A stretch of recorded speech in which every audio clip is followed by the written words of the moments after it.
Once I was hit with the cold air of the outside world, my headache ever so slightly subsided. The city had a more restless atmosphere to it than usual, probably due to the earthquake from earlier. I didn't know that for sure, though. In the distance, the sound of sirens continued to echo endlessly, but I wasn't sure if they were from ambulances or fire trucks. Could have been both. Yamate-dori, which was 1 block away from me, was completely jammed up. Traffic was bumper to bumper. There were multiple visible accidents, most head-on, and the cars involved had simply been left abandoned on the road, their drivers nowhere to be found. Those abandoned cars were the cause of this traffic jam. The other drivers were honking their horns like crazy. As I was wandering the streets to get to school, I saw a dog crossing the road, barking. Yeah, I believe he's going, if I remember, he's going to get Dimi, I believe. He's going to try and see if she's there, so. It was a chihuahua sprinting at full speed, dragging its leash behind its small body. Its eyes were bloodshot, and a large amount of drool was dripping from its open mouth. It had probably gotten separated from its owner. As I absent-mindedly watched it get farther and farther away, I tripped on something and nearly fell over. The asphalt was cracked, and one section of the road was ever so slightly lower than the rest. It had most likely come from the earthquake. Stopping right there, I looked up at the sky. There were a few white clouds drifting calmly across the dull light blue. Just after the earthquake hit, something similar to an aurora had formed in the sky and tainted it pure white, but the traces of it had already disappeared. This isn't right. This isn't Shibuya. I couldn't calm down in the slightest. Not just because of the earthquake, and not because of the headache either. It wasn't just those, but a certain urge that was threatening to overtake me. For some reason, walking around like this, it made me feel like you wanted to do something reckless. I wanted to kill someone. Yup. We just all got hit with a freaking satellite wave, dude. All of Shibuya just got freaking blasted. Yup. Oh no. Oh boy.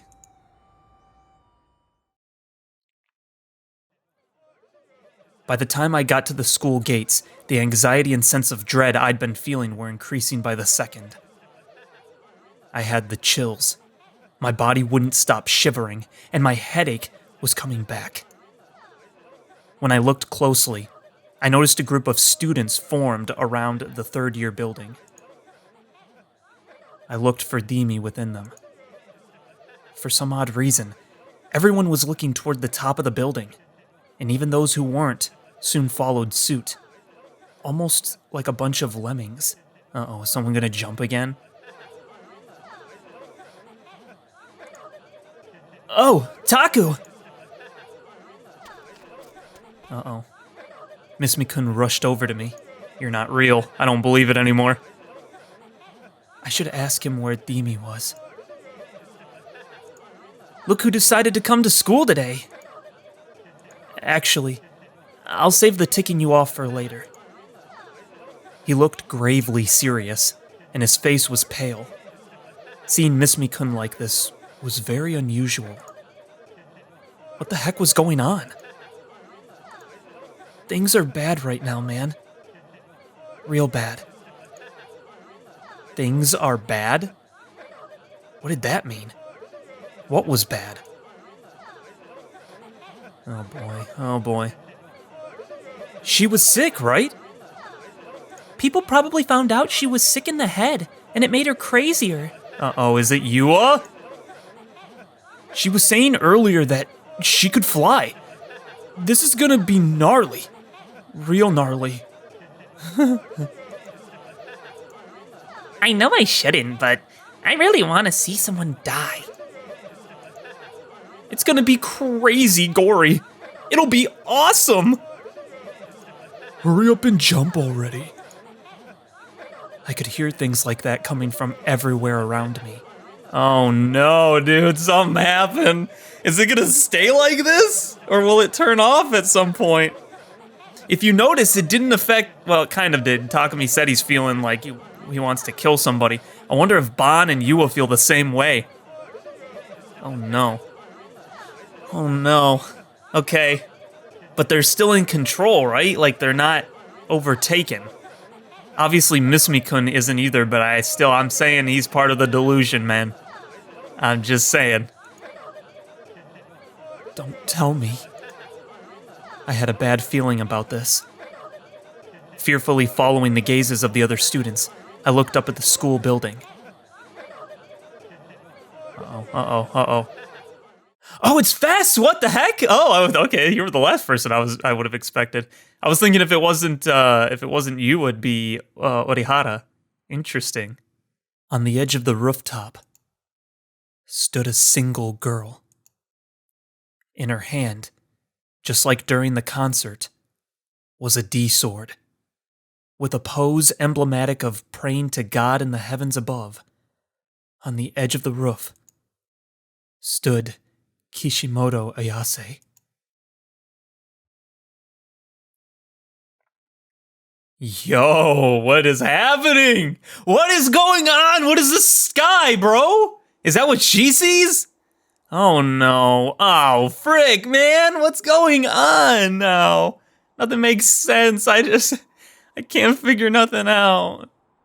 The shadow of the wicked heart lurks within that body. She's crying. A presence which the eye cannot perceive. Kishimoto Ayase felt the wind blowing. The cold wind brought with it a faint hint of winter. Her expression inundated with pain. Huge drops of sweat formed on her face as she faced the chilled gales. Even if I try to split asunder,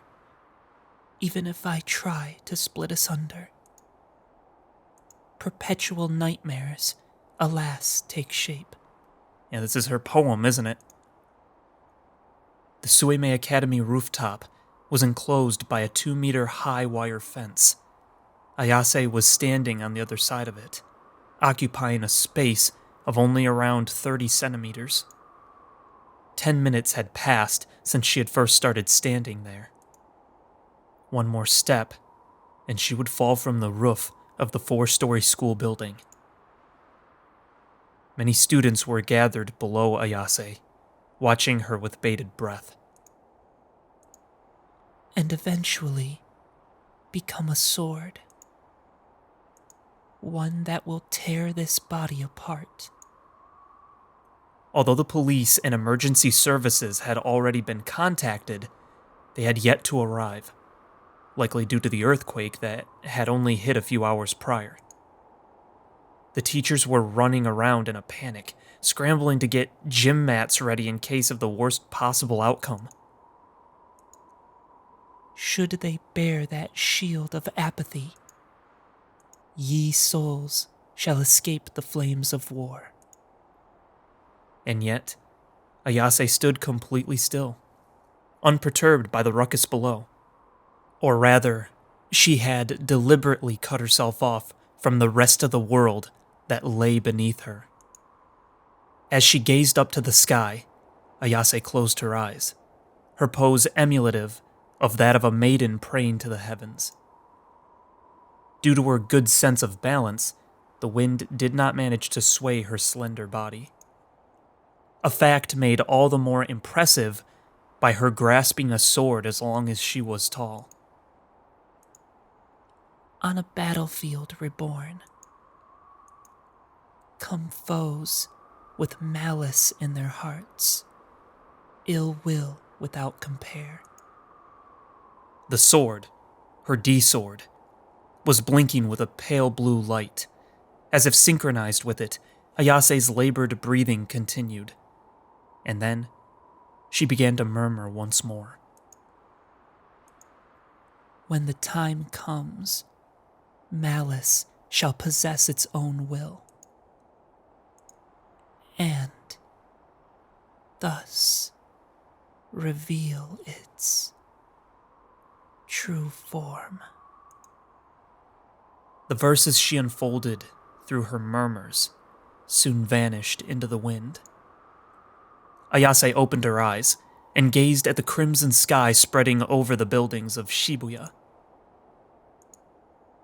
This world is laden with malicious delusions. Everyone thrills from the misery of others. Try as I might to close my eyes, to cover my ears, it is futile. For ever so long now, they have never left me. As she breathed this soliloquy into the air, Ayase pulled her gigantic sword to her chest and gently embraced it with both arms. Curiously, the sharp sword did not leave a single injury on her. I wanted to return to the other world, where the greater will resides. And to accomplish that feat, I hewed my heart, accepting it all within, dreaming to be the vessel of chaos. Oh, chaos. Ayase's face twisted in sorrow. Tears quietly spilled from her eyes. Droplets, flowing voicelessly, were all swiftly carried away by the wind. However, Gladiole quickens increasingly so. There is no longer any time left. I cannot find them. I cannot find them anywhere. Not Heaven's Gate, nor the wise, nor the guide, nor the 7 divine punishments. Are the Black Knights even real? I have already recited an unending number of verses. If that was insufficient for you, O greater will. Ayase spread her arms out far and wide, as if trying to embrace the sky itself, as if trying to show her presence to God on high. Then I shall fly. The pale blue pulsation of her sword intensified. Ayase closed her eyes once more, and in that moment, a final tear dropped from the corner of her eye. I beg of you, O greater will, take this vessel as an offering. Take my soul away with you. And then, without a moment's hesitation, the girl, with nothing there to support her, took a step forward. Toward the place I must return. She felt the cold caressing her cheek. Her gaze fell to the earth. Oh my gosh. Huh? Huh? What'd I say? Something gate? Oh, Heaven's Gate, I think is what it said. Huh? Looming closer as she fell was a door. A gate. And on the other side of it was the sky Ayase desired. Hey, yo. It was just a delusion. Is she gonna, in our eyes, is she gonna disappear or is she gonna splat, dude? That's gonna be That's what I want to see. I couldn't do anything but watch it unfold. After Ayase spread her arms out, she slowly stepped into the thin air, as if taking a step down on a non-existent staircase. Screams began to build among the spectators, coalescing into one gigantic roar. With nothing left to support her, Ayase, like a puppet whose strings had been cut, fell headfirst toward the ground. Everything appeared to be in slow motion. Ayase's body was going to crash to the ground. Her descent was incredibly slow, but she was definitely falling. She was gonna die. Ayase was gonna die. I couldn't do anything to stop it. I couldn't save anyone from falling that high. And there was nothing but concrete below her. It would crush all her bones, rupture all her organs, and make her dark blood and gray matter spurt out all over the ground. If only there was a flower bed or something. If only there was something soft below her. If there was, maybe it could save her. I didn't want to see someone die. As I went to close my eyes, for an ephemeral moment, I felt chills on the nape of my neck. God's gaze. I looked behind me, but not a soul was standing there. Everyone was either looking down, averting their eyes, or looking up at her. Whose eyes are those eyes? Oh! A sound shook the air. The sound of a person crashing down. It was the first time I'd ever heard that sound. But it had a lot less impact than I was expecting. What the... Next to me stood Mismikun, his eyes wide as dinner plates. I expected his gaze to be tainted by dread. But the way he stared at the place Ayase had fallen was one of surprise, not horror. And it wasn't just Mismikun that was like that. All of the spectators looked like they had no idea what was going on. They were all lost for words. Did they wake up? She's alive. Huh?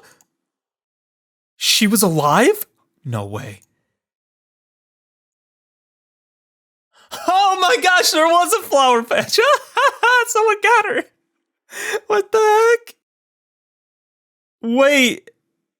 She's like not splattered everywhere though. What the heck? Wait, that should still have like absolutely splattered you. I don't care if there's a flower bed. That's not gonna save you from a 4-story fall. What?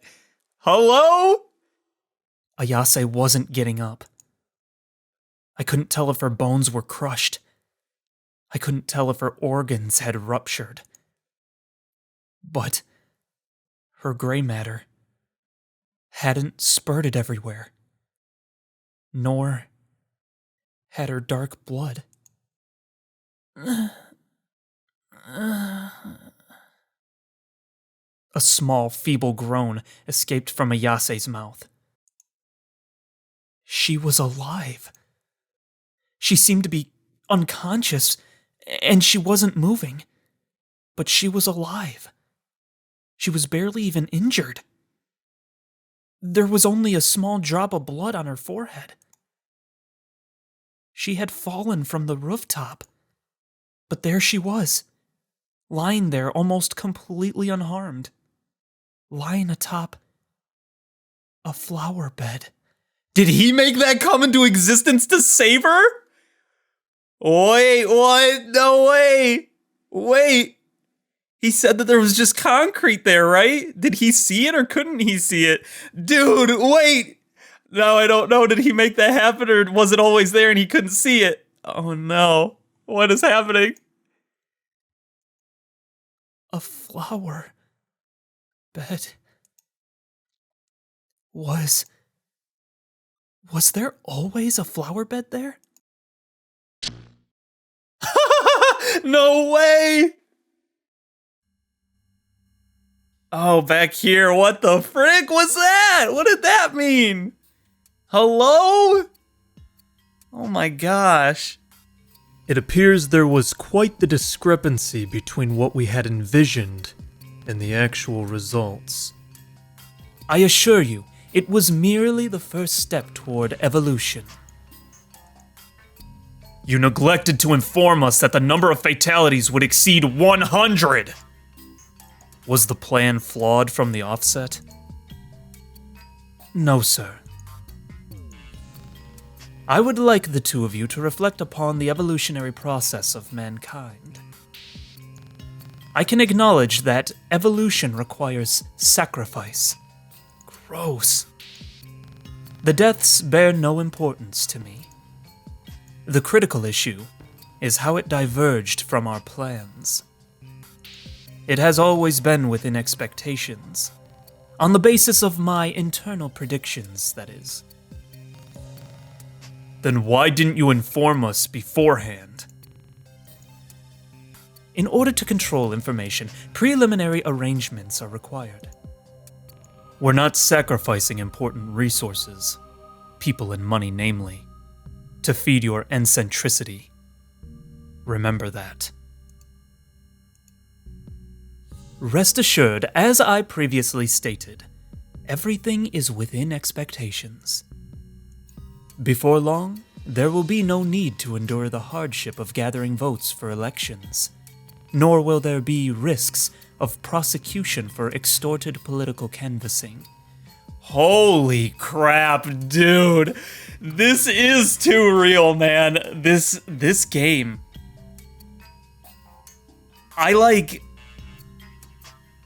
I actually am kind of speechless. This game was made in 2007. The stuff that is going on in the world right now, it just like, this feels so real.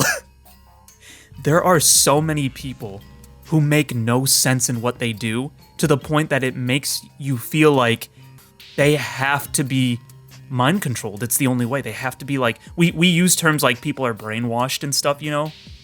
But like what if they actually are brainwashed? Dude, like, you know what I mean? Like, holy crap, man. It's even better because there's like, they got like, even if it's pseudoscience, right? It still is like, they have like the scientific element to it in these games.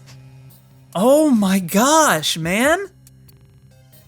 That's freaking scary.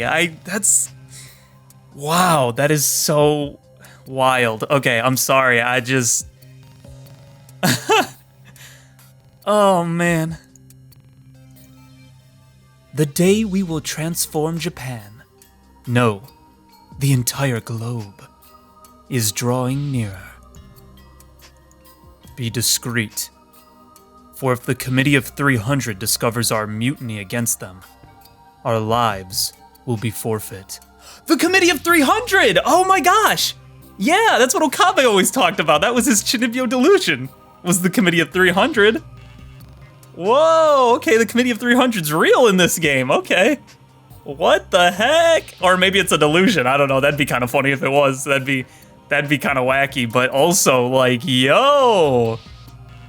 Okay. Dude, that's sick. Okay, so I like seeing the pieces come together like that. Your duty is to act in accordance with the plan. Nothing more, nothing less. We will be the ones performing adjustments. I am well aware of this. No matter. Let us hear your report regarding the second generation. Very well. You gentlemen will be pleased to hear the final results. Noah 2 is... Noah 2? Uh-oh. What does that mean? We only knew about Noah 1. You just introduced us to Noah 1. What? Dude, okay, wait. I'm trying to think of why they use the word Noah, right? Noah is part of my gosh, think me. I know the Bible. The flood. I was gonna say a mass exodus, but that was Moses. He was part of the flood, which wiped out literally everyone on the face of the earth except for Noah himself and his family members, specifically because God spared his family members for his sake. He was the only one that was worthy of being saved in God's eyes. Noah found grace in the eyes of the Lord is the scripture that everyone kind of uses colloquially about that. So what does Noah then mean for this? Are they trying to kill everybody? Are they trying to destroy everybody? Because it sounds like they just want to control people's minds, not kill them. So why call it Noah? You know what I mean? Why Noah? It can't just be because it sounds cool. This isn't Okabe this time. Okabe said a bunch of crap because it just sounded cool, but this is different. This has to have meaning to it. You know what I mean? That's the only thing I can think is that it would kill everybody, but they're trying to control people's minds for elections and stuff like that, right? So that's not, you can't kill the people you need to vote, you know, or quote unquote vote, right? What the frick? And why control people, right? If you can just control people, like, do you even need a voting process? Like, do you need that? Or is it just, do you mean just to control them for periods of time to do what you need them to do, and then it doesn't matter after that? Like, wait, are they gonna try to make it where all these people are like brainwashed just for the time of elections, and then they undo the delusion, right? They undo their brainwashing, and then the people that voted for them look at other people and say, I can't believe you voted for that person. You know what I mean? Because that like happens in real life. Like what? Like in terms of like people blaming people. Like, I can't believe you voted for that guy. I can't believe you voted for that guy. Right? It's like, what if the people that voted for like evil people, freaking were under a delusion, and then they wake up and think it was the other people that did it? That'd be freaking weird. Because then you'd still have people who like aren't. You don't have to totally brainwash them all the time just for important events, and then you let them work for you the rest of the time and stuff. Like, you don't need to constantly brainwash them. They'll have, in essence, kind of brainwashed themselves a little bit, kind of. Like, does that make sense? What the frick? Oh my gosh. Okay, I gotta get back to this. I'm sorry. Like, I'm just theory crafting again. Oh my gosh. I bolted away from the school as fast as I could, and I ran and ran all the way to the park. Only when I felt like I was about to suffocate did I stop. My lungs were in dire need of oxygen. As I gasped for breath, I took a quick look around the park. There was no one around. There was no one there I was afraid of. Neither Shogun nor Yua were anywhere to be seen. Relieved, I tried to catch my breath. It was almost evening. The sky's blue was slowly turning orange with the twilight. But it wasn't for Fest. Fest saw red. It was like crimson or whatever, right? What was that about?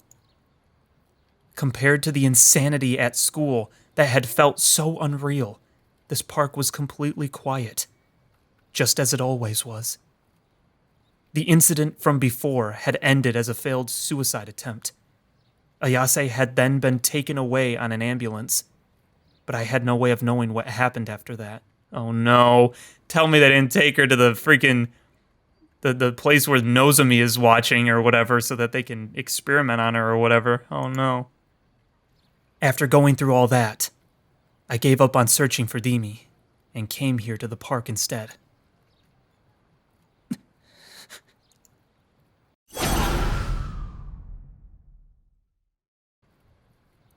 The scene from only a few minutes ago was engraved into my mind. Back then, when Ayase's body came crashing down, I'd been convinced that nothing could have saved her. But she had been saved. I didn't know how exactly, but I at least knew she wasn't dead. She had been breathing, virtually unharmed too. Under normal circumstances, she would have absolutely died. The thing that saved her was a total miracle. She'd fallen on top of the tender soil of a flower bed. I still think that's wacky that saved her, but you know. something that was physically impossible. It was physically impossible for Ayase to have fallen on top of a flower bed. Because there hadn't been a flower bed there. Just before Ayase had fallen, the place where she was going to fall had nothing but gray asphalt of a parking lot. A number of the Suime teachers parked there. So, how had a flower bed just appeared there? Because he wanted it to be there, right? Had I done that?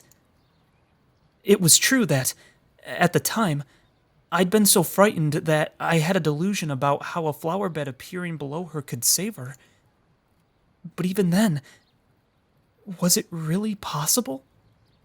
Was it really possible that the delusion had become reality? Okay, let's consider it.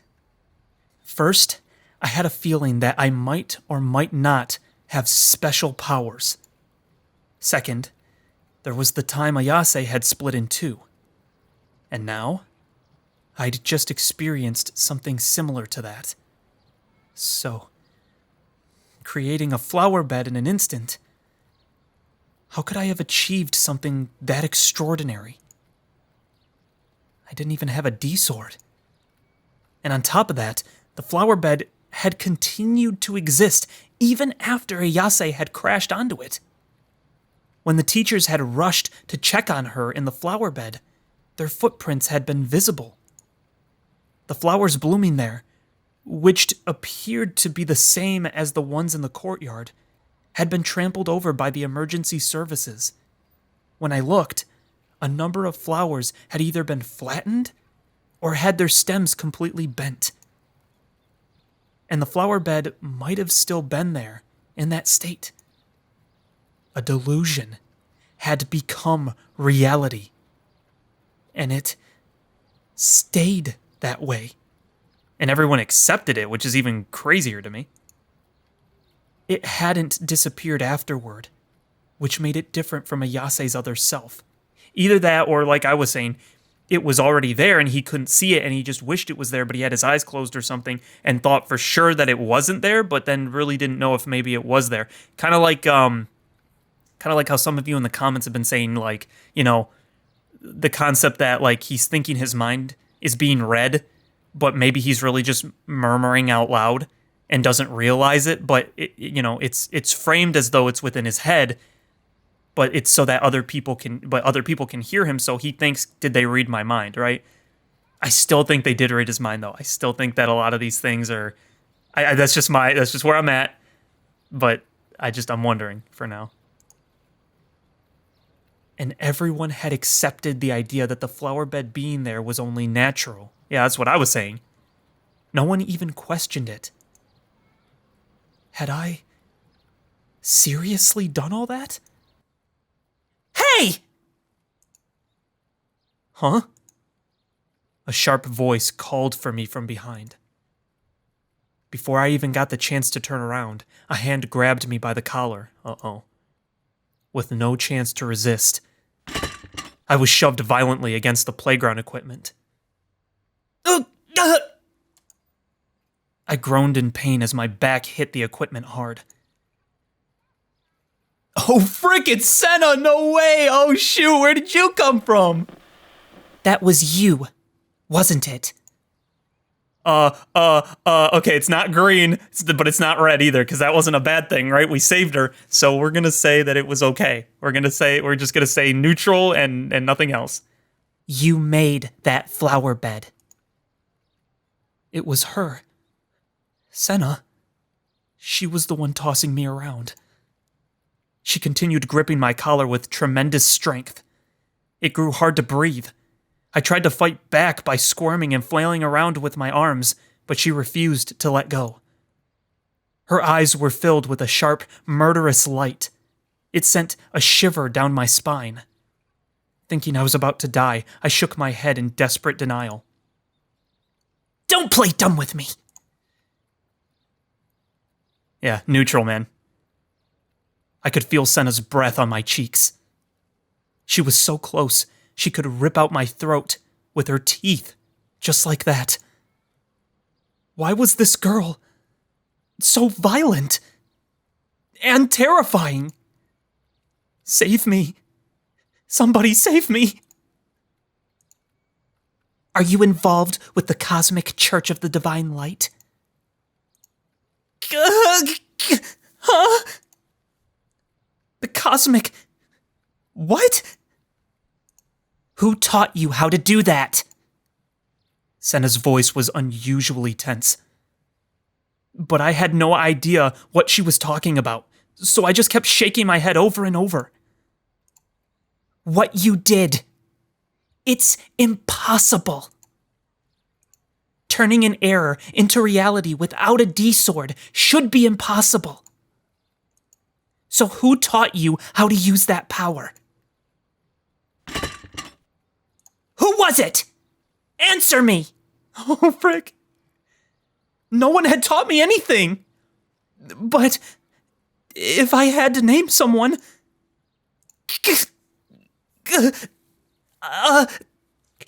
Ayase.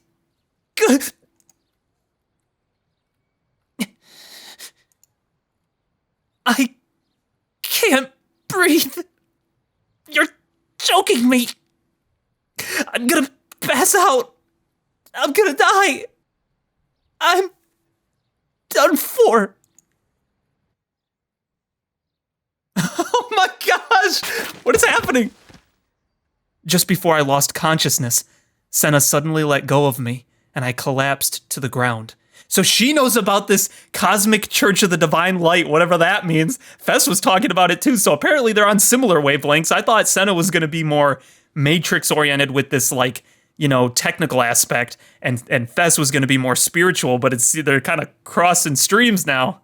What the heck?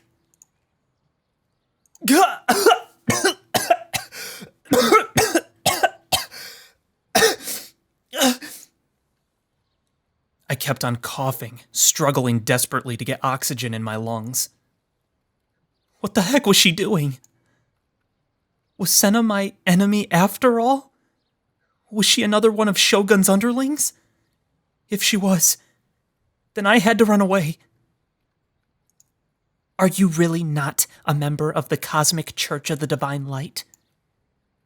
What the heck was the Cosmic Church of the Divine Light? I'd never heard of it. After seeing the confusion plastered all over my face, Senna finally stopped staring at me. She clicked her tongue lightly, then let out a sigh. Sorry. If you're not one of them, I'll let you go.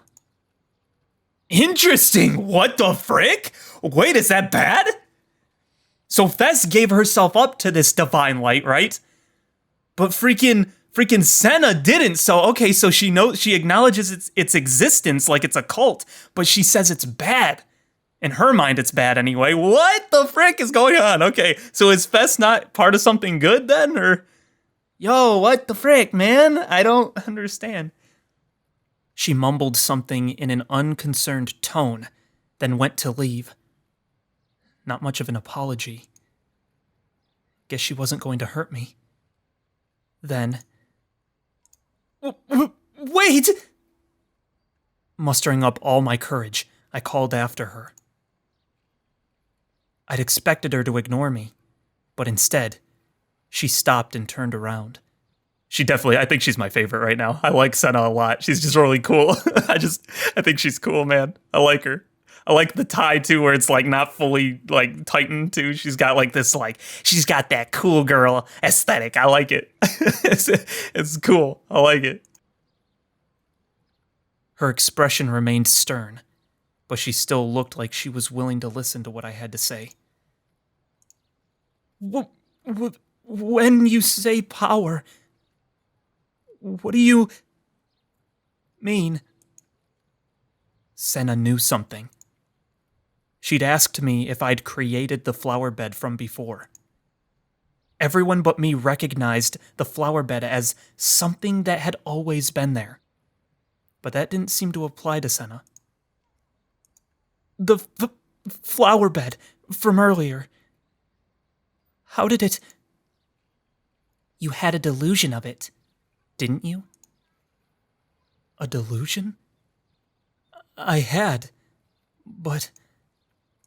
It's possible to turn delusions into reality. Yo, what do you mean? Oh, what do you mean? So it's not just somebody's delusion. It's not like a satellite strictly just putting something into his mind, but he is actually doing it then, according to her. It's actually a real superpower then. So it's not just like him pretending or thinking it's happening. I still think Dimi and Miss Mikun, I still think they're all fake. I don't think they're real people. I think at least those two are fake. I don't know about Orihara. I think she might be real. I definitely don't think Yua right now. I definitely don't think Bon. I don't really think Sua. I don't think Senna. So, like, but those two I think are. I think they are. Maybe they're his delusion turned reality, but like people don't seemingly notice them though. That's the difference. So I can't freaking figure it out if it's a satellite giving that to him to keep him in check, or if it's him. I don't think it's just him though. Especially because we know about the patent. I'm just freaking on my mind. I can't. There's too much. There's too many unanswered questions. I can't put them together yet. I don't know how to. I can't make sense of it yet. Objects that aren't real blend into the scenery around us. In other words, it allows errors to be perceived as real. But if you can only see it with your eyes, then it's nothing but an illusion. Illusions were nothing more than that. Illusions. Fake stuff you perceived as real. If that flower bed had just been an illusion, then Ayase shouldn't have survived. The only way Ayase would have been saved was if the flower bed hadn't been an illusion, but entirely real.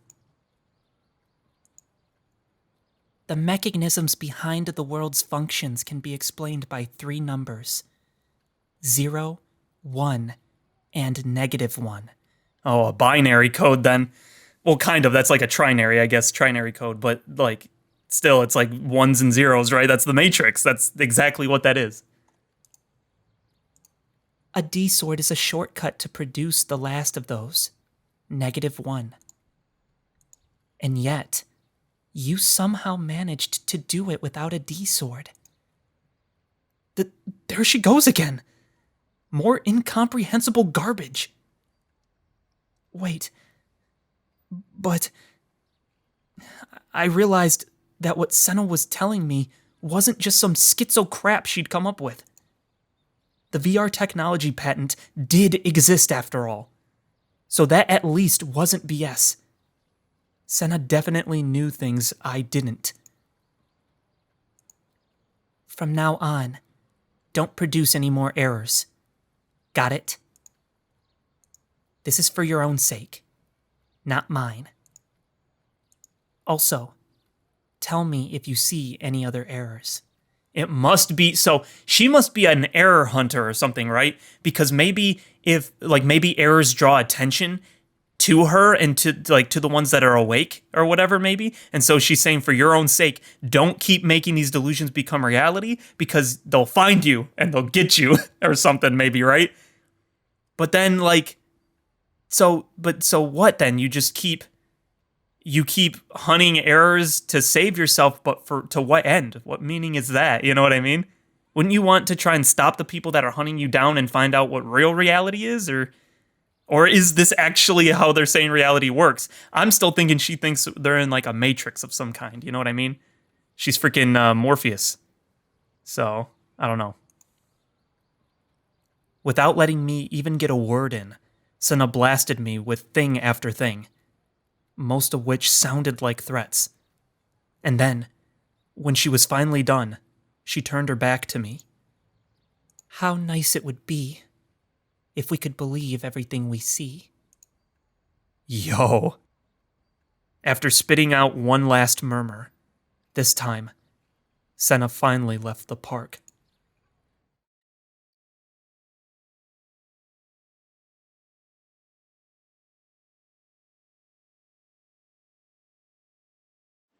The floor of AH Tokyo General Hospital that housed the psychiatric ward was engulfed in silence.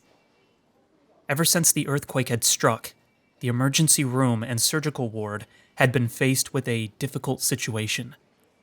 Injured citizens who had lost consciousness due to unexplained symptoms were being carried into the clinic one after the other. The psychiatric ward, meanwhile, was not nearly as involved in the relief efforts, nor were the outpatient facilities, allowing the latter department to conclude its operations even earlier than usual. Over the last few days, patients suffering from PTSD had come pouring in, but, at least for today, the psychiatric ward had finished all of its outpatient appointments. Interesting, they came back to her. I know she's important. I knew she was. She's a freaking, I bet she's working for freaking Nozomi, dude. She's gotta be, right? That's why she took the freaking chart from us. The test that she made us do, right? Gotta be, right? Interesting they came back to her, though. A nurse there, Hazuki Shino. Oh, they gave her last name now, too. Okay. Realized that she had been working nonstop ever since her shift began the night before, and that she had hardly even taken a break. This obviously left her feeling quite exhausted and, of course, hungry. The psychiatric ward had recently lost one of its doctors in the New Gen incidents, and the person replacing him had yet to arrive, leaving them constantly understaffed. That's another good point. Okay, so to bring that back up again, my theory was they were killing off people who my guess was we're figuring out the delusion stuff and the GE rates and all that stuff, right? But I'm like, but until we know what the motive of Nozomi is, we won't know, like, really how to figure out what's kind of happening and what isn't. Now we know their motive. They want to be able to control people's minds so that they can, rig elections and stuff like that, right? That's at least one primary thing they want to do among whatever other myriad of things that they could possibly do by brainwashing people, right? So that they have a big motive now. So now we know their motive. That makes sense for a lot of these people that are dying. I bet Dr. Takashina was starting to experiment on some, or not, maybe not experiment, but he was starting to find something out. And he was maybe going to tell somebody and then got bipped. That's my guess. So the new gen killer may not really be Shogun. I'm wondering, because Shogun seemed to have, when he came across, or when he confronted us at Scramble Crossing, he seemed to be trying to say, I've been trying to tell you something, right? He's like, I was sending you messages and you got my messages and all this other stuff, right? But he wasn't really coming out and saying that I'm the one that killed people or nothing like that. He just was saying people are going to keep dying until you basically understand what I'm trying to tell you, right? I bet he was trying to say Nozomi is killing people. They're going to keep doing it until you can learn about these delusions and how reality works, and then so that you can maybe stop them. That's my guess.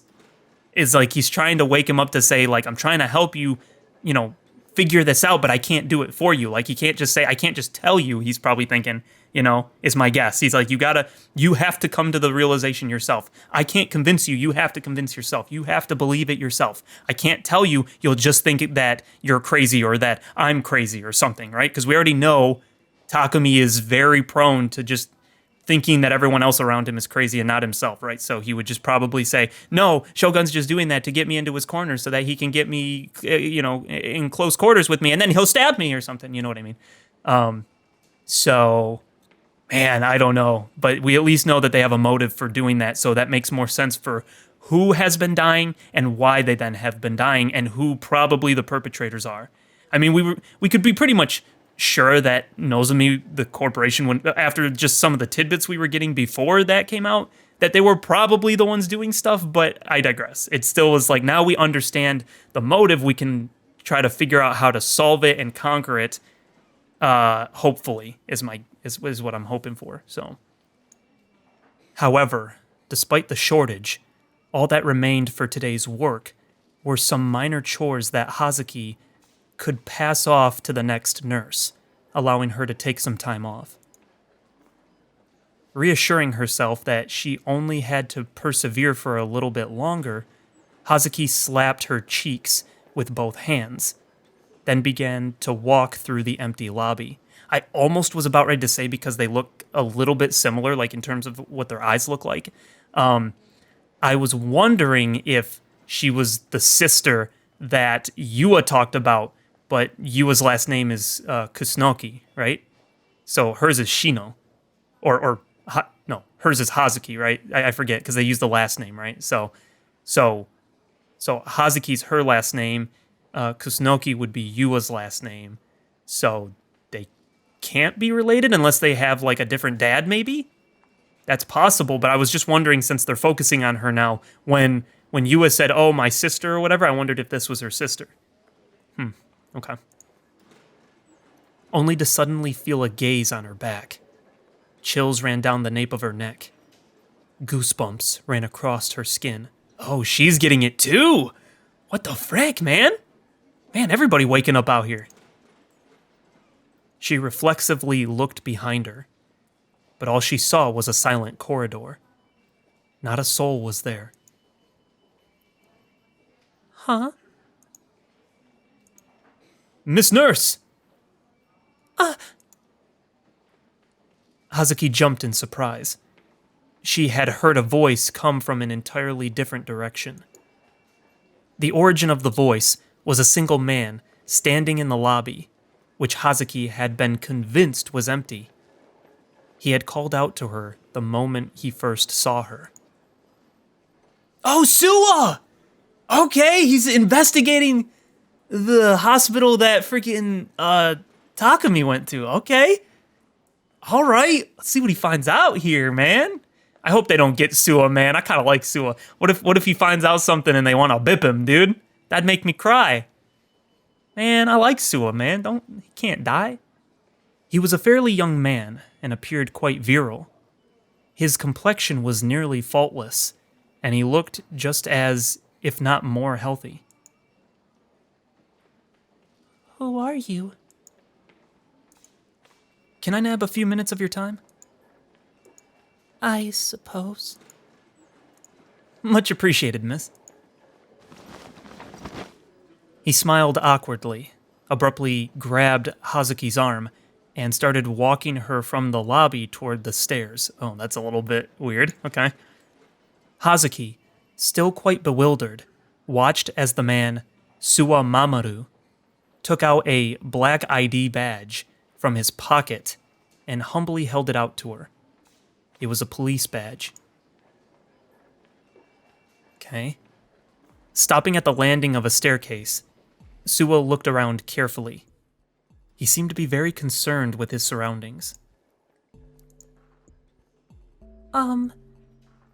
What did you need me for? Still having quite a bit of work left to do, Hazuki was feeling slightly restless. Something Suwa seemed to understand implicitly. And then, without any form of introduction, Suwa produced a photo from his pocket. Have you seen this boy before? Uh-oh. Depicted in the photo was the apathetic face of Nishijo Takumi. Hazuki, confident in her ability to recognize faces due to her profession, nodded her head. Nishijo Takumi. This is him, yeah? Yes, but... Hazuki's hesitation was only natural. Leaking a patient's private information could only spell trouble, even if it was to the police. But this was something Suwa had been aware of prior to speaking with Hazuki.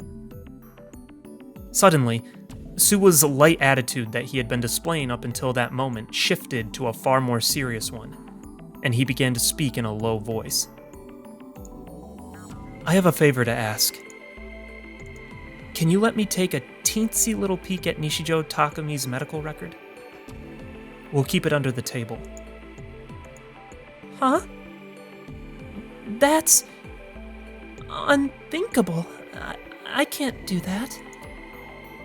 It's related to the case I'm working on, so it's really important. Now at a complete loss for words, Hazuki tried to leave, but Suwa circled around her and blocked her path. I could lose my job. I won't let that happen. Just do me this one favor, please. As a last resort, Suwa got down on his knees. Please, stop. I really can't. It's for the sake of preventing any more victims. Hazuki had no idea what she could do to make him give up. Unable to think of any proper way to say no, Hazuki could do nothing but stammer. Interesting. All right.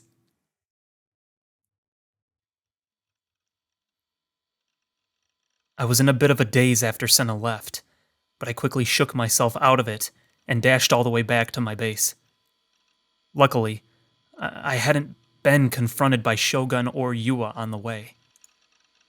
In the end, I'd come back home without finding Dimi. With all the insanity caused by Ayase and the earthquake, the school'd probably let everyone go home early. So maybe if I waited a bit, Dimi would show up.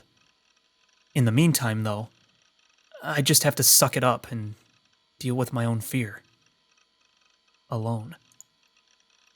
To distract myself from my growing anxiety, I went to try and gather information on my freshly restored PC. Right as I thought that, the notification light on my phone, which I had set right next to my monitor, started blinking. When I opened it, I saw that I had received a text. I'd thought it was Dimi trying to contact me, but when I opened it... What the heck is that? Gotta tell you about school today. Oh, it's Nanami. Yeah, I kind of wondered if it was Nanami, I just didn't say anything. Something crazy happened at school today. There was a suicide attempt. It was so freaky. I haven't been that scared in a while, sniffle. I hope she's okay. Were you at school when it all went down, big bro? Oh, and wow, that earthquake was crazy too. It gave me a really bad headache, though. What was that all about?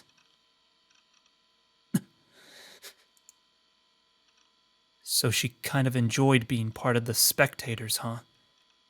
That's not screwed up at all. Naturally, I didn't send a reply.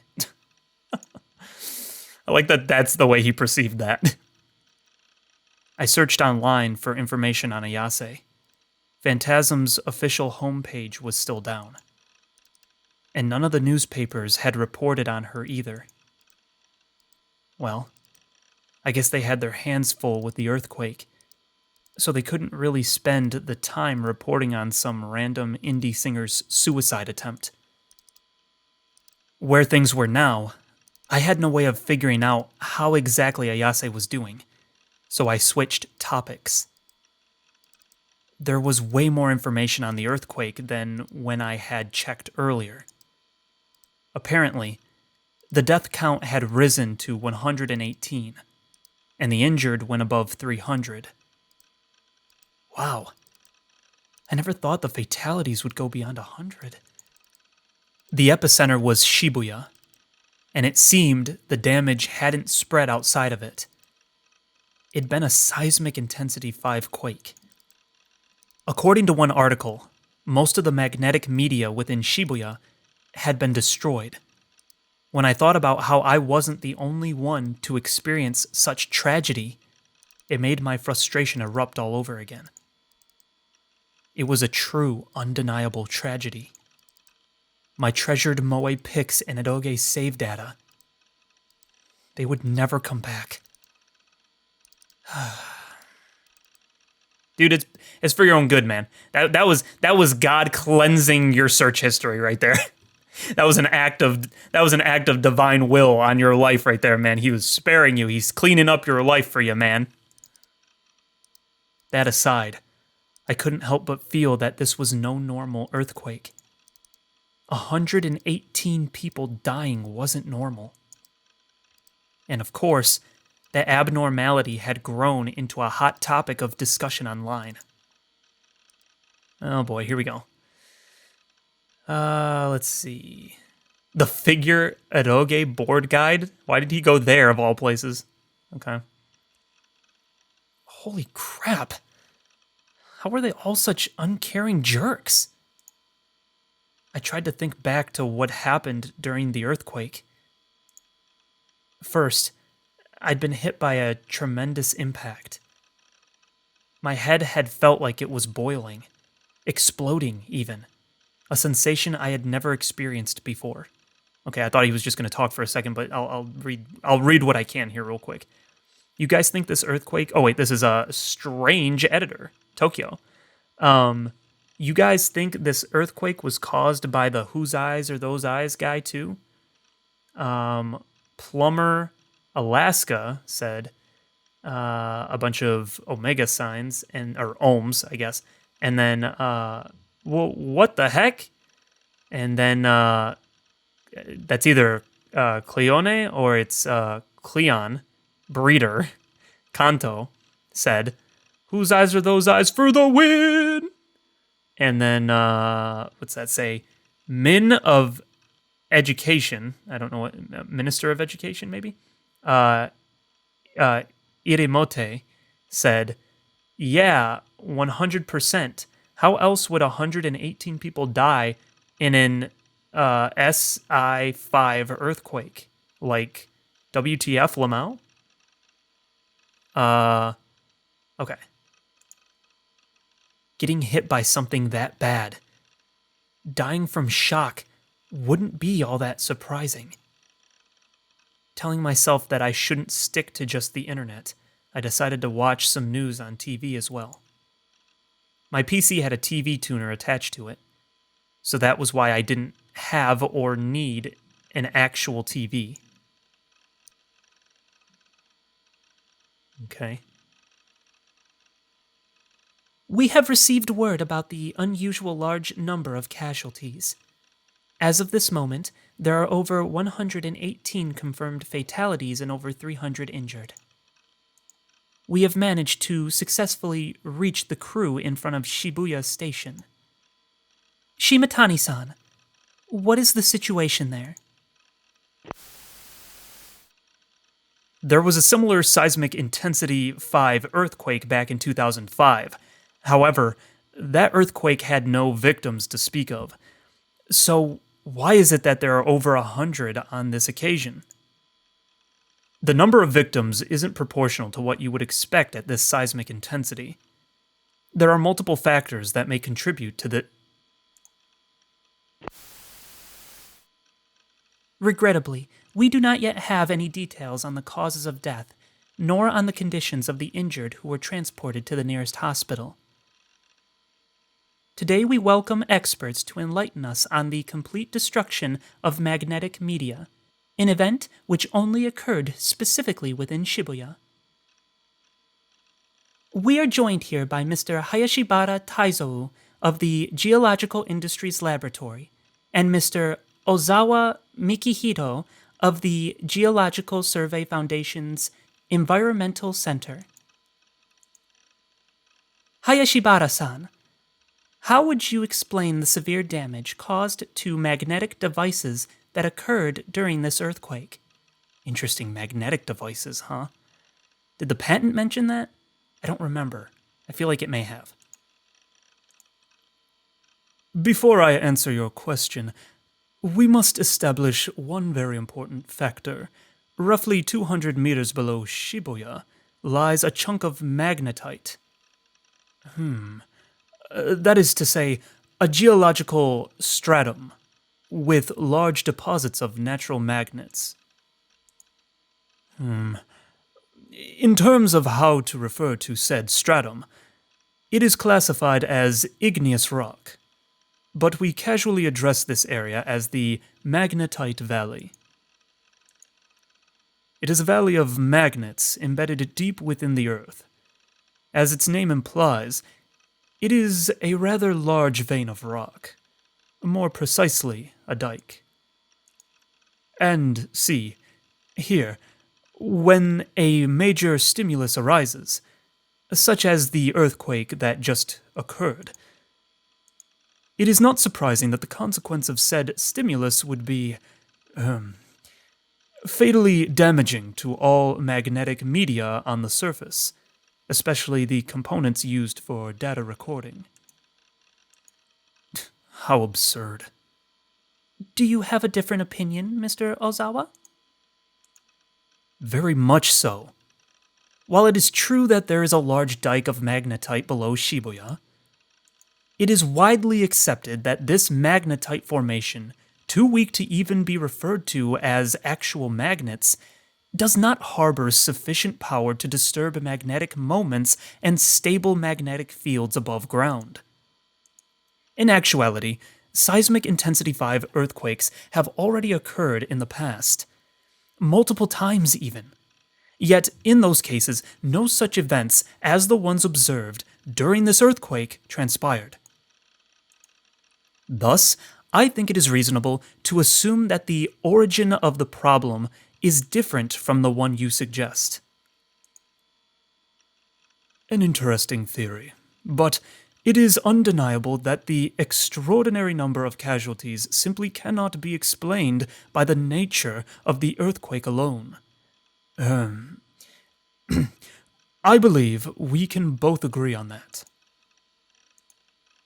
A not insufficient number of Shibuyan citizens reported suffering from a peculiar headache.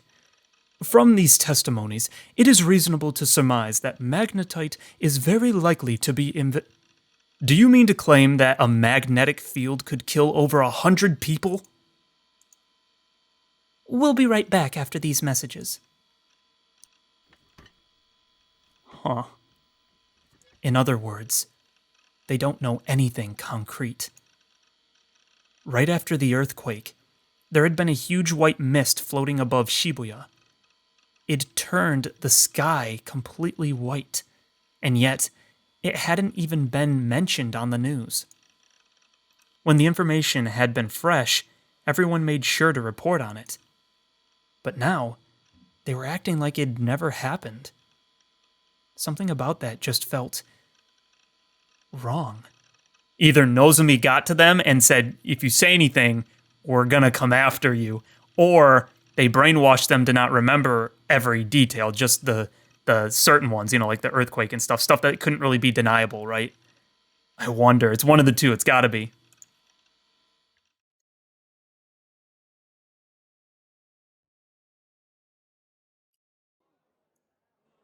The off-hours entrance to AH Tokyo General Hospital featured an area where ambulances could pull up alongside the building in order to deliver emergency patients.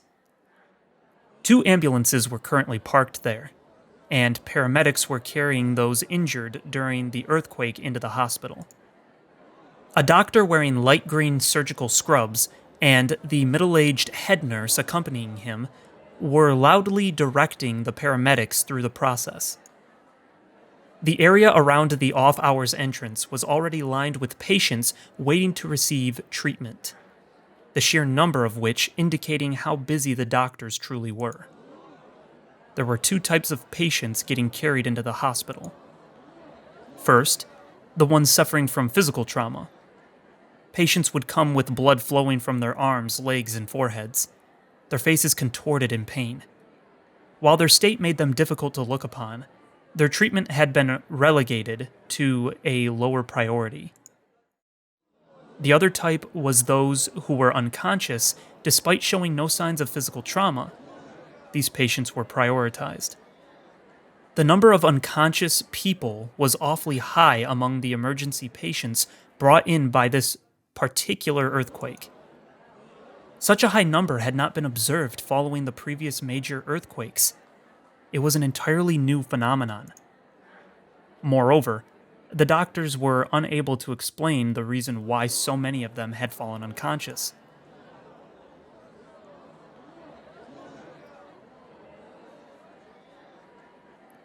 Another ambulance arrived at the hospital, its siren blaring loudly. Okay. When the emergency responders disembarked from the ambulance, a doctor asked the patient's condition, and a paramedic immediately responded with, "Oh, it's Fess, I just realized. Top priority!" That was all it took. In a normal situation, the doctor would have protested, asked for more information. In such an unprecedented, chaotic situation, one would have expected that just shouting top priority would be answered by a succinct, "You don't say." And yet, surprisingly, both the doctor and the head nurse merely gave a light nod, then proceeded to help unload the stretcher from the ambulance. The person lying on the stretcher was Kishimoto Ayase. She was unconscious, yet faint moans escaped her lips. I had a feeling. Paying no mind to the resentful gazes of the injured patients sitting around the entrance, the doctor and paramedics hurriedly carried the stretcher inside the hospital. Dimi! What the frick? Yeah, you're not real. I don't believe you. You're fake. You're fake. You're not real. Okay. A girl stood at the hospital's main entrance, observing the situation from a distance. Sakihara Dimi's eyebrows furrowed atop her stern expression. Her teeth sank into her lip. Kishimoto-san.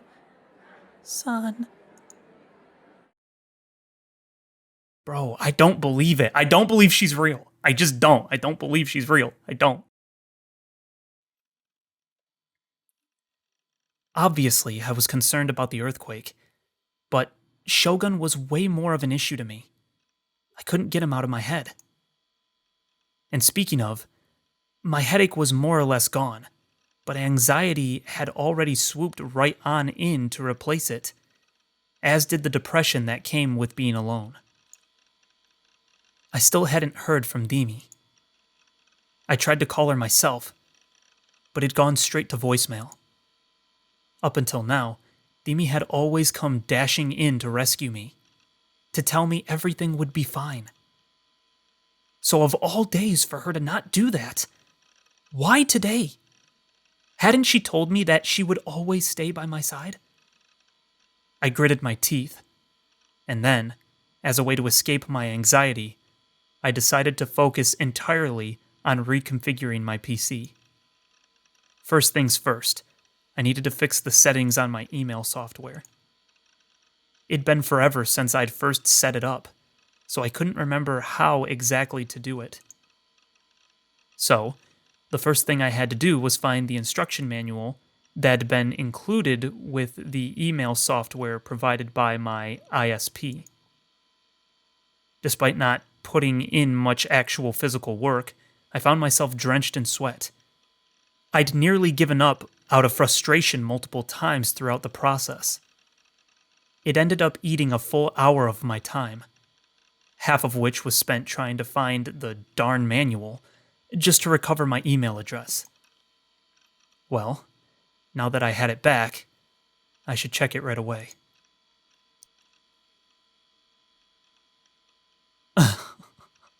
What the frick? What is the spam? Oh my gosh. Oh my gosh, look at this crap in his freaking email. I don't even want to read it. I don't even want to read it. You can read with your own eyes. Oh my gosh, what is all this spam that he got? There's one that says, "Whose eyes are those eyes, though?" From Nanami? What? What does that mean? It's gotten to her, too, now. Okay, there's one for a job. I had a great time last night. Who? What? Okay, anyway. Most of that's just a bunch of spam, but okay. You got mail, you big dum-dum. I could finally hear that voice again. I felt so relieved. All that pain and suffering had all been worth it.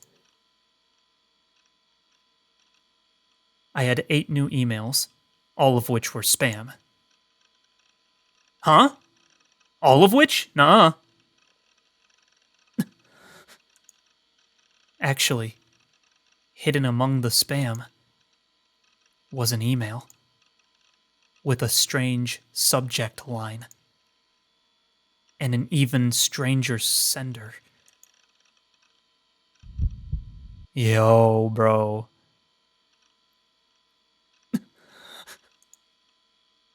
I groaned reflexively. What the heck? Was Nanami trying to prank me? If she was, then it was a pretty crappy thing to do. I genuinely wanted to punch her in the face. No, wait a minute. There was no reason for me to get an email from Nanami. She had never contacted me using my computer's email address before. She'd always just texted me on my phone, like she had earlier. And not only that, but I had never even given her my email address. Was it just a coincidence? A fluke? Nanami was a common first name, after all. And the phrase, "whose eyes are those eyes," had become so popular, pretty much everyone was using it. There was nothing strange about it being used as a subject line for a spam email. But, just to soothe my anxiety, I decided to check the contents. That's pretty wordy. It was fun chatting with you earlier. Before anything else, though, I should mention the sender name is an alias. What? My actual name is Shogun. Chatting with me earlier. Wait, is he referring to when we were in the container and he sent a present to us? Or is he talking about Senna? Is it Senna? It can't be Senna, right? Because Shogun's the little old boy in the chair, right?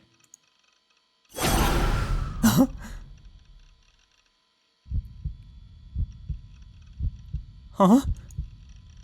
Shogun? No. It couldn't be. Shogun can't possibly know my email address. How would... Wait. What if Shogun had read my mind? If he'd done that, figuring out my email address would be child's play. That's impossible. Oh boy. Oh frick. I'm glad Ayase-san is safe. I initially planned to paint her as the next victim of my new gen canvas, but suicide works too. You've outdone yourself, Takumi. You've got a new high score. I'm very impressed. You really are something special. But enough about that stuff. Let's talk about Nishijo Nanami-chan. The two of you are siblings, so I'd love to see some juicy, I think that's details, and I can't see what the rest of it is. What the frick, bro? Wait. Is it actually Shogun, though? So Shogun is actually... So Shogun... Maybe Shogun... No, see, okay, that's ruining my thing. So maybe Nozomi isn't killing people? They're just doing stuff, and Shogun is killing people, but he's using it to wake Takumi up to reality or something, maybe, right? Or maybe he's just making it a delusion that he's killing people, but not really killing them? I don't know, man. Now I'm confused again. I thought I had that on lock.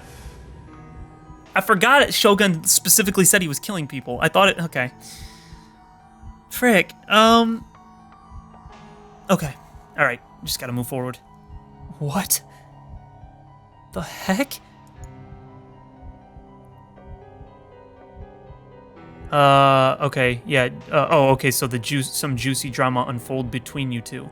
Ever since the earthquake hit, Shibuya's been pretty bloodthirsty. Whenever we can reach a conclusion so touching, it'll blast all that away in an instant. That's up to you. What's that say? It says, it's real hard to clear quests unarmed, isn't it? You're a hero, so don't you feel you deserve a legendary sword to match? I know you do, so I hope you're looking forward to what I've got in store for you. What, like a D-sword? Wait, okay. What the heck? As I read the email, seeing how friendly he was acting toward me only served to creep me out even more. This guy, he was insane. Why would he... At 9 p.m. tonight, I want you to come to the roof of O-Front. You're gonna be on TV, so make sure you put on a heroic tunic. Now then, let the quest to rescue Nanami begin.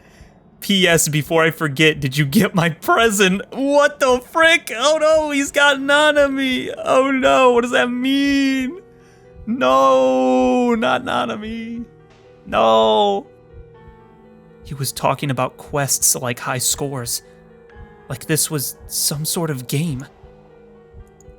I'm not a hero at all. I'm not... Nidhart? He was planning to finally kill me. I couldn't go. There was no way I could go. I wanted to run away. Amy, I need you to protect me. Why wasn't she answering me when I tried to contact her? Maybe she'd been injured in the earthquake. But back when I'd seen Miss Mikun, he didn't mention anything happening to her. I picked up my phone and checked if I had gotten any calls or texts from Dini. There's none. Dini, where did you...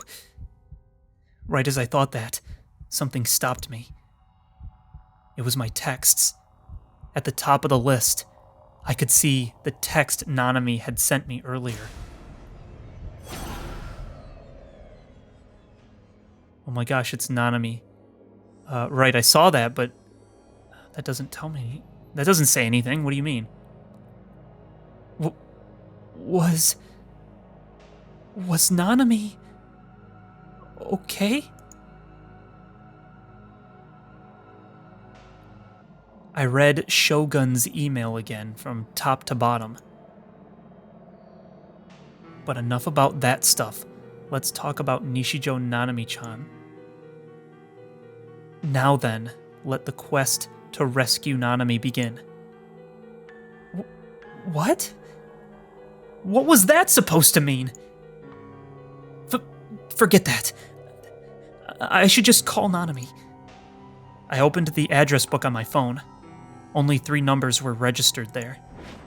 Bimi's, Nanami's, and the number for my parents' house. Nanami was always nagging me to call her.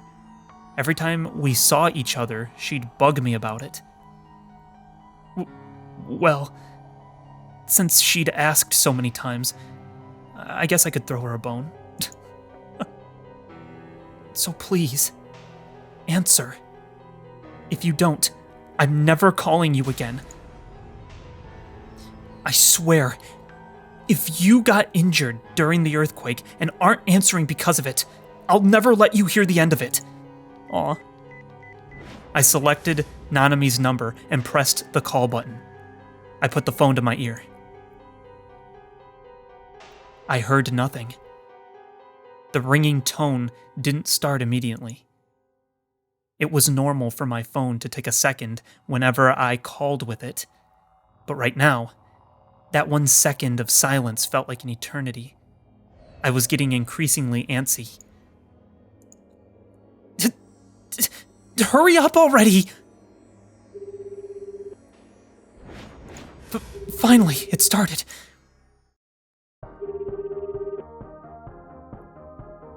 What the frick? What the frick? Huh? What? That sound. What was that sound? I pulled my phone away from my ear.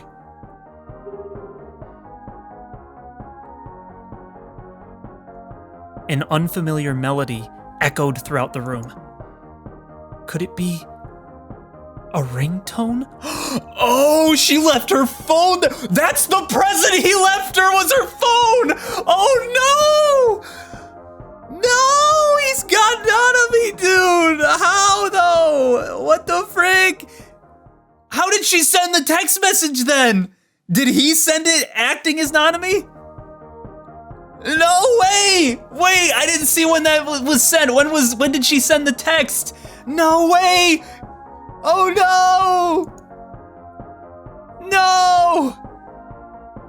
Oh, this is a red button, I think.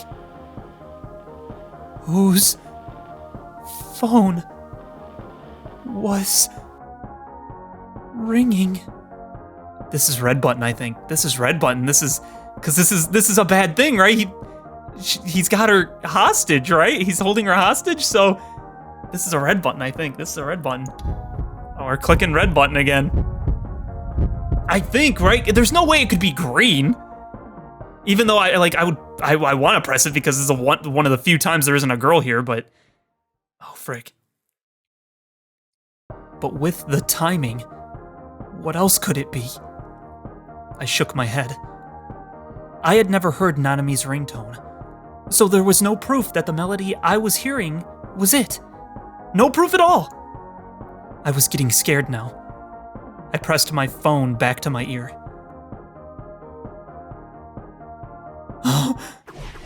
Uh-oh, maybe that wasn't good. Okay. Nanami still wasn't answering. Please pick up. Pick up the phone already. Oh, she picked up. Nanami?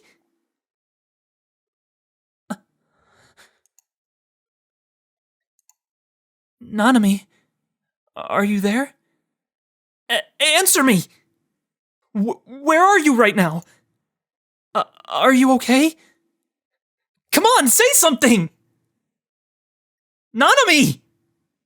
Nanami! I called out desperately to the other end of the line, but the voice that answered back. Would you mind calming down a little? That voice was Shogun. How? I was horrified. I didn't want to accept it.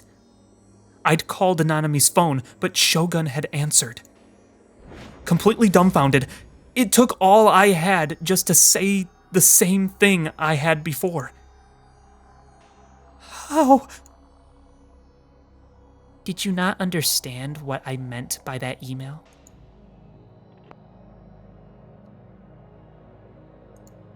This isn't happening. This can't be happening!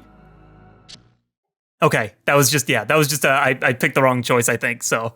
Okay, that was just a whatever thing. So Nanami's phone was left in his place. That was pretty obvious, but I figured he'd pick it up and then be like, oh no, I didn't figure Shogun would answer. Well, yeah, that's because it wasn't happening. It'd been just a delusion. A delusion featuring the worst scenario I could think of. But reality wasn't too far off. Nanami still hadn't picked up, and the sound of someone's ringtone continued to echo throughout the room. The melody was a happy-go-lucky one, something that was in harsh contrast to my current state of mind. The sense of dread within me was growing. So that was just a weird delusion. It didn't really add anything, seemingly. But so we are still gonna see that it's probably Nanami's phone, okay. So I'm glad it didn't, not show me that. There was no getting around it. Nanami's phone was in this room.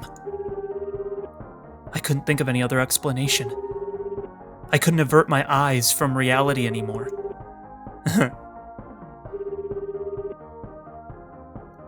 P.S. Before I forget, did you get my present? This wasn't happening. It couldn't be.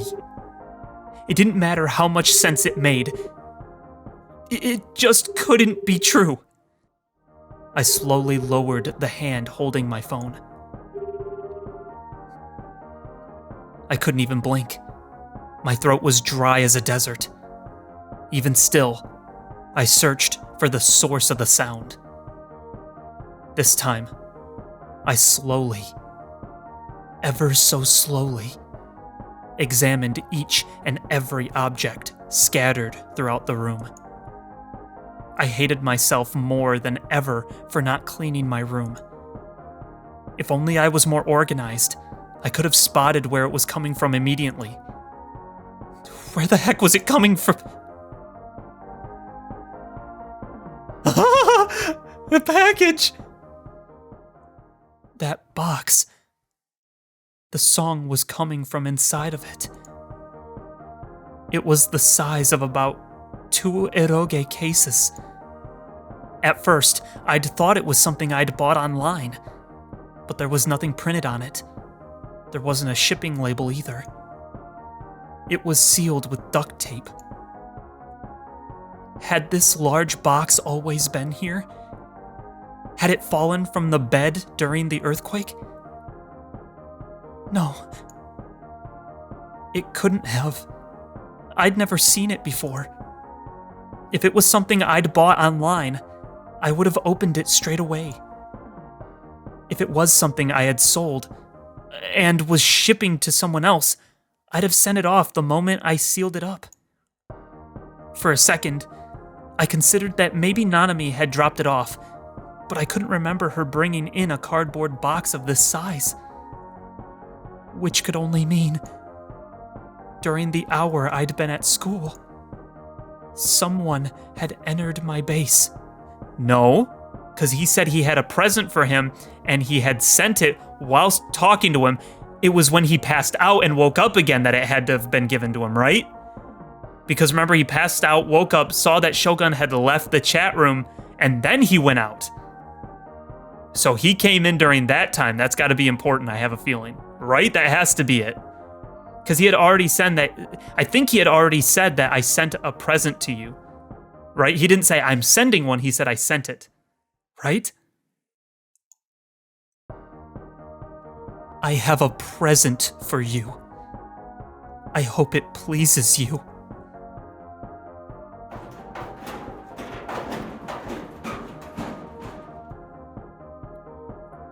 My heart was beating out of my chest. In a panic, I went to check the lock on my door.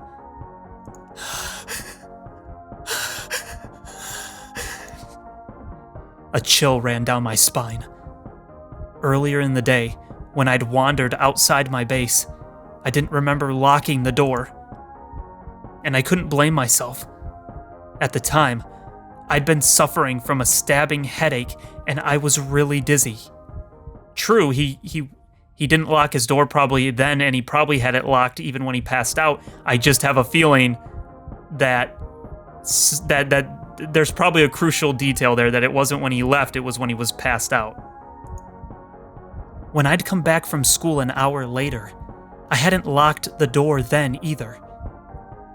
Anyone could have easily gotten in. Was it Shogun? Had Shogun really broken in? I looked at the box again. The song was still playing. Nanami's phone was in there. I nervously lifted the cardboard box.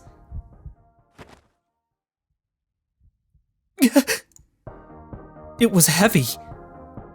With how heavy it was, there was no way there was just a phone inside. It weighed about the same as 500 milliliters of soda. I was hesitant to open it. I had a very bad feeling about this. I don't wanna open it. But there was nothing else I could do. I had to open it. I was too worried about Nanami. She was a total brat, but at the end of the day, she was still my little sister. That's what we're talking about, baby! That's right, you gotta grow up, you gotta be better, you gotta protect your little sister, baby! You love to see it. Nanami's phone was in the box. In other words, Someone had taken her phone from her.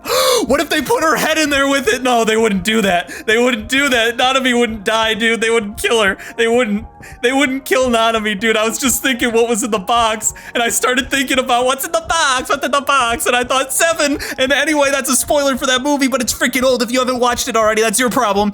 Oh, frick. What if it's her head? No. In other words, someone had taken her phone from her. No. Now then, let the quest to rescue Nanami begin. That'd been in Shogun's email. I looked at the clock. It was already past 7:30 p.m. Nanami might be in danger. I had no choice but to open it.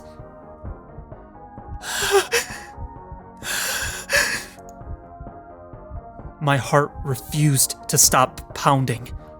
Large drops of sweat began trickling down my forehead.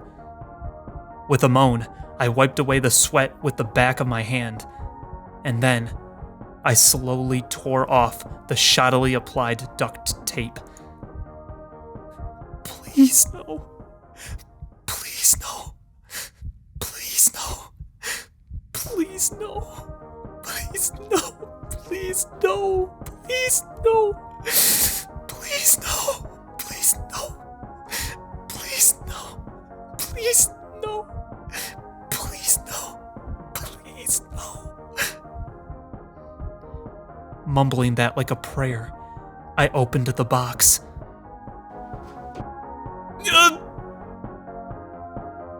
Inside was a lump of aluminum foil, packed carefully with cushioning material. Wait, is it in the aluminum foil? I peeked fearfully inside the box, but the phone was nowhere to be seen.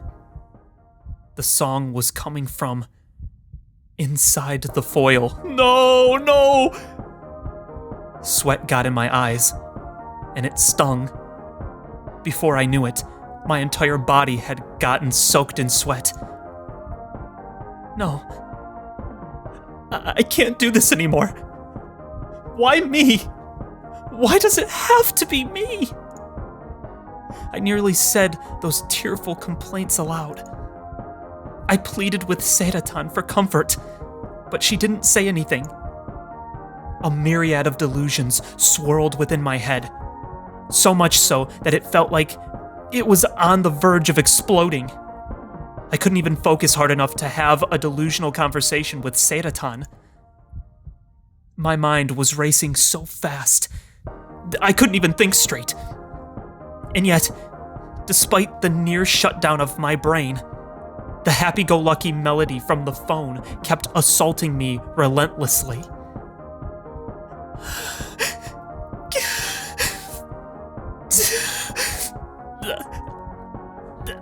I'm gonna open it.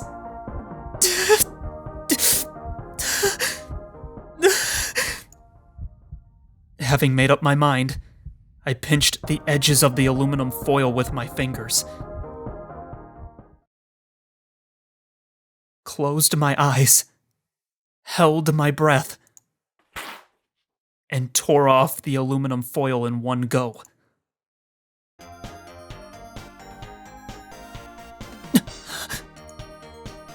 I could hear the song even more clearly than before. I was too afraid to open my eyes.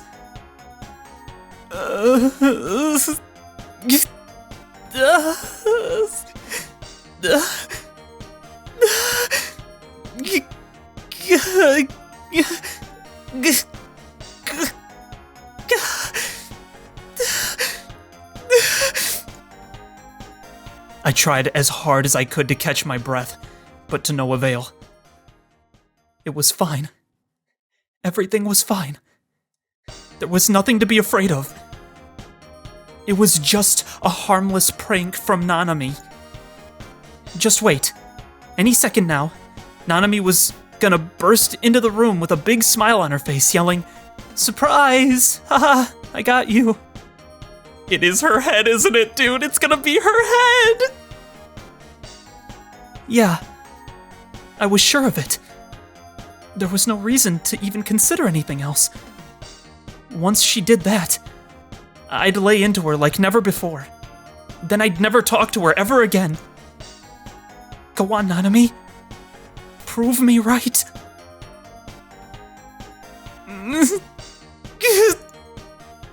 I had to open my eyes. I couldn't keep staring at the darkness. Not looking at it was only making things worse. All it did was force me to imagine what horrors might be inside. I couldn't handle any more terrifying delusions.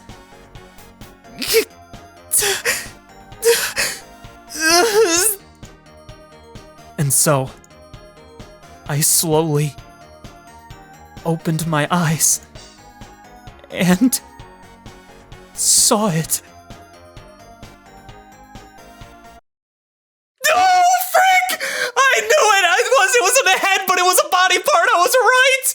No! Oh, frick! And you know it's her hand because the bangle. That's why they had the bangle. No! Oh, no! But it's just a delusion, right? It's not real. It's not real, right? It can't be. It can't be real. It's a delusion. Oh, no! Oh, no! No, no, no! Oh. Lying in the foil was a hand. A cleanly severed, slender hand. Grasped in the hand was a phone identical to mine. And wrapped around its wrist was... Oh, it's a cute bangle. Okay, then I'll take it off your hands.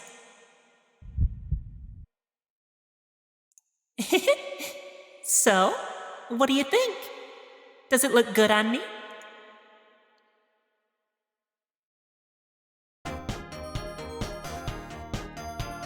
A yellow leather band that had turned crimson.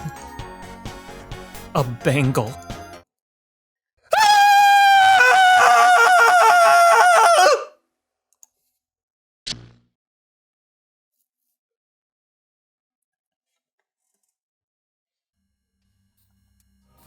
What I am about to discuss from this moment forward will get rather technical.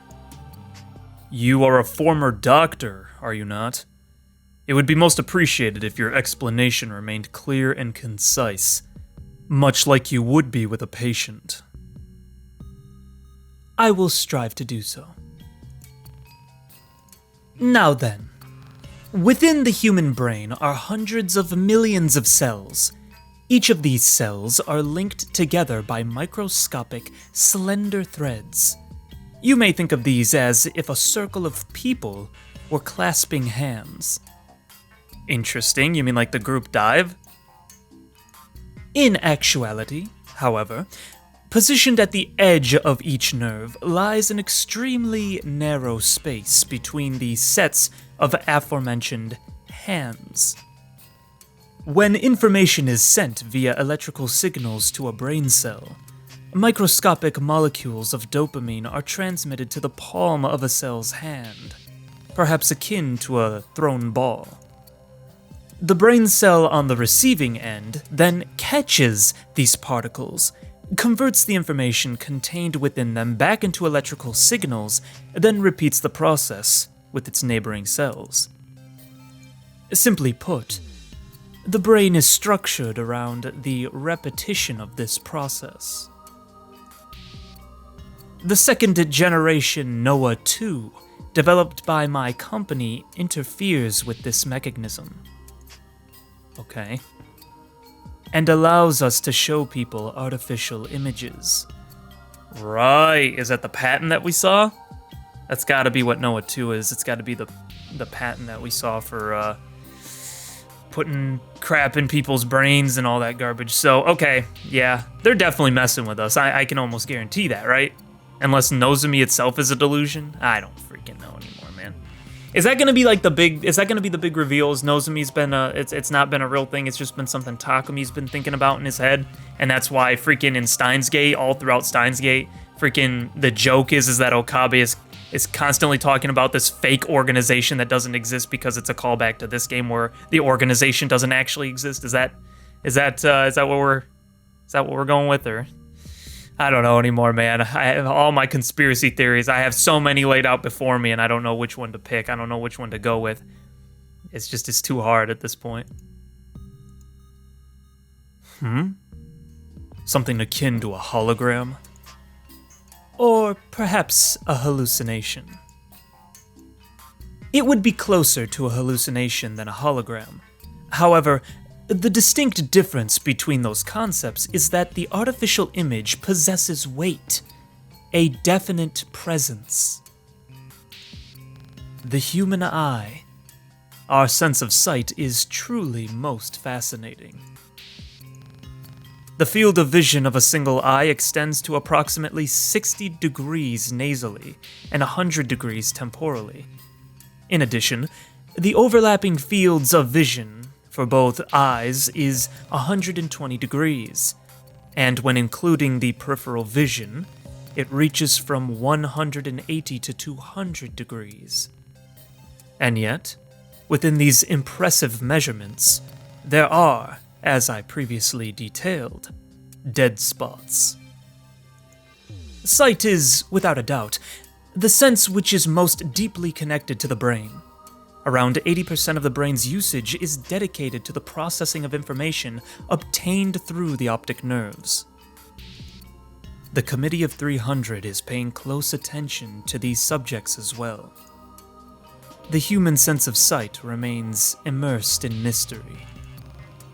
Around the world, even counting only the facets of research that specialize in it, you will find well over 1,000 topics involving the matter. Several years ago, the United States of America produced a memorandum named Strengthened Protections for Human Subjects and Classified Research. Oh, isn't that the thing that we saw? That's the thing that freaking, that Takumi saw, right? That had to do with the patent? So what they're talking about is different. Oh. Okay, if it's going where I'm assuming it's going, if he's gonna say, they once thought they could do this, but we've perfected it, or something like that, right? Or something, you know?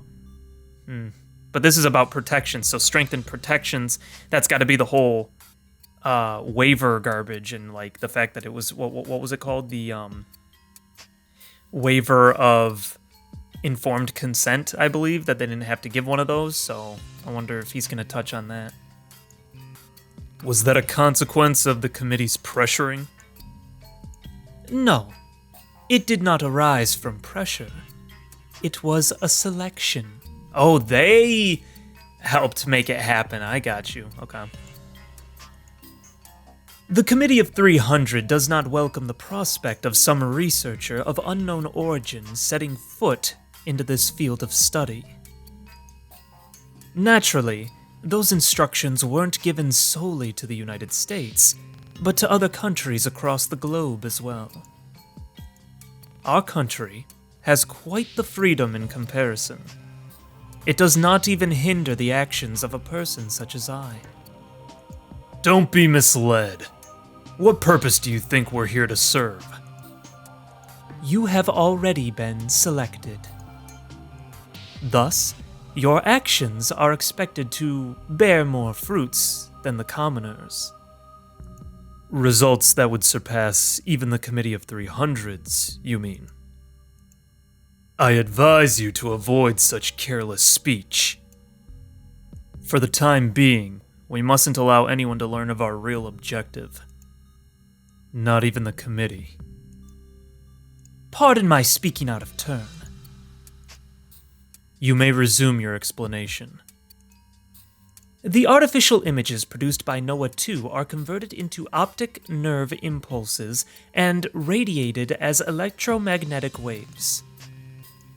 They penetrate the skin and cranium of the person targeted by them, and are then intercepted by the dopamine receptors, which I previously referred to as the palm of a hand. And, ultimately, the process terminates by inserting the images into the subject's dead spots. People who reside within areas where the GE rate is high are particularly susceptible to airborne image-based impulse signals. In these instances, their brains, in a confused, more receptive state, will parse artificial images as real. Interesting. Okay, so... Yeah, okay, so they're definitely saying that stuff does come into play in this particular story. So we have to pretty much assume that all of that is the actual case then. So this must be why they're focusing on Shibuya, and all the new gen cases are happening in Shibuya because the GE rate there is high, as Ban and Suwa found out with the whole pocket watch, or not pocket watch, it was the yen coin, right? So interesting. So then why are we so susceptible to getting these artificial images that I know we're probably getting? So, like, is there are they targeting us specifically? Because he said that it goes through the skin and into the brain or whatever, right? And so it's a targeting system. They're targeting a particular individual. Is what I'm trying to say. So are we just caught in the crossfire, or are we a test subject? Because we know Nozomi was in the hospital with Takumi, so that would tell you that he probably was a targeted test subject, right? I'm sure they don't think he's anyone important. They probably just figured he's a good candidate, right? To test out these artificial images and all this stuff. And especially, too, maybe as well, because maybe they know where his life has gone, you know? So he's in this container, he's isolated almost all the time. He goes to school, but he doesn't really have any real friends. Assuming Miss Mikuna isn't real and Demi isn't real and stuff, right? So he would only have just started getting potentially real-life friends, assuming Ayase, Senna, and Orihara are all real. And technically Nanami, so I mean, I think those four are real. I think it's Demi and Miss Mikun that aren't, because just from what I've seen thus far, it feels like they might not be. But we know people have been talking about Fess, so she would have to be either mass hysteria delusion, right? Like a mass delusion, where many people are seeing her, or she's real, right? Senna has been seen by people who seem to be outside of the Matrix, if you will, right? She stopped that one guy who was seemingly controlling all those people, right? In that park. I think it was Miyashita Park. And then now Orihara, she seemed to be seen by the other students when she bonked her head and the girls were talking trash about her. So she seems like she can be seen by more than just Takumi, right? And then Nanami, the only really, thing that we know about her is that she, I think, bought the phone for Takumi, which means she would have had to have interacted with somebody before.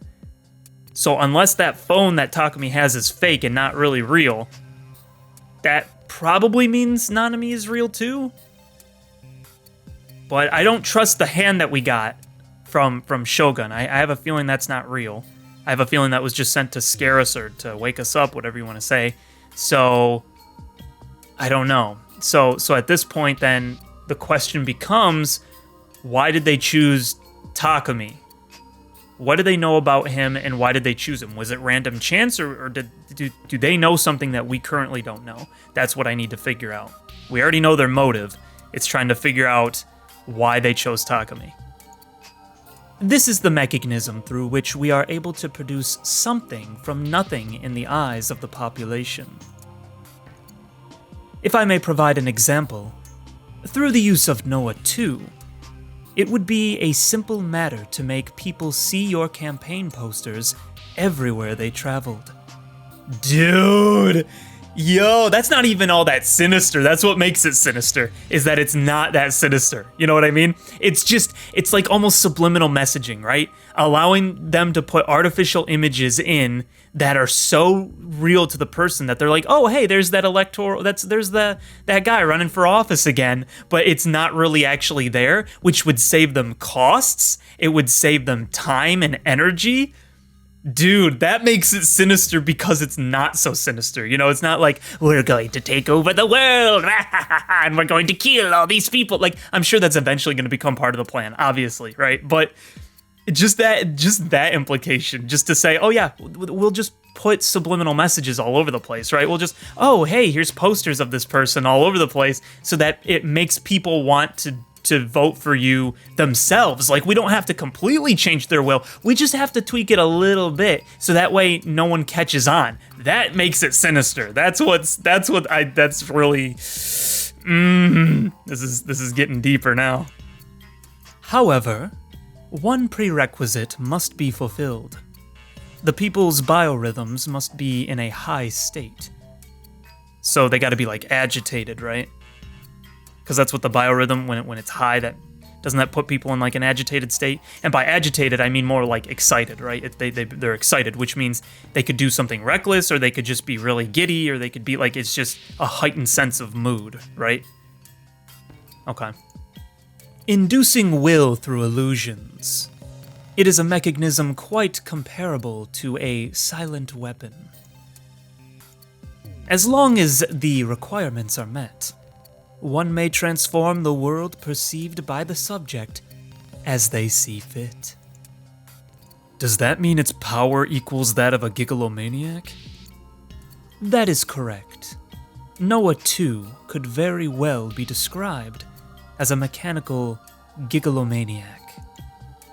If it begins operating according to theoretical values, it will soon be able to reproduce a power that is equal to, no, greater than that of a gigolomaniac. But what of its practical range of effect? Wouldn't the electromagnetic waves leak into the surrounding area? If so, that forgoes any hope of multiplicity of use. We have no desire to conduct indiscriminate brainwashing. Subjects are meaningless if they cannot be precisely selected. Interesting. Okay, there we go. So that tells us then that Takumi is precisely selected. So why is he precisely selected? Did they know that he has precognitive abilities? Did the fact that they messed with him give him precognitive abilities? Are the precognitive abilities just delusions that they gave him? And potentially Ayase and Senna and all these others, right? Senna seems to understand that, right? She says the world you're seeing is not really what you're seeing, it's what's being shown to you, right? So it's almost like she understands that maybe her precognitive powers aren't maybe really powers, maybe they really are. She's utilizing the fact that she's been given delusions to make her own delusions, maybe? And then be able to fight back against the delusions? I don't know. Worry not. A certain factor has been implemented for that very purpose. If I may direct your attention toward the monitor. What is with these low-life scum? Within my company, there are what are called porters.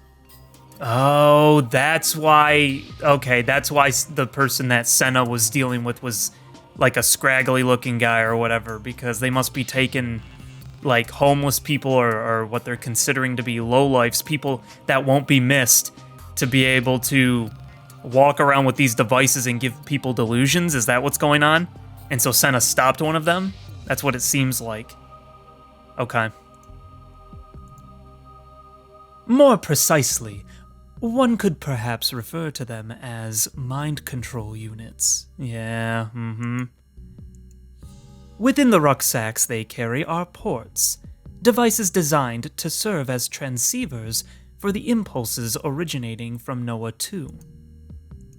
These ports receive the signals, then emit them remotely out into the surrounding region, Right, that's why she broke it, because it was like a modem, right? Okay, we're getting a little more information. Portable terminals in some. Through them, restrictions on the effective range of effect are eliminated. Operating it in a limited fashion becomes a non-issue as well. I understand what you're proposing. You may continue proceeding with your plan. However, please refrain from taking any action that could alert the Committee of 300. Aside from that, I care not how many victims must be sacrificed. I am deeply grateful for your understanding. With that, I would like to request that you provide me with personnel suitable to serve as porters. We will make the arrangements. As well as that, it would be most appreciated if you gentlemen could maintain control over the media. Oh my gosh, bro! Too real. All is for the sake of we three's long-sought ideal.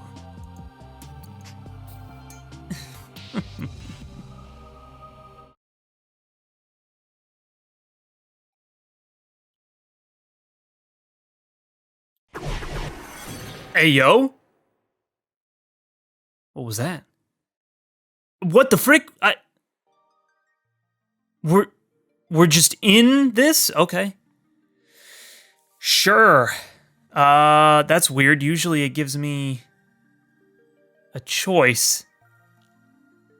I wonder if they just sent this to Takumi. Okay. All right. Taki. Hey, Taki. Can you hear me? Yeah. I can hear you, Seiratan. So, I've been thinking, we should just quit the game. Game? I know that Nanamichi is your precious little sis, but it's probably already too late. Huh? Why is she trying to stop us? Obviously, she's a delusion, right? Like, she's probably another one, but, like, is it Shogun trying to stop us, or Nozomi? Huh. It can't be too late. It can't be. I mean, when you get your arm lopped off, you usually bleed to death from it. It might be different if we were in a game, though. Why? Why Nanami? I'm sure this is already game over. If you don't quit the game fast, loads of people die. But, Seiratan, you always beat up the bad guys. That's 'cause I'm from an anime. Hey, what the frick was that? I forcefully shoved Seiratan's figure inside the inner pocket of my uniform. I have to save her. I had brought Seiratan as a good luck charm. In a normal situation, I would never get caught dead carrying around a figure. Because it could get damaged, obviously. Yeah, that's why. That's why. Obviously because it could get damaged, not for any other reason. Destroying your precious waifu was the most horrible thing an otaku could do. But right now, I couldn't bring myself to abide by my usual policies. I needed the emotional support above all else. On top of that, I might not live to see another day anyway. I took one last glance at Seiratan. Her head was sticking out of my pocket, and by doing so, I managed to hold back the tears that were on the verge of flowing out. Suddenly, someone bumped into me from behind, making me stumble. Okay, so it was just his own his own delusion. I thought maybe this was being sent to him in a dream. I turned around to see some DQN staring at me with an annoyed look. And yet, much to my surprise, he didn't say anything. He simply vanished into the crowd. Uh-huh. I looked around. I was at Scramble Crossing. Dude, what if we're a porter? Right? They said low-life scum, right? What if they consider Takumi to be low-life scum, and what if he's been carrying around one of these modems and doesn't even know it? Or maybe he does know it, but it's Shogun maybe that knows it, not Takumi, maybe. Maybe? No, because I still think Shogun's good. So maybe he has it on him and doesn't realize. But see, so far from what we've understood, when Senna stopped that one guy, it was obvious he was doing a job. You know what I mean? Like, he was aware of what he was doing. He wasn't just like, why are you attacking me for no reason? Huh? What was that in my bag? It's like he knew what he was doing, right? So it seems like seems like Takumi would know, unless they tried to use him as a test subject for somebody who is doing it unconsciously, right? That they're just walking around giving people delusions and they don't even know it. I don't know. The crowd was so huge, it was hard to believe it was 9 p.m. on a weekday. Not to mention the very same day an earthquake had killed 100 people. I felt like I was suffocating waiting for the pedestrian signal. People were surrounding me from every direction. And for some reason I wasn't aware of, the media was flooding in too. Uh-oh. People with huge TV cameras were forcing themselves onto the road, halting traffic. The flashes coming from them every couple seconds nearly blinded me. A group of people who were likely reporters were giving passionate speeches to their respective cameras. A few policemen were attempting to shoo away the mass media and pedestrians standing in the road, but gaining back control of the situation seemed pretty much impossible. It was like a paradise for people without cars. Were they holding some kind of event? Why this late? Why today? Considering 100 people had died, that was definitely in bad taste. Didn't they have any kind of respect? And if there was an event, it was crazy that even the mass media was joining in on the insanity. Japan was over. Meh. Not that it mattered to me. I have to save her. I have to save her. The place Shogun had told me to go was O-Front, a building which sat right in front of Scramble Crossing. The one with the Tatsuya and Star Bricks located inside it. Star Bricks? What the heck? Okay, yeah, I forgot he wanted us to meet him in O-Front. Yeah, I mean, what other option does he really got at this point? He can't really talk to anybody. I guess he could have asked his parents, right? But I guess in this particular case, he probably could have been thinking, if I say anything and Shogun finds out, because he's kind of got this omniscience about him, you know, he might know and then off Nanami if she is still alive, so. All right, that's fair. I'll buy that. That's probably what he's thinking. I really didn't want to come alone, but I couldn't get in touch with Themi no matter how many times I tried. And the police were probably still mistaking me for the new gen culprit, so I couldn't go to them. True, forgot about that he thinks that. But the time Shogun had set was getting closer and closer, and I was too worried about Nanami to stay home. So I had no choice but to go there while holding on to Seiratan.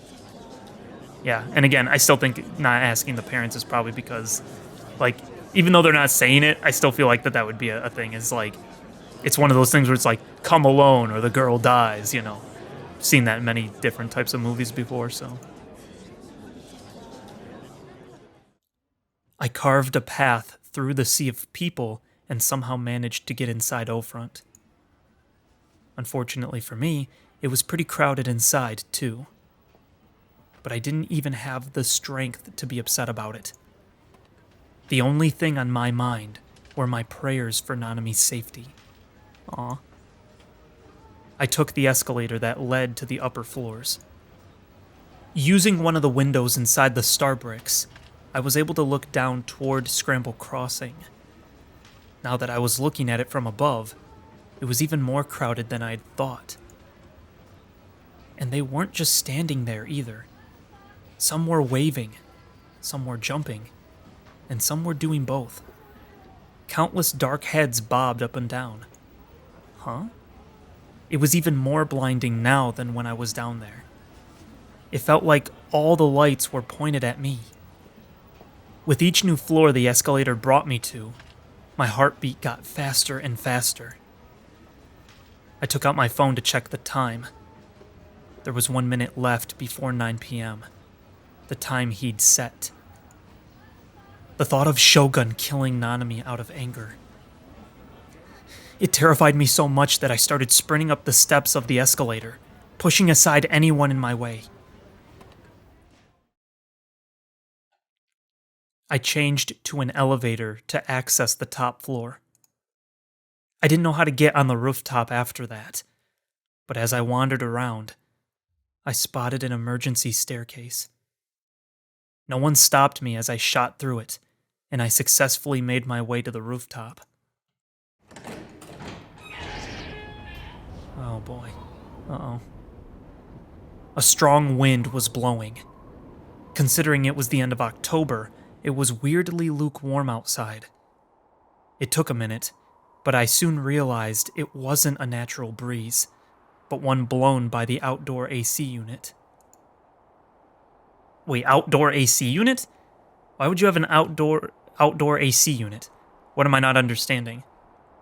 Is this enclosed? Like, this is an enclosed area? Did I miss something there? Okay, because I'm like, well, that defeats the purpose of having AC. Just goes out into the air. Cold air is just being pushed out into the air and then it dissipates. It's like, what? I buttoned the front of my uniform so that Seiratan wouldn't fall out. Thanks bunches, you big dum-dum. You're welcome. I felt a slight sense of relief when I heard Seiratan's voice in my head. Seiratan was with me, so there was nothing to be afraid of. I desperately tried to convince myself of that. Before that moment, I had yet to realize how dark it was. The only source of light was from the back of the lit O-front sign. Ironically, the neon lights from the surrounding buildings were too bright for me to see anything. If someone was hiding in the shadows, I would have been incapable of seeing them. You're late. My heartbeat, which had started to finally calm down, skyrocketed once again after hearing those words break the silence. Uh-oh, here we go. I looked all around me, but I was unable to figure out what direction the voice had come from. And then, I heard a sound. A squeaking sound that I'd heard several times before. This time, I deliberately focused my gaze into the rampant darkness. There, I spotted the glow, the backlit outline of a wheelchair's wheels. Oh no. Shogun! Welcome, Takumi-kun. He was talking to me like he knew me. Like we were friends. It felt so wrong. Goosebumps sprang up on my skin. I didn't want to talk to him. I was too scared. I wanted to get out of there as soon as possible. Okay, then let's hightail it out of here. At this rate, Taki, you're gonna get killed. But Nanami was... You really are a brave guy. You came here alone, just like I told you to. You've definitely got my thanks there. Wait a minute. Something was off about him. He was different from before. Yeah. His voice. Something was off about his voice. That voice. A voice is just vibrations moving through the air. The way it sounds depends on the conditions around it. Aren't I correct? What was going on? His voice kept changing. Was he using some kind of voice changer? Did he want to hide who he was by disguising his voice? Why now then? Why hadn't he before? That aside though, I wasn't following what he was saying. Taki, don't let him confuse ya. Don't let your guard down. No trust in anything anyone says. You're right. You're completely right, Seiratan. Seiratan always spoke nothing but truth. I tightly squeezed Seiratan's body through my clothes. Also, I didn't pick up on it until, well, I picked up on it, but I just didn't mention it until just now. But Shogun heard his thoughts again. So, again, I feel like they're reading his mind. I mean, maybe he's talking out loud, but I think they're reading his mind. Where's Nanami? It felt like my heart was about to burst from the fear. Even still, I desperately forced out my voice. I thought stuff like this only happened in TV and video games. Is Nanami already dead? Nope. Yeah, no. He chopped off her whole hand. Don't you remember? Even if she was alive, it wouldn't change the fact that she'd be about to bleed to death.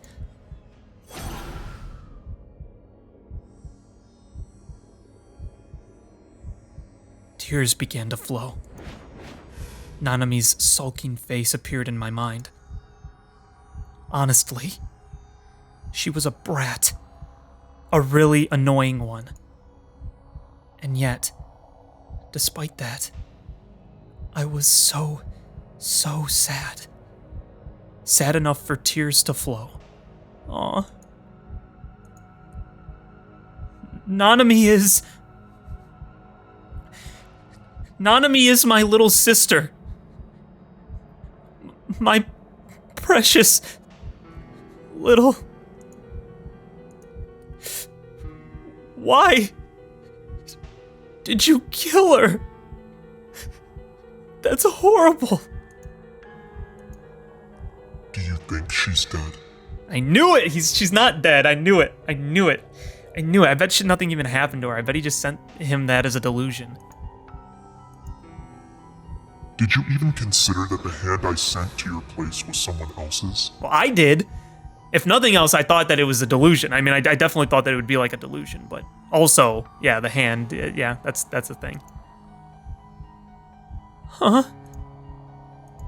What I'm saying is, even though the phone and the bangle are Nanami-chan's, the hand may belong to someone else. Nanami was... alive? I told you not to trust him. Just don't listen. If you successfully complete the quest, I'll return Nanami-chan to you. No questions asked. Alive, of course. Quest? Shogun had used that word again. Did he want me to think of this like a game? But the real me wasn't a hero. He wasn't anything like one. However, if you aren't able to complete it, Nanami-chan won't be coming back. Suddenly, Shogun's voice became cold as ice. Getting scared of some old guy like this was pathetic. But this man wasn't normal. this man was the new gen culprit. I'm sure I don't need to explain what'll happen if you disappoint me. So don't let me down now. You can do it. Why? Why? Me?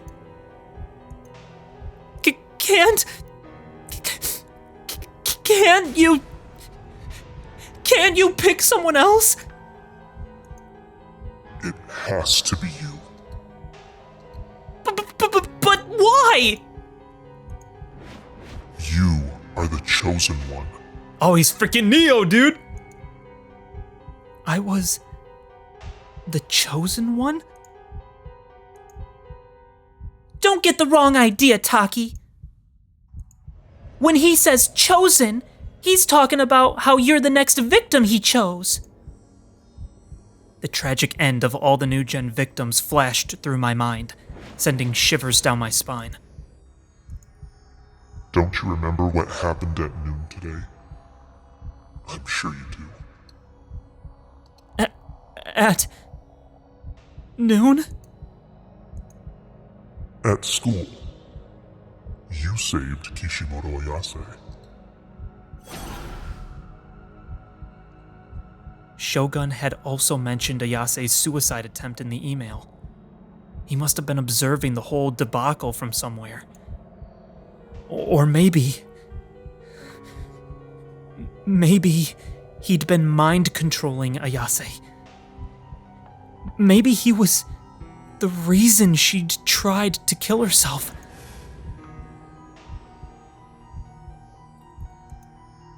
Thanks to that flower bed, Kishimoto Ayase survived. Do I have that right? Shogun knew about my power. Back at school, no one had ever questioned the existence of the flower bed. The only one that had was Senna. Then she'd gone on to accuse me. You had a delusion of it, didn't you? Taki!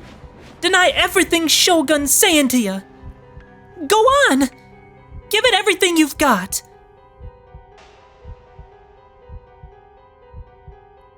Right! Maybe the entire reason why Shogun was following me around, why he was trying to kill me, was because I had powers. If I claimed that I didn't have any powers, maybe he'd let me off the hook. I don't have any powers. Powers? I don't recall saying anything about powers. Crap. You don't have any powers, Taki. You're just an otaku freak. You don't have what it takes to be a hero. You're just a harmless shut-in that likes to fap over me all the time. Ain't that right? Gosh dang it. Yeah.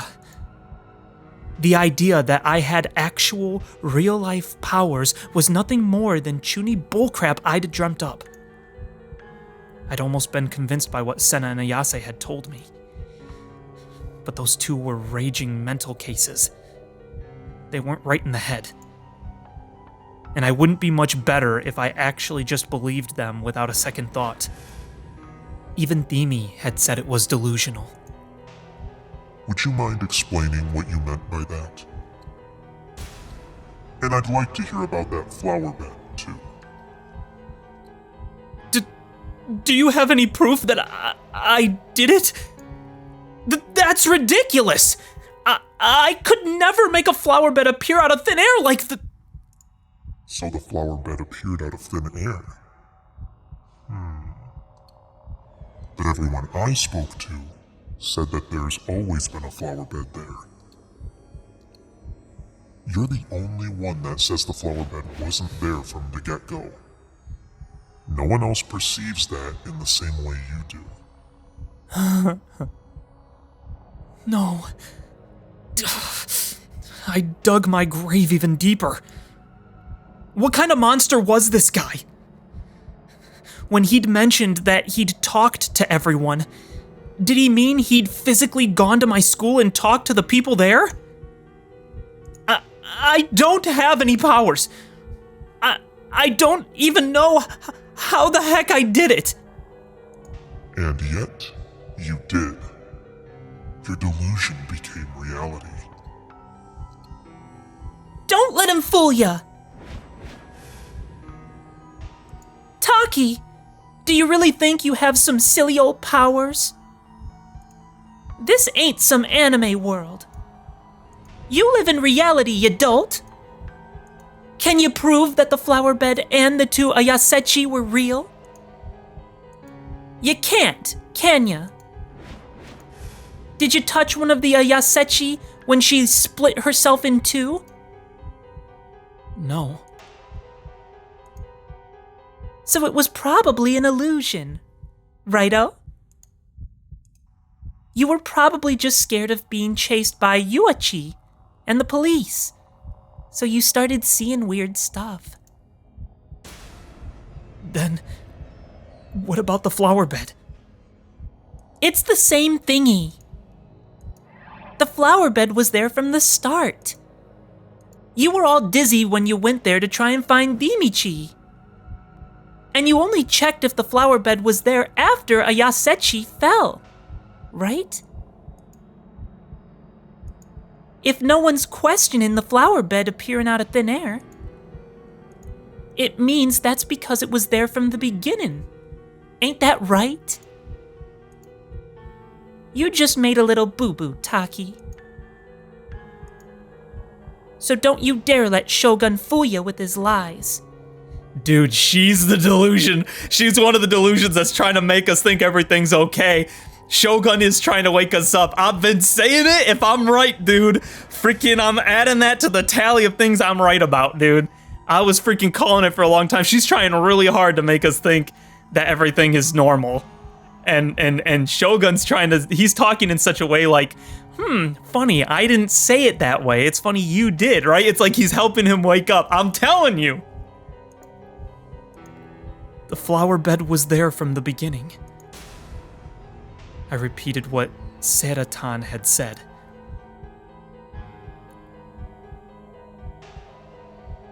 At first, I assumed it wasn't there. But I was wrong. It was just a delusion inside my head. After all, everyone else said the flower bed was there, right? It wasn't me using some powers. Or anything crazy like that. I just made a mistake. That's all. No. I know you have powers. Oh, frick. And you know it too, don't you? I don't want to die. And you know it, don't you? I don't know. Please don't kill me. If only you knew how much power you have. You have a gift. I sense great potential within you. You have the power to change the world. I wanted to go home. I wanted to hole up inside my base and play ESO forever. Glued to a chair for eternity like a disabled person. Dude, what if the modem is his computer's modem? What if he's been a porter this whole time and he's been, without realizing it, running this delusion program or whatever that Nozomi has been sending to him, and it's been going through his own computer modem. Yo, what if that's what it's been, dude? I wanted to spend my days grinning over Seratan's figure and marathoning Bloodtune on loop. That was all I wished for. Taki, you gotta get out of here. I promise, I'll stay by your side forever. Dude, that's what Dimi said. I'm telling you, bro. I'm telling you. Dimi and Sanaton are the same. They're like the same type of delusion or something, man. They're like the same person. I'm freaking telling you, this is some spyware in our brain right now, bro.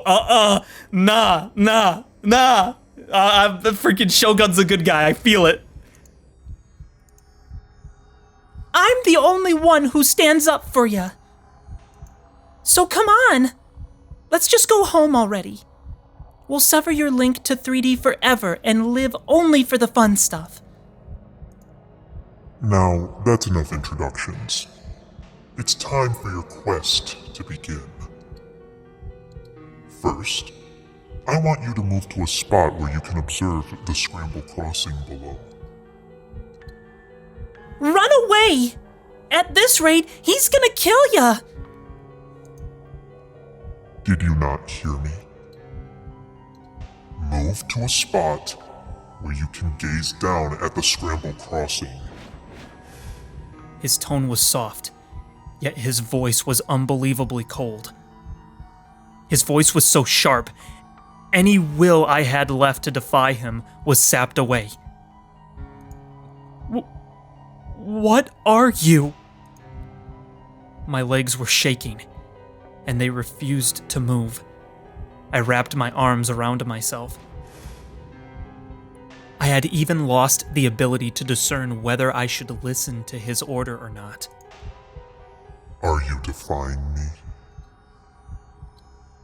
If you don't obey me, I can't guarantee Nanami-chan's survival. She's already dead anyway. You'll just end up dying for nothing too if you keep trying to save her. I want to hear her voice. I managed to squeeze that out, my voice small as could be. However, Shogun rejected my request in an instant. That won't be happening. You should really consider the position you're in.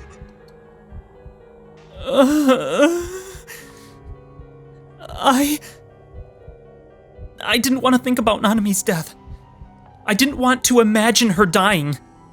I was too afraid that, if I imagined it, it would become real. Yeah, good point, considering that the flower bed thing happened. In the end, I relented. I started walking to a spot where I could look down at Scramble Crossing like Shogun had ordered me to. I could barely see where I was going. If I wasn't careful, I could easily trip and fall. On the side of the rooftop facing Scramble Crossing, a transparent acrylic plate protruded out and up like a wall. It was about 3 stories high. As I approached the wall, I could hear the tumult of the crossing below. A single woman's voice caught my ear. It seemed like it was coming from the Jumbotron mounted on a neighboring building. Do you see the broken part of the acrylic plate wall? Where the hole is? I wiped away the cold sweat on my forehead, and then, moving only my eyes, I looked toward the wall. Just as Shogun had said, there was a hole where a single person could pass through. It had an unnatural shape to it, like it'd been smashed open. It'd clearly been destroyed by human hands. Of course, there was nothing beyond the hole. Only a sheer 80-story drop leading straight down to the concrete below. Okay. Take a step out there and greet the spectators below. Huh? What? Had he just said? Shall I repeat myself? I want you to lean out of that hole, then greet the people below. He couldn't mean... See? He wants to kill you, Taki. 100%. I gulped. Was this how he'd gotten the 5 people to jump off? It really was exactly as Seidaton had said. There was no way out of it. I was going to die. He was going to make me jump down from here and die. I can't! If you refuse, Nanami-chan dies. But if you obey him, you die, Taki! What the heck was I supposed to do? I tried to figure out what the best course of action was, but the only things circling my mind were the most negative delusions possible. I was unable to think straight. Someone save me. You jerk! I could hear Nanami's voice echoing within my panic-stricken ears. Jerk!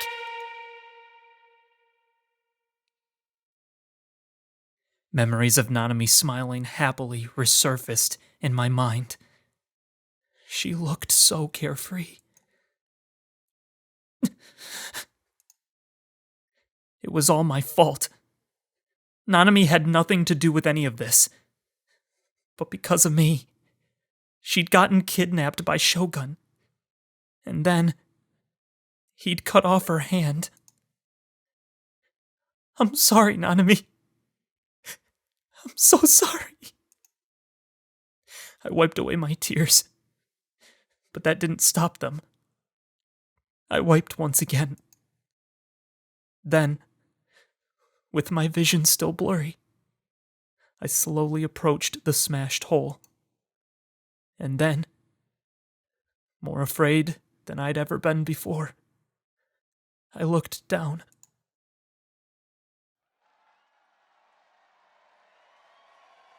What is happening? Suddenly, a huge cheer akin to the rumbling of the very earth itself came from the people below. A large crowd was gathered in front of the station.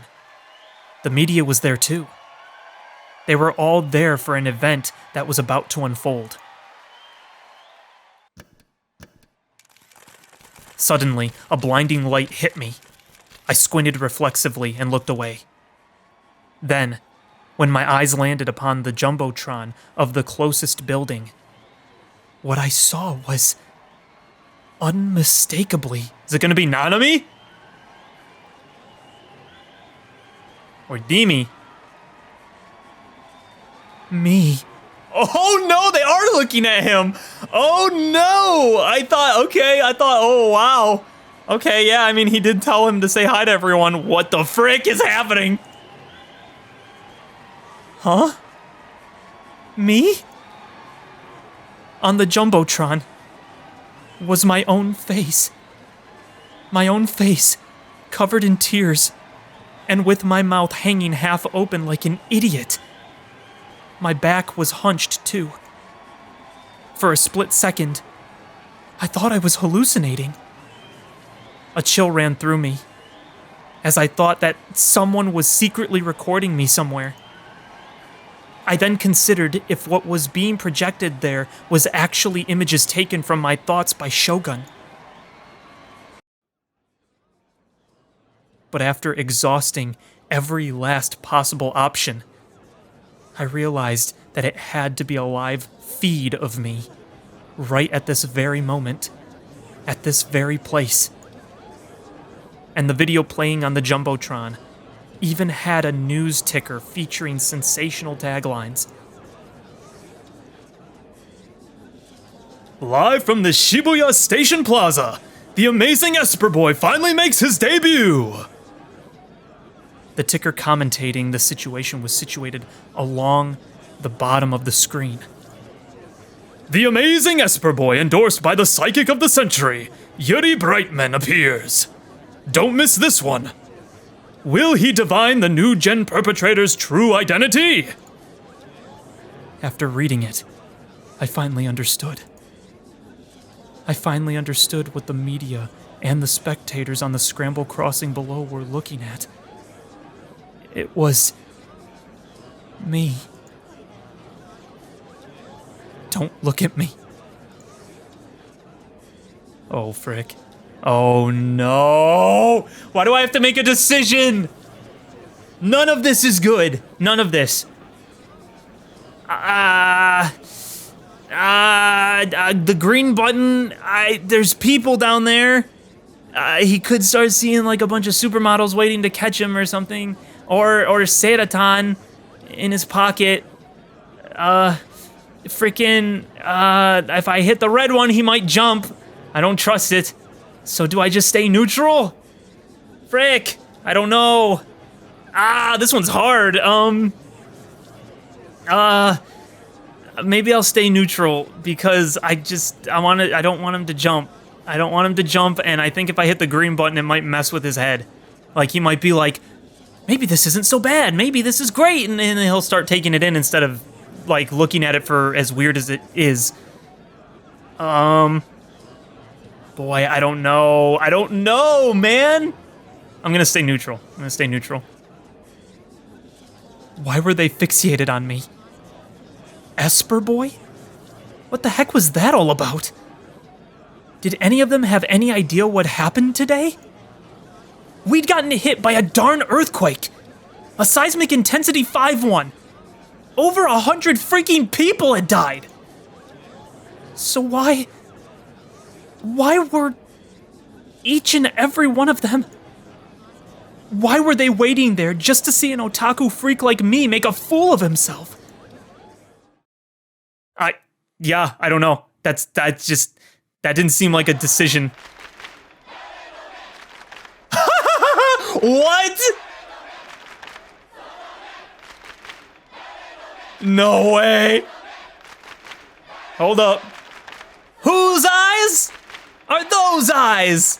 Whose eyes are those eyes? It sounded like fans cheering from the bleachers at a soccer game. Or maybe a volleyball game. The entirety of the DQNs who had gathered in Scramble Crossing had all begun chanting in unison. Maybe this was a planned part of the event. Or maybe Shogun had mind-controlled them into doing it. They all followed the same rhythm as they raised their hands overhead and shouted the same words. They were all insane. I was horrified. The chant wasn't stopping. In the midst of their chant, I could hear the high-pitched voices of female DQNs. Takumi! Look over here! We love you! Yeah! As I listened closely, I noticed the one thing they all had in common. They were all making fun of me. Were they? To them, they were just having fun and laughing to their heart's content. Everything was fine as long as they were having fun. A festival dedicated to my sacrifice. A true crap show. All I wanted to do was join in. Make fun of myself the way everyone else was. Every last one of them was a DQN. Nobody would be coming to my rescue. Everyone who'd come here wished for my death. Crowd psychology was going to kill me. Not out of hatred or fury, but simply because that was what everyone else wanted to see.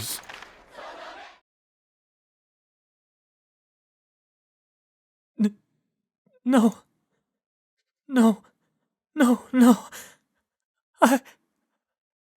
I don't want to die. I was scared. This close to wetting myself. I had never felt so close to death before. It felt like my consciousness was drifting away. And now, I was like a child throwing a tantrum. Please, I don't want to go. I started to cry. I hoped that, by doing so, Shogun would let me go. I hoped that, by doing so, the the crowd below would maybe feel sympathy for me and come save me. I hoped that, by doing so, the police would realize I wasn't the culprit, just an innocent otaku freak, and then they would come save me. He's wanted someone to come save him this whole time, and I'm trying to figure out what that means. Is he really a kid that doesn't realize that he didn't grow up? Or something? Is there some sort of like mental handicap that he has? Not handicap, that's not the right word I'm going for. It's like, is he actually a child in an older person's body, maybe? Having all these delusions? I don't know. That seems too far-fetched. But he keeps bringing it up all the time. I don't know. I was trying to think of what that could be. I hoped that, by doing so, my parents, who would be watching TV at home, would come and take my place. I hoped that, by doing so, Emi maybe would come rushing in to save me. I hoped that, by doing so, I would suddenly wake up and realize that it was all a dream. With this myriad of hopes in my mind, I shook my head desperately, and then I cried out my sole wish. I don't want to die. And yet, If you take one more step back, Nanami-chan dies. Shogun's tone hadn't changed at all from before. You're already standing on the stage. This is the perfect place for your awakening, don't you think? He's trying to help him. But the only way to do it is to make him face his fear, isn't it? Because he's always been, he never wants people to look at him, right? That's always his thing. So, he's making him face his fear. I'm pretty sure that's what's going on. Everyone who's gathered here is waiting for you. If you disappoint them, they may turn into an angry mob and chase after you. When he said that, I froze, unable to take a step back, nor look behind me. Quit your worrying. He's just trying to scare ya. Nanamichi's already dead, Taki. Running away right now won't make you a bad person, I promise. Even if that was true, I want you to focus on the scenery standing before you. Shogun's voice was very calm, which somehow only made him all the more intimidating. I couldn't even find it in me to say anything back. There is only one task you have to do. No. I can't jump. I'll die. No one said anything about doing that. Huh? Was I wrong? Then, did that mean I didn't have to die? Without moving an inch from that spot. I want you to find your D-sword for me. Whoa, okay. He's got to be put under pressure in order to do it, huh? Okay.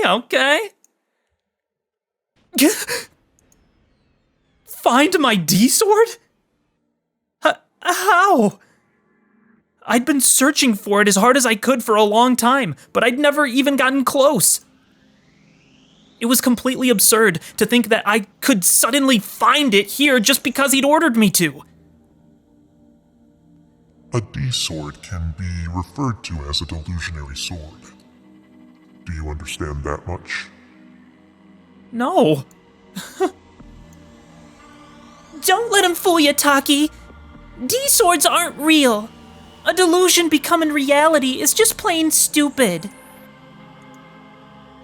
I'll never find one. Before you came here today, you'd already run into several others who have swords. Isn't that right? Surely they told you how you can get your hands on one. Remember what they said? See, remember what they said? He's in his head. He's in his head. It's his older self. It's like a younger yet older version of himself. It's like a past version of himself that is personified as a little kid, hyper-aged and sitting in a wheelchair. It's gotta be. That's gotta be what it is. This sword is that which bends fate to its will. This sword is that which converges all sorrows. This sword is that which interferes with the transcendental place.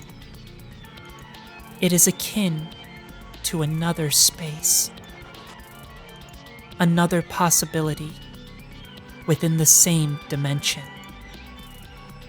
or perhaps a delusion. Stating it that way does not provide much in the way of meaning. The sole thing we can know for certain, however, is that this sword exists within that region. It was there before I knew it. At first, I did not perceive it.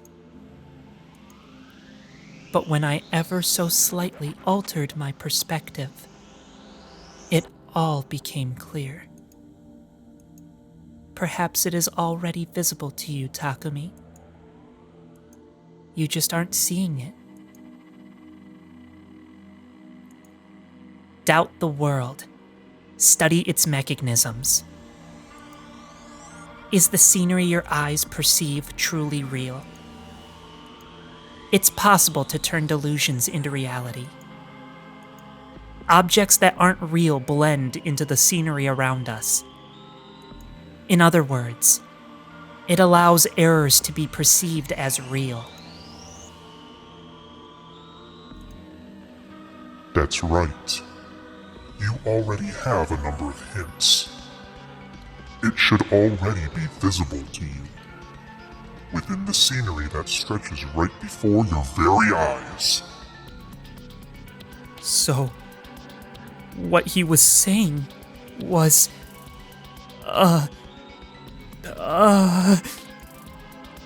Shogun was hiding a D-sword somewhere in the scenery I was looking at, and I just had to find it? Oh, wow! Yeah, there it is! What the heck? Yeah, it's just appearing. I wasn't even noticing it until just now. What the heck? Yeah, it's like a lance. What is that? If I find it, will you let me go? Finding it isn't the only thing you have to do to complete the quest. You need to actually grasp the sword. Just make sure that you follow the rules. You can't move a single inch from that spot.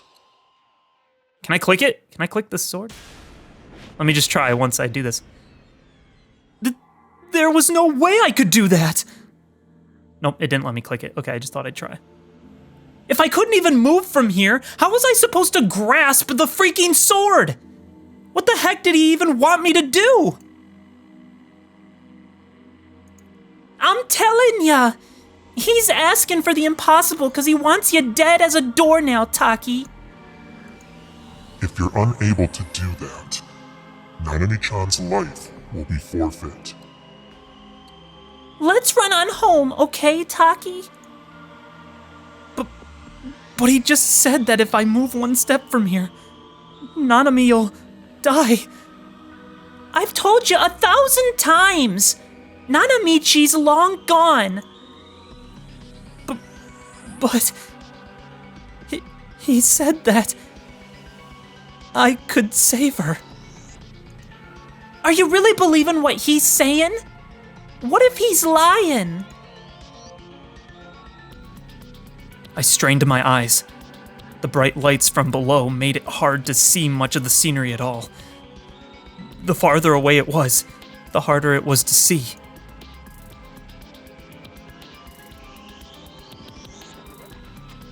Yo, there it is, baby! Is it gonna, like, shoot over? I was trying as hard as I could to look around, but the scenery I could see from here wasn't all that vast. Most of it was hidden behind buildings. But I had to find my sword. It just ain't possible. What the heck was I supposed to do? I thought about what Ayase and Senna had said once more.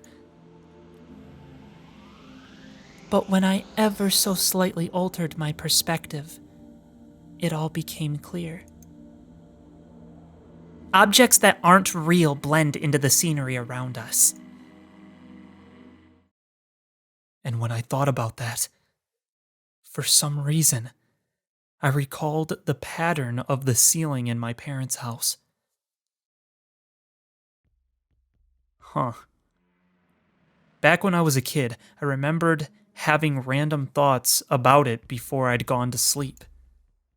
To me, the grain of wood on the ceiling had looked somewhat like a face. Yeah. I guess every kid did something like that at some point. And once I'd seen it that way, I could no longer see it as anything else. Yo, that's a real feeling. Okay, I know where they're kind of going with that. That's cool.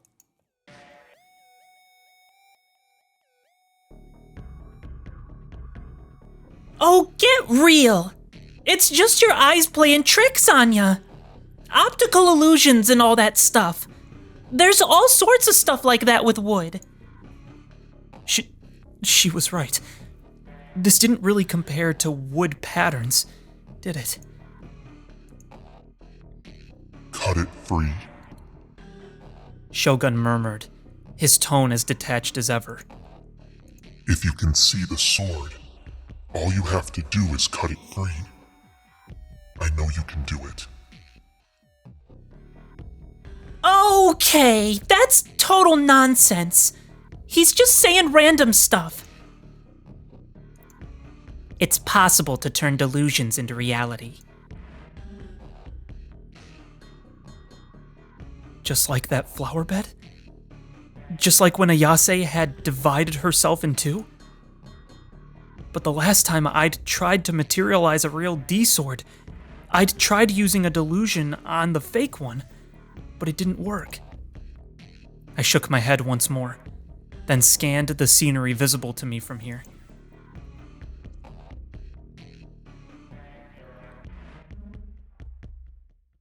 Come on, baby, it's right there. I see it. I saw it forever ago, baby. Oh, quick saved? I saw a sword. Wait, what? There's a choice? Oh, frick. Wait, okay. Okay. Yes. Yes, there is a sword. I saw it forever ago, so I have to say yes. I distinctly saw a sword. That looks like a sword. Yeah, it looks like a sword. It just doesn't have the hilt on it, right? That's a sword? Yes, I distinctly saw a sword. That is a sword right there. I can still see it. If I move from here, I can take it.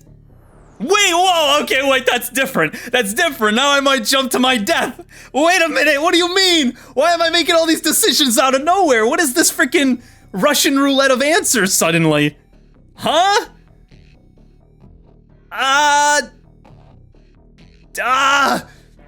But it's just a delusion maybe, right? So I should say yes, because I trust Senna, right? I trust Senna? That says Heaven's Gate on it. That's the same door that frickin' Ayase jumped into. Frick! I'm trying to make sure. She said, though, that I can... I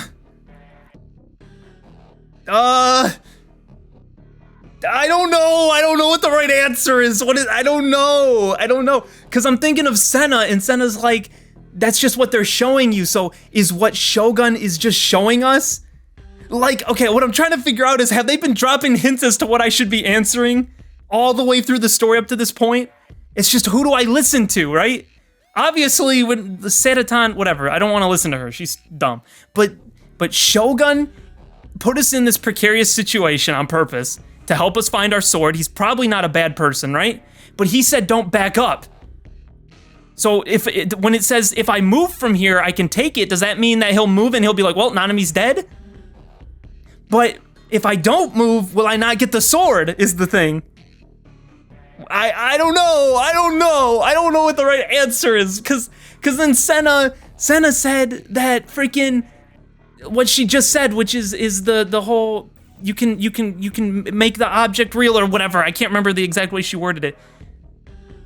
So, hold on, can I look at the history real quick? Yeah, okay, I can. It was, it's possible to turn delusions into reality, right? And then the other one, what was the other thing she said? It was objects that aren't real blend into the scenery around us. But if I ever so slightly altered my perspective, it all became clear. Frick. I don't know. I don't know what the answer is. I don't want to die. I don't want to kill him. I don't want him to walk off and die. But I trust Senna. I trust Senna more than I trust anyone else. And also kind of a Yase, but I mostly trust Senna. If I move from here, I can take it. You can't trust your eyes, right? Because it's just what's being shown to me. What's just being shown to me is that I'll drop to my death and die, right? But it's not real. Like, I won't actually do that. I'm clicking yes. Yes! If I move from here, I'm doing it. I committed. You disappoint me! What do you mean? No! That's what I was worried about! You disappoint me.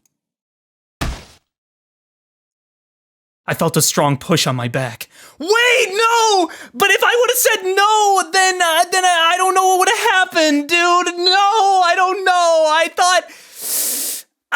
it said I can take it. Isn't that what it said? It's... Oh, shoot, I saw a sword, but... Yeah, if I move from here, I can take it. Like, take it where? Move back? It said if I move from here. I didn't know what that meant. I thought it meant forward. I don't know what's happening. That's not fair. That's not fair. There wasn't enough context. I didn't know. Before I could even notice, someone had moved up right behind me. I hadn't felt any presence. It couldn't have been Shogun. I hadn't heard the creaking sound of a wheelchair. Then who? Oh, frick! The nightscape of Shibuya Station spun around and around. Is this what was supposed to happen? I don't know. If I would have said no, he wouldn't have done it, and he would have freaking... Gosh dang it, I don't know if I did the right thing, man. But I was trying to listen to Senna. I fell to the earth. I felt the wind rushing over me. The ground was closing in. I could hear screams, or rather cheers, all around me. Is this it? Is this how it ends? Is this how I die? Oh, frick! No! Not like this, not like this, not like this, not like this, not like this, not like this, not like this, not like...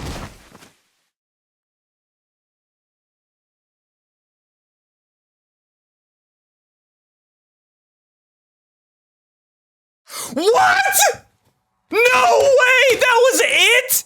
You're kidding me! You're kidding me, dude. No way! Why was that the wrong answer? I don't understand! I don't understand why that was the wrong answer. Why was that the wrong answer? Was that an ending? Did I just get an ending? Did I get an ending? Was that an ending? I never got a thing for it. Was that just the wrong answer? What? I don't... Oh, man. What do you mean? Oh, frick. Okay. All right. I guess we're gonna jump back in then.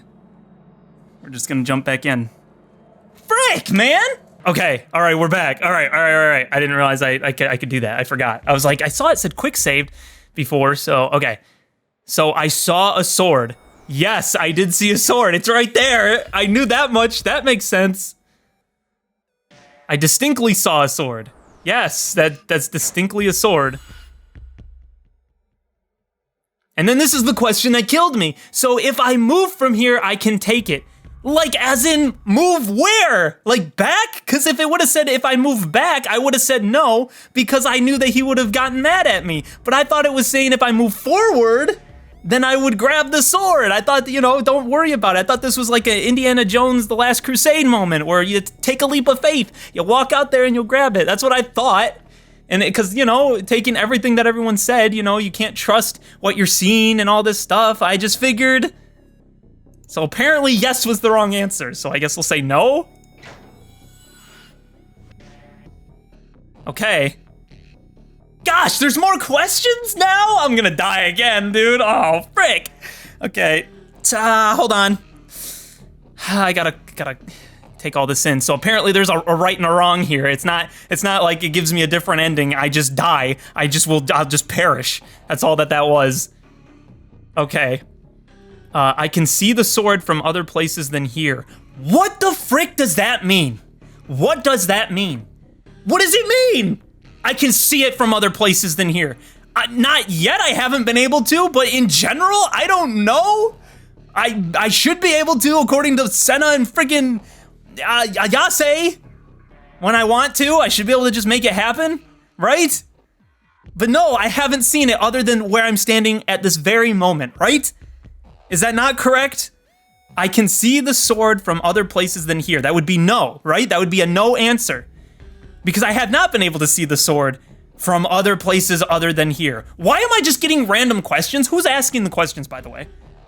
I don't know what this is, and it's making me mad. I would say no. I haven't been able to see it up until this point, right? That's why he brought me up on the freaking roof and all that garbage. I can see the sword from other places than here. I can see the sword from other places than here. So far, I have not been able to do that, no. No, I have not been able to do that. So, I would say no. Is it gonna kill me? Okay, all right, that was the right answer. Okay, yeah, because I haven't been able to see it. It's not actually a sword? That's some bull crap, okay? You can't just have a question like that. Or a statement, I guess, that I have to agree with. What do you mean it's not actually a sword? We've been saying it's a delusion this whole time. Freaking Senna's been saying it's a delusion, okay? Then other people are saying, no, it's a real sword. Ayase says it's a real sword. Senna says it's not real. She says it's just a delusion that I made up, like the chain and all that crap. Shogun wants me to find the sword, implying that it's real, but is it actually a real freaking sword like the one we bought at the store? Like, I don't know, that's freaking bullcrap, man. You can't ask me questions like that and expect me to be able to answer the way you want. It's a 50-50, that's a 50-50 question. I can't answer that, like, accurately. I mean, yeah, it's an actual sword, probably, right? But it's also a delusion, so... No, it's not a real sword, but it also is a real sword. It's both a sword and not a sword. This makes me mad. I'm freaking ticked, bro. I'm freaking not okay. This is, I was using facts and logic up to this point, okay? And now I can't use facts and logic to answer this. He's just gonna kick me off the roof if I say something he doesn't like. I'm entitled to my own opinions. I think the sword is real, okay? I think it is, but the other people have been saying it's a delusion that I made up. One of them says it's a delusion, the other one says find your sword. Which is it? Which is real? I don't know. This sucks. I don't like this. This is dumb. This freaking makes me mad. I don't know. I see it. It's right there. It's there. But like, according to Senna, it's not real. It's something that she conjures. So like, I don't know, dude. Freaking, maybe it's real. It's not actually a sword. I would say no, it is actually a sword. It's actually a real sword. It's a real freaking sword. But is it just a delusion, man? Because if it's just a delusion, I get kicked off the building. Like, it's not fair. It's not fair. How am I supposed to know? I have to just guess what the right answer is. No, it's a real sword. You disappoint me. You disappoint me. Screw you. I'm backing up. That freaking makes me mad. Is it going to be any different? Nope, he just kicks me off. So, I don't get it. It's the same thing, isn't it? Yeah, then who? So someone else did it. Okay, quick load. Man, what do you mean it's actually not there? Like a real sword. Okay, I saw a sword. Yes, I saw a sword. So it is what they're saying then. It's like, it's just a delusion. I distinctly saw a sword. Yes. If I move from here, I can take it. No. So are we trying to wake up to what reality is? Is that what's going on? Because if I would have said, no, I don't see a sword, if it really is a delusion, no, it's not a real sword, then he'd probably kick me off there too. So it's like, acknowledge that you see it, but don't acknowledge that it's real. What? Like, how am I supposed to know what the right answer to that is? I can see the sword from other places. No. Okay. So that's gotta be the angle they want me to go. Because I didn't know who to agree with. Ayase says that the sword is real. She says it's like a real thing that I can create, right? But they've been saying it's my delusion, but it's like delusion that's been turned into reality. Your delusions can become reality. That's what they've been saying. And yet at the same time, they say it's a delusion. So how am I supposed to know which is the real one? I can't, and then I get kicked off a building because I don't come up with the right answer. The coin didn't flip on heads, it flipped on tails, so I die. It's like, what the frick? It's not actually a sword. Yes, it's not actually a sword, apparently. Apparently the other one kicks me off the building. Oh, okay, we're done. We're done answering questions. Okay, what the frick, man? I didn't realize that there was, like, the right and wrong way to say that. Or I would have... Man, I don't... Whatever, man. Whatever, dude. I wanted to do that right, and it made me mad that I couldn't, because, like, those were stupid questions, and you know it. Whatever. All right, let's move on. I'd seen it. What? Within the nightscape, blurred by my teary eyes, amid the scenery in which light was warped by my welling tears, I'd found a spot that looked just like a sword. Huh? You see it after saying it's not actually a sword. What do you mean? I don't understand why I just got questioned to death. So by acknowledging that it's not there and not an actual sword, I saw it? Is that what you're saying? That's what you're telling me right now? That's what he's been doing the whole game, is saying it's not real. Is that why he's been able to see stuff? Because he's been saying it's not real? I don't freaking understand what just happened, but whatever, okay. Fine. Sure, whatever. Just like what Ayase had said. I hadn't noticed it at first. But when I'd ever so slightly altered my perspective, it was there before I knew it. Even if it'd just been a coincidence, I was more than happy with it. The more I thought of it as a sword, the more defined it became. And over time, it was becoming more and more real. It was slowly turning into a definite part of the scenery. I don't understand how the way that those answers had to be laid out. Hold on, I want to go back. I want to look at them again. Hold on. I saw a sword. That makes sense. Yes, because we're supposed to see things that don't seem like real, like that don't seem like they're from reality. We're supposed to see them and understand that they actually are real. So yes, I saw a sword. I distinctly saw a sword. Yes, I saw the shape. I saw the whatever. Those were two easy answers for me.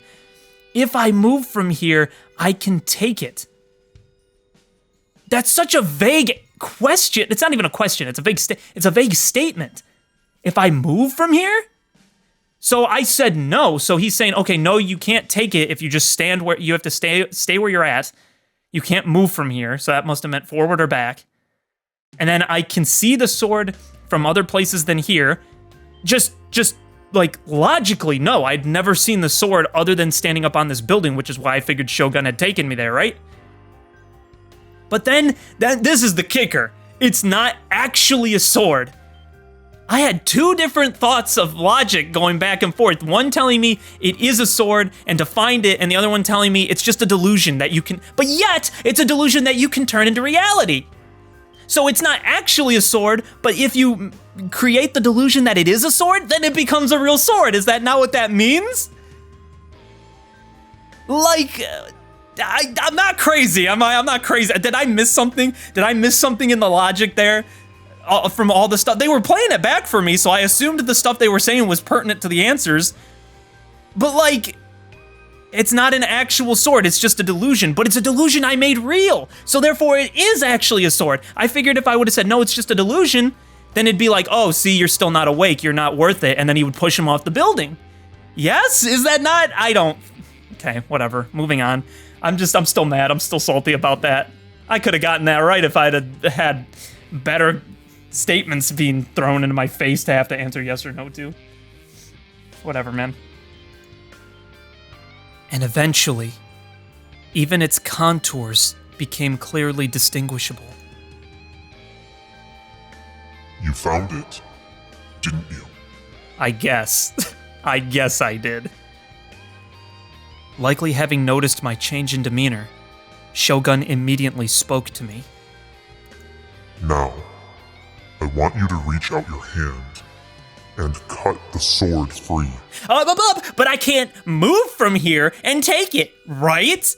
I can't move from here, or I get shoved off the building. What do you mean, reach out my hand now?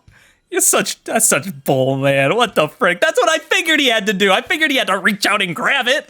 That's why I said move. That's so dumb. I should have had that. They should give me that. I should get brownie points for that, okay? They should have given that one to me. I'm just saying.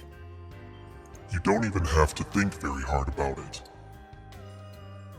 You can do this. No, you can't, and you know it. You can't listen to him, Taki. If you do that, you're gonna fall. And if you fall, you'll die.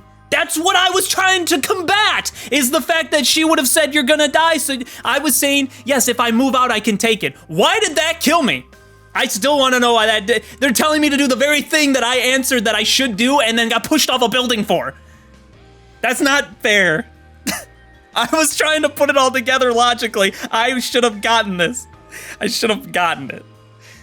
I'm mad. I'm very mad. I'm very not happy that I couldn't get that right because the game decided, oh, your answer's stupid and stinky. So dumb.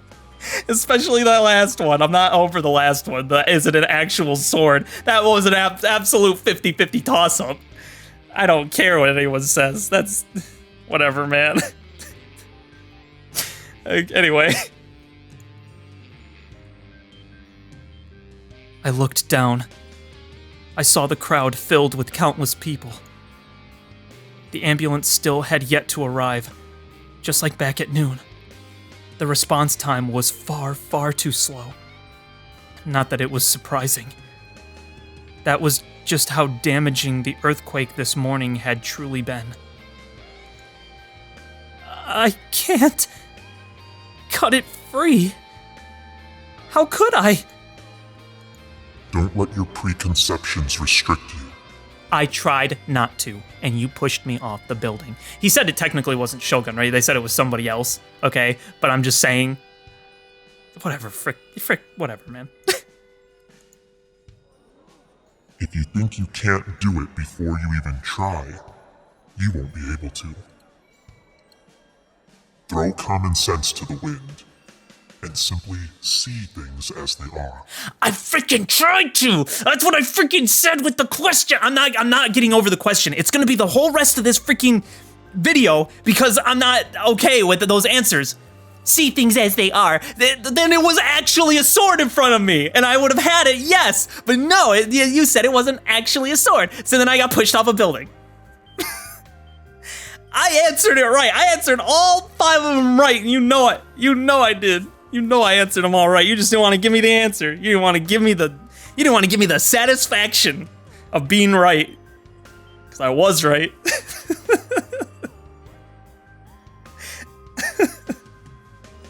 I'm so mad. I'm so salty. I wanted to do it perfect. I wanted it to be perfect.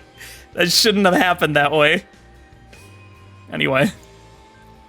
Power dwells within you, and the world will respond to that power.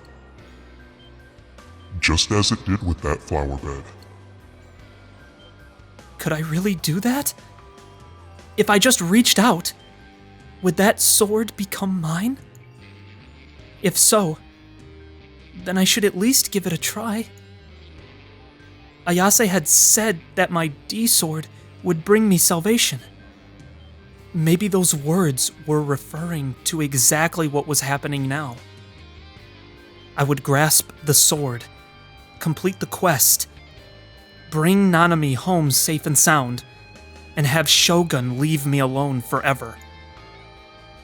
And then, I would return to my peaceful life that I'd been living up until now. Do you really think Shogun will let you go just like that? When the guy's a serial killer who's already slaughtered 10 people? Even Shogun wouldn't make me do the impossible. I could do it. He wouldn't tell me to do it if I wasn't capable of it. Well, I don't know what that logic is, but okay, sure. He just wants to kill you, Taki! Did you forget about the group dive video? Shogun already made 5 folks fall to their death without even touching them, remember? I'm sorry, Seratan, but I'm already reaching for my salvation. The crowd below started rumbling. My every move was being monitored by the thousands of people packed in front of the station. And it wasn't just them. I was also being watched by tens, if not hundreds of thousands of people all over Japan watching live on TV. I started feeling nauseous. The extreme pressure imposed by such a large number of people made my heart feel like it could explode at any second. No. Just forget about them. If I stayed focused on them, I'd be too nervous to even lift a finger. I needed to focus only on the sword. Being as careful to maintain my footing as possible, I reached my hand out. I tried to aim directly at the sword, letting my intuition do the rest. I felt nothing. The wind rushed toward me relentlessly. On top of that, the direction it was coming from was inconsistent. 1 second, it was blowing at me from the front. The next, it pushed me from the side. I clung to the acrylic plate in an attempt to support myself, but it was too slippery to bring me anything more than emotional support. If I let my guard down even slightly, I'd get blown off. Even so, I was still trying desperately to grab the sword. But no matter how hard I tried, I didn't succeed. I can't do it! Because that's not a freaking real sword! Tears welled up once more.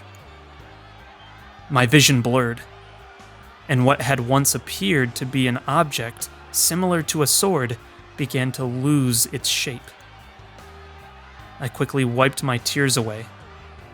I had the feeling that once I lost sight of it, it wouldn't appear ever again.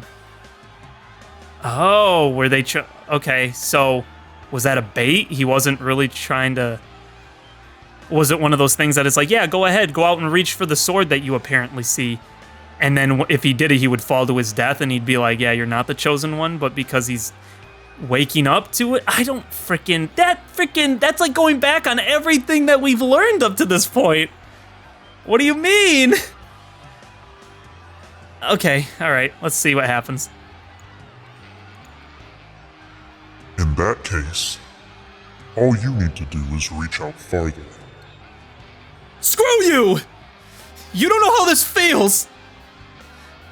I bit my lip to hold back the tears, leaned forward more than I ever had before. and fished around in the open air with my hand. But I still couldn't grasp the sword. More.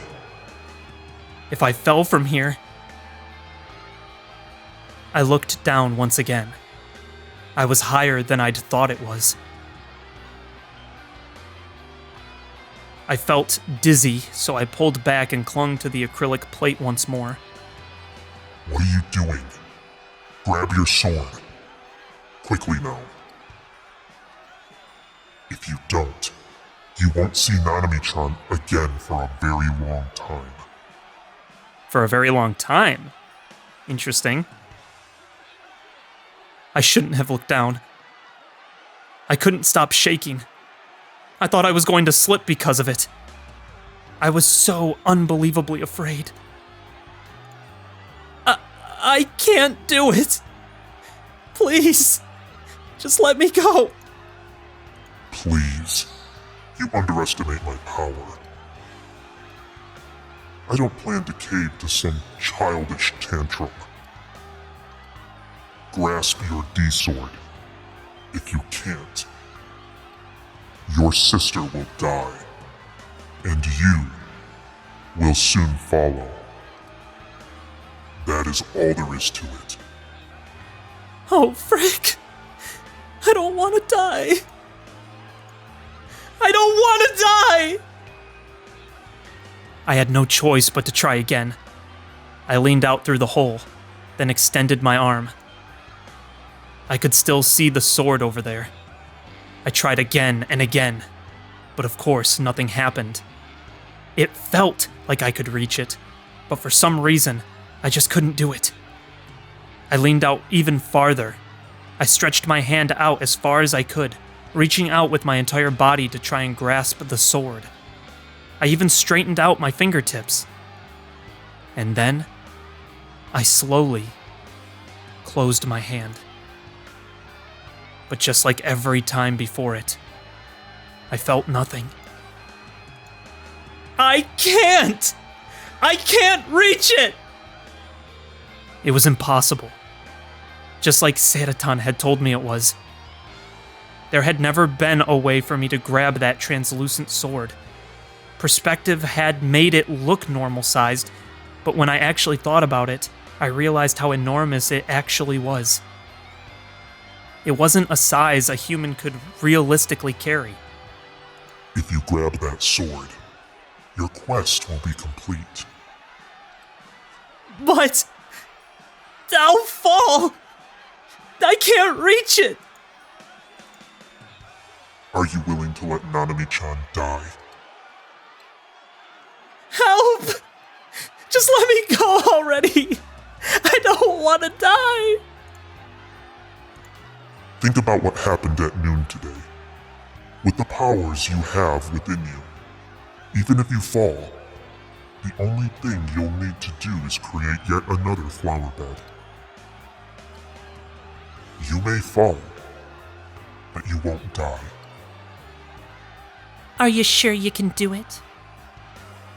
Right then, Seratan's snarky whisper reached my ear. Am I sure I can do it? Do what? Uh-oh, is she gonna, is it gonna like, are her true colors gonna come out as a delusion? Oh no. I'm still mad, man! All the stuff he's having him do is what I answered! That's not fair. That's not fair at all, dude. Was I supposed to be answering as Takumi?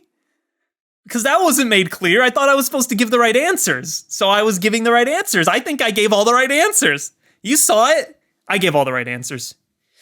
I give them all. I don't care. I don't care what this game says. I did it right the first time in my mind. That's my headcanon. That's my delusion, okay? My delusion. I'm making it reality. And that's all there is to it. So I did the right thing. If you fall from here, it'll take you less than 3 seconds to hit the ground. So in that time, you'll have to make another flower bed appear using the power at your will. Are you sure you can do something so hard, Taki? You haven't even used your power on purpose before, ain't I right? my gosh, another decision. At least this one's different. That other one was weird. I don't know what those questions were, bro. Boy, Sataton's in my ear. I don't want to hit the green button. That's probably not going to be good if I hit the green button. Red, though, probably isn't good either. I think I should stay neutral, man. I don't think that this is... red will probably make him freak out. Green will make him probably... I think staying the way that I am is probably good. I'll wait and see what he says here, and maybe that'll alter my decision, but I'm going to stay neutral again. That was true. And even if I did have powers, I had no idea how to use them. So let's just run away, okay? You done good, Taki. But anything more is just too much for you. So that makes me feel like if I hit the green button, he will just fall for the delusion. If I hit the red button, he'll fall. he'll just fall in general. I gotta stay neutral. I feel like that's the right answer. I don't know. Okay. You don't want to die, right? Yep, well, there we go. That's, all right. But Nanami, whatever happens, it's your bratty little sister we're talking about here. Even if you try as hard as you can to save her, do you really think she'll be grateful for it? Sataton's words got straight to the point, and it caught me off guard. Yeah, dude, this is fake. This is Nozomi work, I think, right here, dude. What the frick? It was true that even if I saved her, Nanami would probably say something like, "What do I care if you saved me? It's your fault that I got into this mess, you big jerk!" She wouldn't even thank me. Instead, she'd insult me. I'd have to bear living with a family that would despise me for the rest of my life. At the end of the day, no matter what I could say about her, Nanami was still just some 3D little sister. She didn't make me moe over her, and she didn't have the pure heart of a 2D character. She was always looking down on me, and she secretly...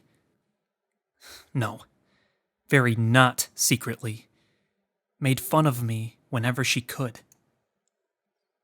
What happened to my bratty witch of a sister was none of my business. Sataton was one thing, but my crap-tier little sister wasn't worth betting my life on. Taki, just think about yourself right now, okay? I don't want to see you dead, Taki. I just want to talk with you inside your head. Just the two of us, forever and always. Same.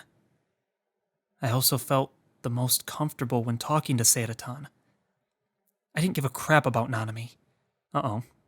This isn't good.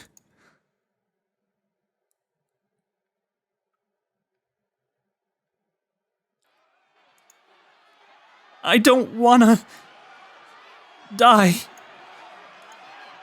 I don't wanna feel pain. I don't wanna be dead. I don't wanna disappear. Whatever happens to Nanami doesn't affect me. Oh no! I muttered all that to myself. That was my way of trying to make it sound convincing. The one I should trust. It wasn't Shogun. It was Sataton. That sword. It only looked like a sword. It wasn't a real one. It was just some weird reflection or optical illusion or something. You got it. Come on, you ready to head home? Once we get home, I'll let you look at my panties and fantasize about all sorts of sexy stuff with me. Ew, bro, what the frick is happening, dude? They're trying to, like... Oh no, I don't know if my decision made that happen or not, but okay. Okay. I'll go home. I'll go home. And then I'll fap to my heart's content to you, Seratan. Sounds fun. I'll strike tons of dirty poses for you, Taki.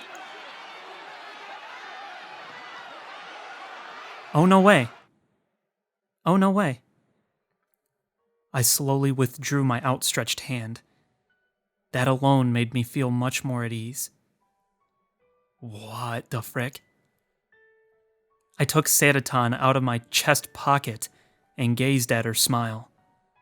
As long as I had her forgiveness, I didn't need anything else. I sniffled, sucking up the snot that had been dripping from my nose. I then turned around and started walking toward Shogun. Who gave you permission to move from that spot? You still haven't completed the quest. I'm not a hero. And I'm not anything like one. I'm a weak, pathetic, useless sack of crap. An otaku freak who can't even save his only sister. So don't expect anything from me. Don't look at me. Just leave me alone. If that's your decision, then I will kill Nanami-chan.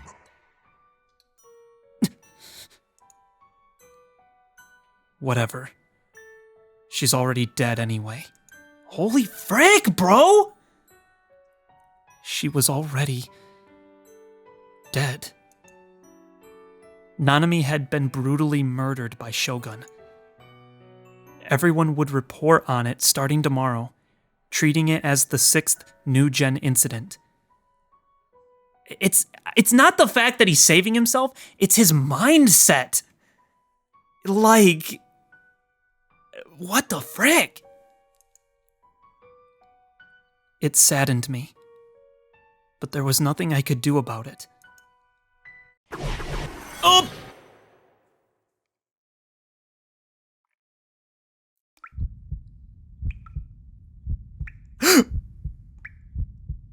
Oh, frick!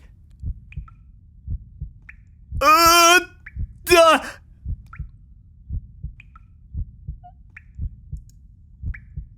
Big bro. Big bro. I heard the sound of dripping water. No, it wasn't water. It was blood. Nanami's blood. Dark red blood dripped from the wrist where her hand had been severed. Why didn't you come save me? Big bro. You're the worst thing that ever happened to me.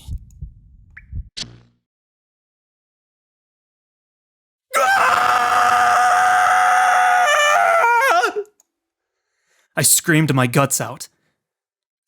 How dare you! How dare you! How dare you! How dare you! How dare you! How dare you! How dare you! How dare you! How dare you! How dare you! How dare you! The world turned crimson. My anger, my sadness, and my shame were ripping my head apart. My thoughts were a chaotic mess. Without any rhyme or reason, I charged toward Shogun. I made to grab him within his hiding place in the shadows. But I didn't get the physical response I'd expected. I collapsed along with the wheelchair. I must have hurt my elbow as pain was shooting through it. What the frick is happening right now? Grimacing, I searched for the person who should have been sitting on the wheelchair. At my feet, a head tumbled across the ground. Terrified, I slowly reached out my hand. And what I felt was extremely hard. Rather than a freshly severed head, it was very clearly a helmet. What? A pitch black helmet.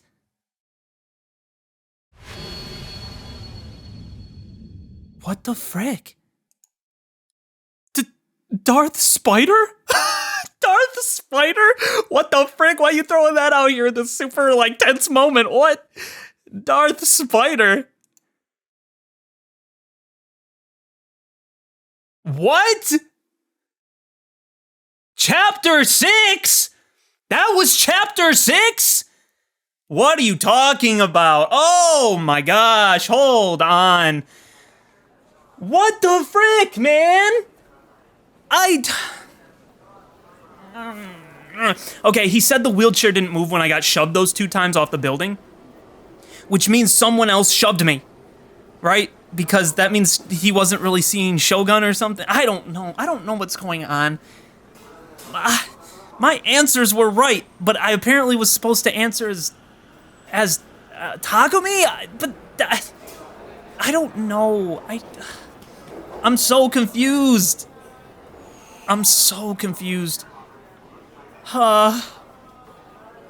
That made no sense, man. So did he go home? Is he going home right now? Is that what we're watching, or are we watching somebody else? Oh my gosh. What in the world? Despite midnight quickly approaching, the ticket gates of the subway's Hanzaman line were still filled to the brim with people. The earthquake had violently disrupted the public transportation schedules, and no one was even attempting to hide their frustration as they passed through the ticket gates. See, so, okay, was Shogun just is he actually a person in our head? I thought he was trying to help us, you know? So, but was he actually sent by Nozomi? That doesn't make sense. It doesn't make sense yet for him for them to have done that if he really was, you know? Were they trying to turn him into the next new gen case? Is that what that was? And so he was telling them, he was trying to convince him to walk off the building? I don't know. I don't understand what happened there. I can't even, I don't know. I just don't know. I just really don't. I feel like I should have, my answers were the right ones in accordance even with what I was told to do, but it's just not how Takumi ended up going. He's like, nah, I'm just gonna bail. Screw my little sister, all that bullcrap. But I don't know. Employing a sidelong glance, Ban Yasuji inspected the monitor resting in the station attendant booth. The station staff had received a call yesterday during their morning operations. The caller had reported that a high school girl wielding a gigantic bladed weapon was going on a rampage in the area. Whoa, that's gotta be Senna! How did they see that bullcrap? The police had been dispatched in response to this, but upon arriving at the scene, they found no trace of the girl, nor the man who had supposedly been attacked. Ban, who had happened to overhear the story earlier today, was very interested in the appearance of the male victim.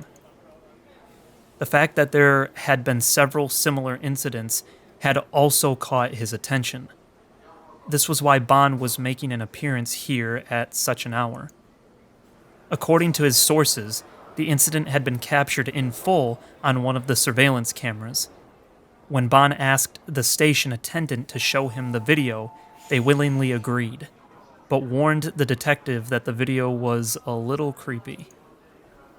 Duly noting this, Ban elected to have them show him the video. The video was full of static. Maybe it's from the earthquake, Ban thought to himself. There had been various reports about the earthquake causing citizens to lose hard disk data, leaving Ban to wonder whether it was related. It would be difficult to identify anyone in the recording, as they were just barely visible. The recording featured a single man. He was standing by the wall in the far right-hand corner of the screen. The wall was located slightly far from the ticket gates, meaning passengers would not travel past it very often as they were changing trains. Incidentally, a few other passengers had just crossed in front of the camera. The man's appearance was hard to make out due to the fierce static, but he was fairly short and thin, and he carried a large rucksack. What exactly he was doing, Bond could not say. After about an hour or so had passed in the video, a small change occurred. A few people commuting to work were walking in the direction of the man, and then they swiftly stopped. To Bond, it looked as if they had been drawn to the man with the rucksack. What was truly strange, however, was that they did not even speak to him. They simply stood there in a daze. The people who had stopped did not seem to be acquaintances of the man. They were of different ages, sexes, statures. There was absolutely nothing they all shared. What in blazes is going on? Staring at the monitor, Bond tilted his head to the side, and as he did so, a lone girl entered the frame. She had long hair, and she was wearing a uniform from Sueme Academy. The girl headed straight for the man with the rucksack, in a manner that could only be described as exuding nothing but pure, unadulterated confidence. Her movements were entirely unlike those who had stopped before. Instead of halting, the girl pushed aside the people gathered there, and seized the man by his collar. For a short period of time, the two of them argued about something. Rather than an argument, however, it was far closer to the girl simply screaming at the man without giving him room for air. Or at least that was how it appeared. A few of the people who had stopped seemed to return to their senses and promptly left the scene. Eventually, the girl thrust the man away from her. The girl took a step back from the man who had fallen on his rear, then assumed a strange pose.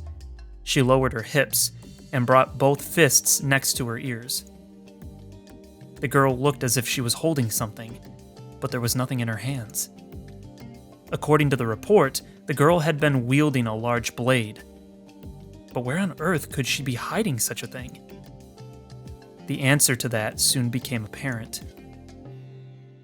Oh, okay, so he could see it then. Suddenly, the screen, the camera, shook. It was not static. The rustling hair and clothes of the passers-by made it clear. The surveillance camera itself was shaking. What the? Bond gawked at the screen. He had no idea where she had retrieved it from, but the next thing he knew, the girl was holding a gigantic sword in her hand, one that was longer than she was tall. Bond asked for the tape to be rewound, just so he could confirm what he had seen. But no matter what angle he examined it from, the sword appeared to have been conjured out of thin air. The girl had not moved a single muscle. She had remained in her hunched position the entire time. This much was undeniable. What kind of magic trick is that? The people in the video went into a panic when faced with the sudden appearance of the sword, but the girl did not seem to care about the people around her. The man with the rucksack, however, was very clearly terrified. He tried desperately to scramble to his feet and run away, but the girl would not allow that. With incredibly agile movement, she pursued the fleeing man and swung her gigantic sword as if it was light as a feather. In a manner akin to a violent windstorm, the sword tore the man's rucksack to pieces. The impact was so strong, the man immediately collapsed to the ground. Despite this, he appeared uninjured. In fact, when the police officers had arrived on the scene immediately after receiving the call, They had not found even a single trace of blood. Who the heck is this girl? Then, as if the girl had heard Bond's murmuring, something that should have been impossible considering it was a recording, she suddenly turned toward the camera. The screen ever so slightly distorted. Ugh! And the girl's figure disappeared in an instant. It was as if she had never been there to begin with. The man's shredded rucksack had been left behind, and the remnants of it were proof that the girl had been there. It was hard to tell because of the static, but it was clear that the girl had disappeared from the screen in less than a second. Bond rewound the tape again. There was nothing that seemed unnatural about the time displayed in the lower right-hand corner of the screen. In other words, the footage had not been edited. But if that were true, how could Bond explain the girl and the sword? Bond, feeling as though he had seen a ghost, could do nothing more than remain completely and utterly puzzled. Interesting, so we know Bond saw it then. Huh. Okay. I'm still trying to piece everything together right now. Like, all the decisions that I made when I got pushed off the building, I mean, like, I don't see why those were bad answers, and I just don't. Whose eyes are my eyes right now, man? Okay, we're just gonna move on. A world of complete and utter white, and I was lying right in the center of it all. It felt as if I were floating, but I didn't know whether or not I actually was. I couldn't figure out what direction I was facing. Not up, nor down, not left, nor right. The silence was deafening. It felt as if there were hundreds of insects buzzing around in my head at once. If someone were to tell me that this was the afterlife, I couldn't see myself contesting it. That was how monotonous, simplistic, tranquil, orderly, immaculate, empty, and peaceful the world was. Perhaps this was what the mind of Buddha was like upon reaching enlightenment. It was so incredibly different from my own mind. I wanted to stay here forever. The irritation that came with reality, the loneliness, the pain, the suffering. I didn't want to face any of it anymore. As my thoughts began to cascade, I heard a noise burst into the white world that had previously been silent. The sound of a door being opened, and the sound of someone's footsteps getting closer and closer. Is it going to be Nanami? Big bro, I'm here. I knew it! Let's see. Hey, big bro. Okay, so today I decided to bring you something real nice. All right, here it is. I got you a present. It's a hand-knit hat. It looks so nice and warm, doesn't it? Well, it is. Wait, the hat! It is him! It is him when he was a kid! That's who Shogun is, right? Because he wears a hat. No way. Dude, did I predict it? Did I predict that it's actually him? When he was, like, younger, you know? Like, it's his younger self in his head? Oh, man. Anyway, so the story is, you know how much I already like hats, right? Well, since it's winter and all, I went ahead and knitted one. So go on. Try it on.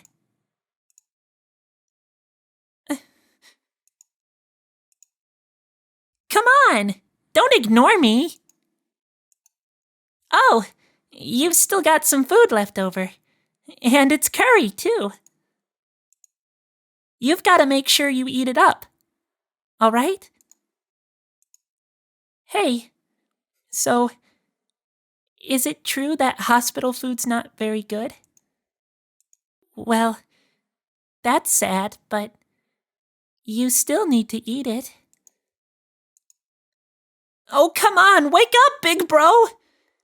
If you go to bed without eating, your stomach's gonna end up growling in the middle of the night. Someone's hand made its way under my back and forcibly shook my body awake. That was when I first realized that my eyes had been closed.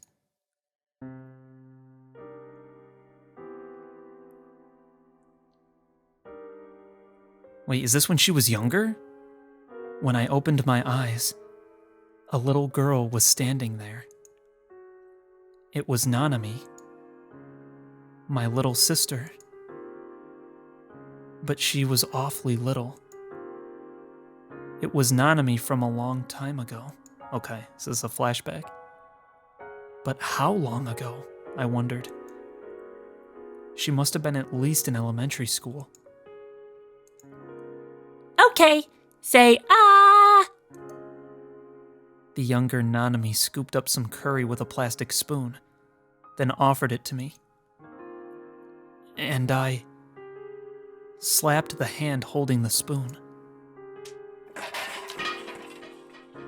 Even after all this time, I still didn't know what had been going through my head. But in that moment, I'd knocked away the tray of curry and rice with my hand and sent it crashing to the floor.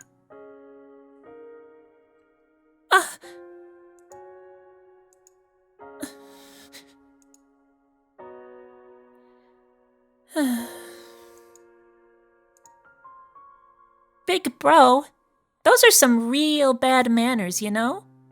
I'm gonna tell Mom. Nanami crouched down to the floor and picked up the tray I had cast aside. She then retrieved a washcloth from the sink in the corner of the room and began cleaning up the mess I'd made. You're a real troublemaker, you know? I swear, you couldn't do a thing if I wasn't around, big bro. That's enough. I covered my face with my hands, then slowly closed my eyes. I'm sorry. I couldn't protect you.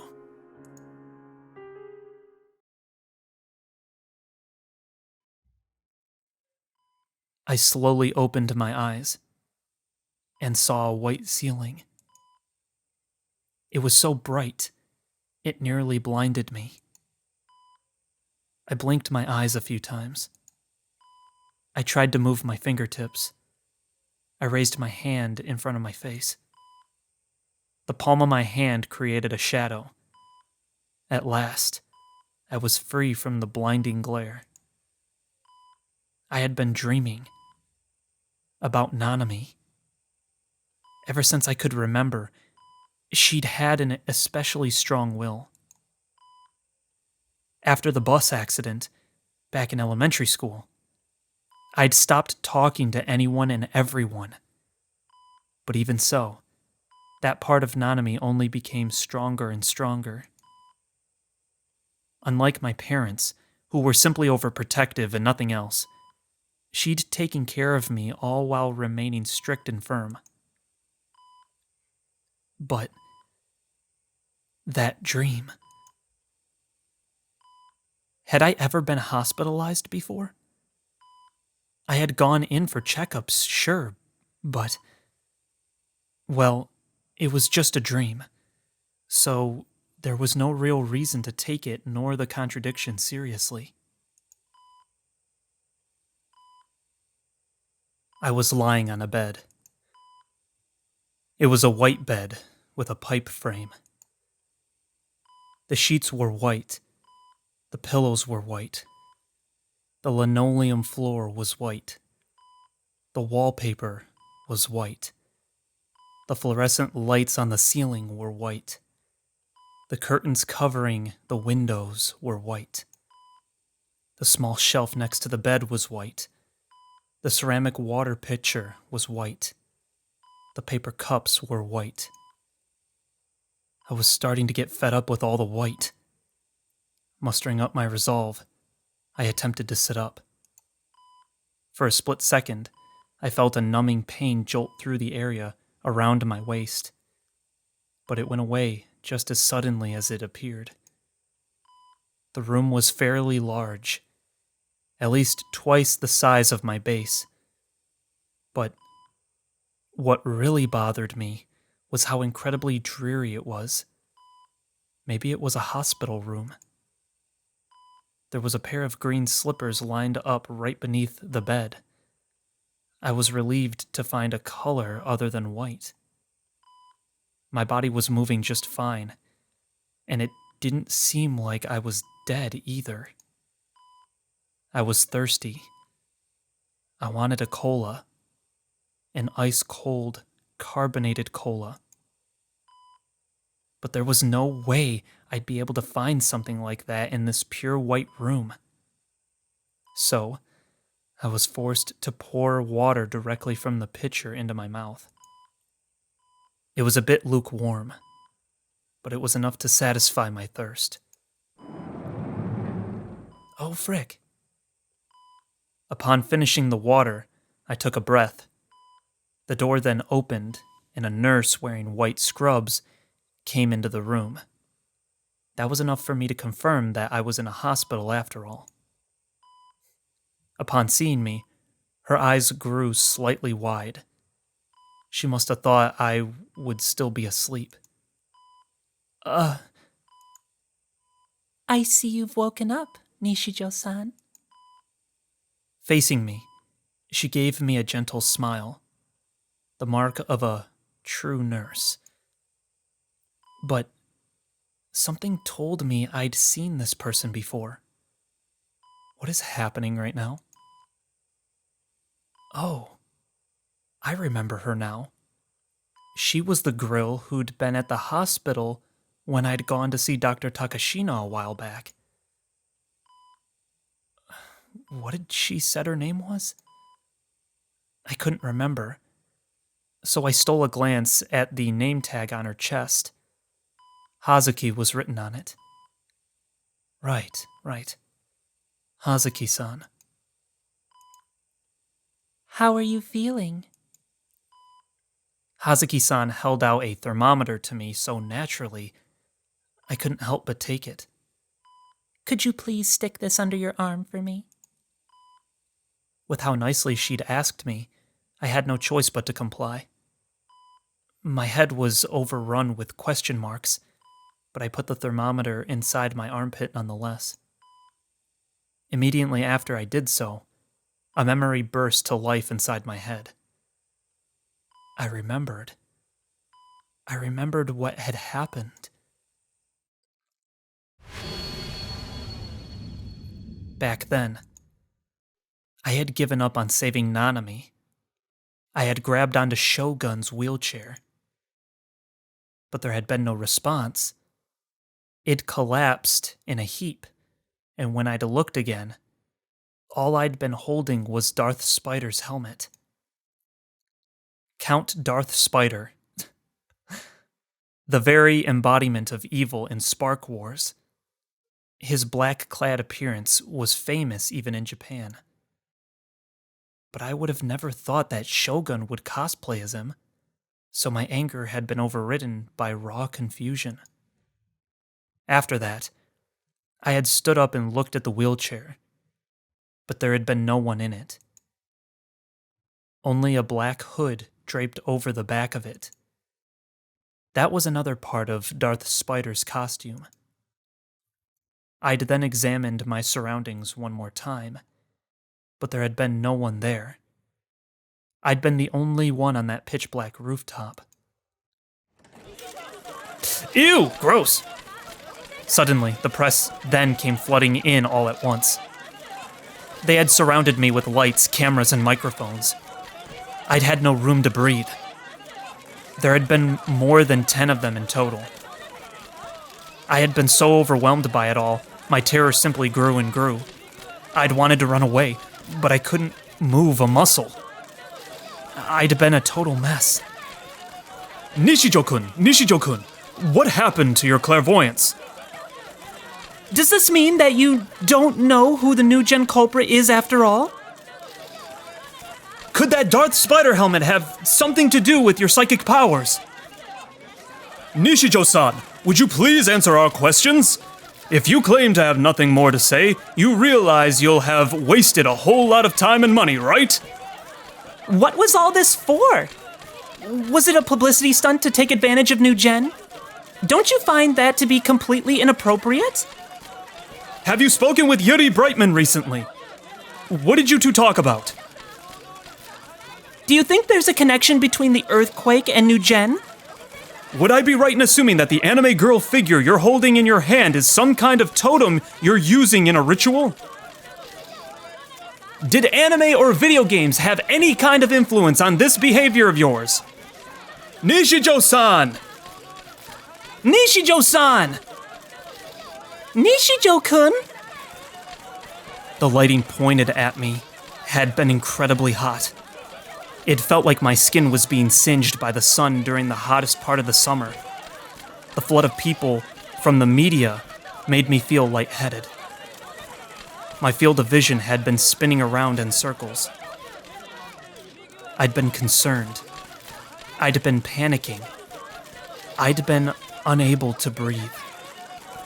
I'd grasped my head. I can't see anything. I don't want to see anything. I can't hear anything. I don't want to hear anything. I can't feel anything. I don't want to feel anything. Stop! Leave me alone! At the very same moment, I'd screamed, like a computer that had short-circuited. My consciousness had severed.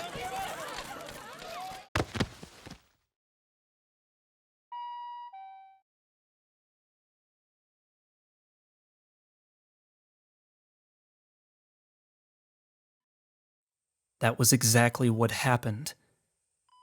I'd lost consciousness. And then? How had I ended up here at this hospital? I couldn't remember. At the very least, I didn't think I'd come on my own. So maybe I'd been brought to the hospital by an ambulance. Hazuki-san was writing something on the clipboard she was holding. She must have had a slip of paper clipped onto it. Was she writing about my condition? I checked what time it was via the simplistic watch wrapped around her wrist. It was a little after 6 a.m. I'd slept for a really long time. Oh, shoot. What is happening, brother? Okay. Well, it's not green. We're not clicking green. And red doesn't seem right, so we'll stay neutral, I guess, again. This doesn't feel like a freak-out situation, necessarily. You know? I mean, it's like it was a freak-out prior, but not now. Okay. Regardless, why had I been brought here? If Hazuki-san was here, then that meant this was my normal hospital. It wasn't like me being brought to a general hospital was particularly weird, but something still didn't feel right. I wonder if he got captured by Nozomi. Why was Hazuki-san coming to check on me? That question really bothered me. I mean, Hazuki-san was a psychiatric nurse. If Hazuki-san was coming to check on me, didn't that mean that the room I was in was also used by psychiatric patients? Yeah, it's just, neutral, I don't know. Maybe all the normal beds were full because of all the people who'd been injured in yesterday's earthquake. And they'd just happened to put me in one of the beds from the psychiatric ward because of that? Or maybe they'd decided that me collapsing was due to psychological factors rather than physical ones? Well, I suppose they wouldn't be wrong then. My mood was gradually getting worse and worse. A family member of yours came to see you yesterday, but as you didn't regain consciousness in time, they left at around midnight. Your mother informed us that she will be arriving at around the time we open. I nodded in response, not having the energy to say anything back. Okay, so who visited? Who would it have been? Senna, maybe? Orihara? I can't think, because I doubt it'd be Ayase, because she was in a hospital. I doubt it was Themi, because I'm still thinking she's a delusion. I still think Miss Mikun's a delusion. It could have been Nanami, because nothing maybe happened to her, you know? So maybe she's fine. I don't know, man. I don't know what's going on. Okay. Mom, I'm sorry for being such a disgrace. I'm an embarrassment to Japan. No, to the entire world. The entire thing had been televised, meaning it had already spread to the entire country. I was sure my shameful behavior had been uploaded to YouTube as well.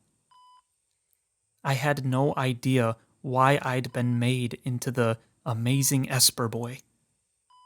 And it didn't make any sense to broadcast my every move. And on the day of a huge earthquake, no less.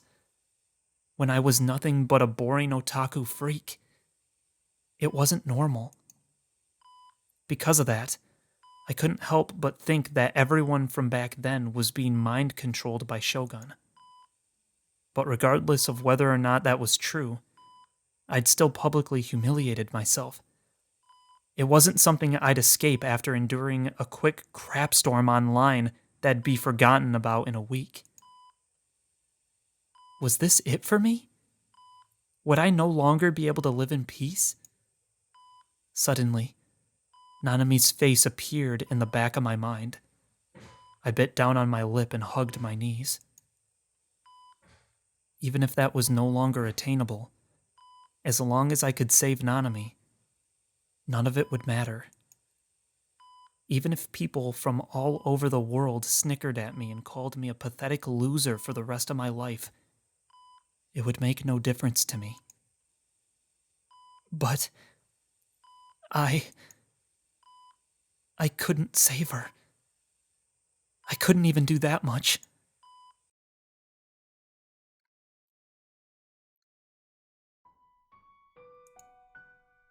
None.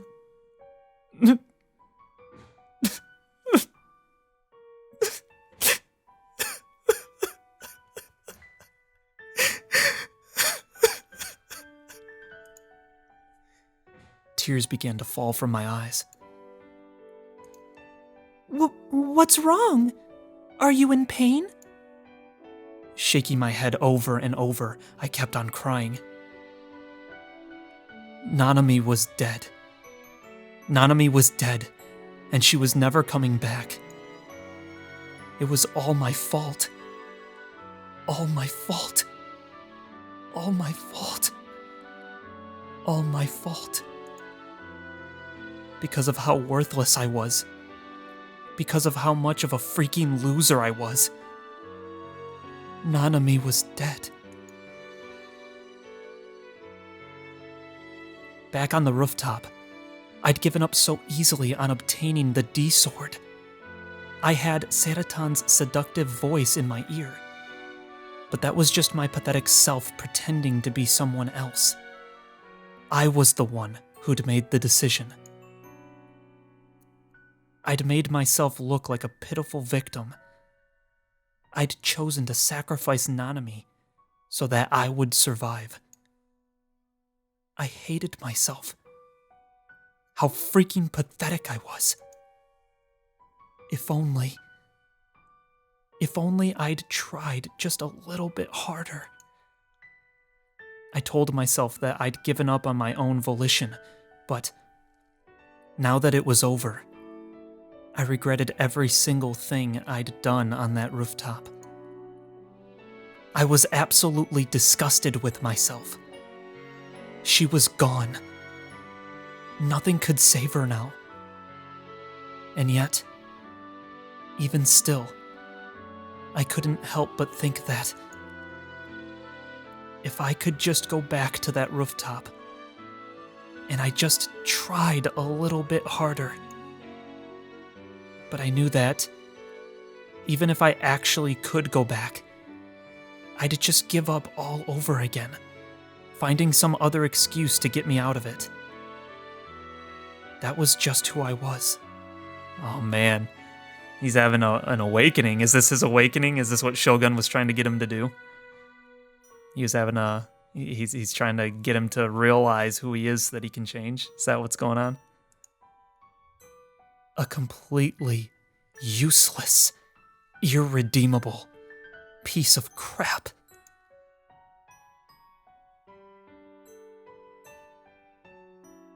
Nanami, I'm so sorry. Nanami.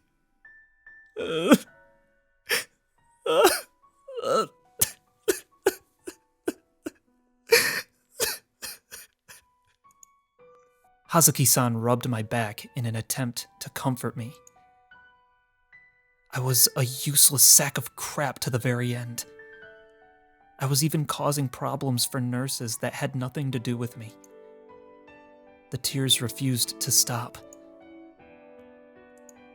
There's something you regret, isn't there? Well, whatever it is, I'm sure your sister will forgive you. How do you know? How do you know? Huh? Huh?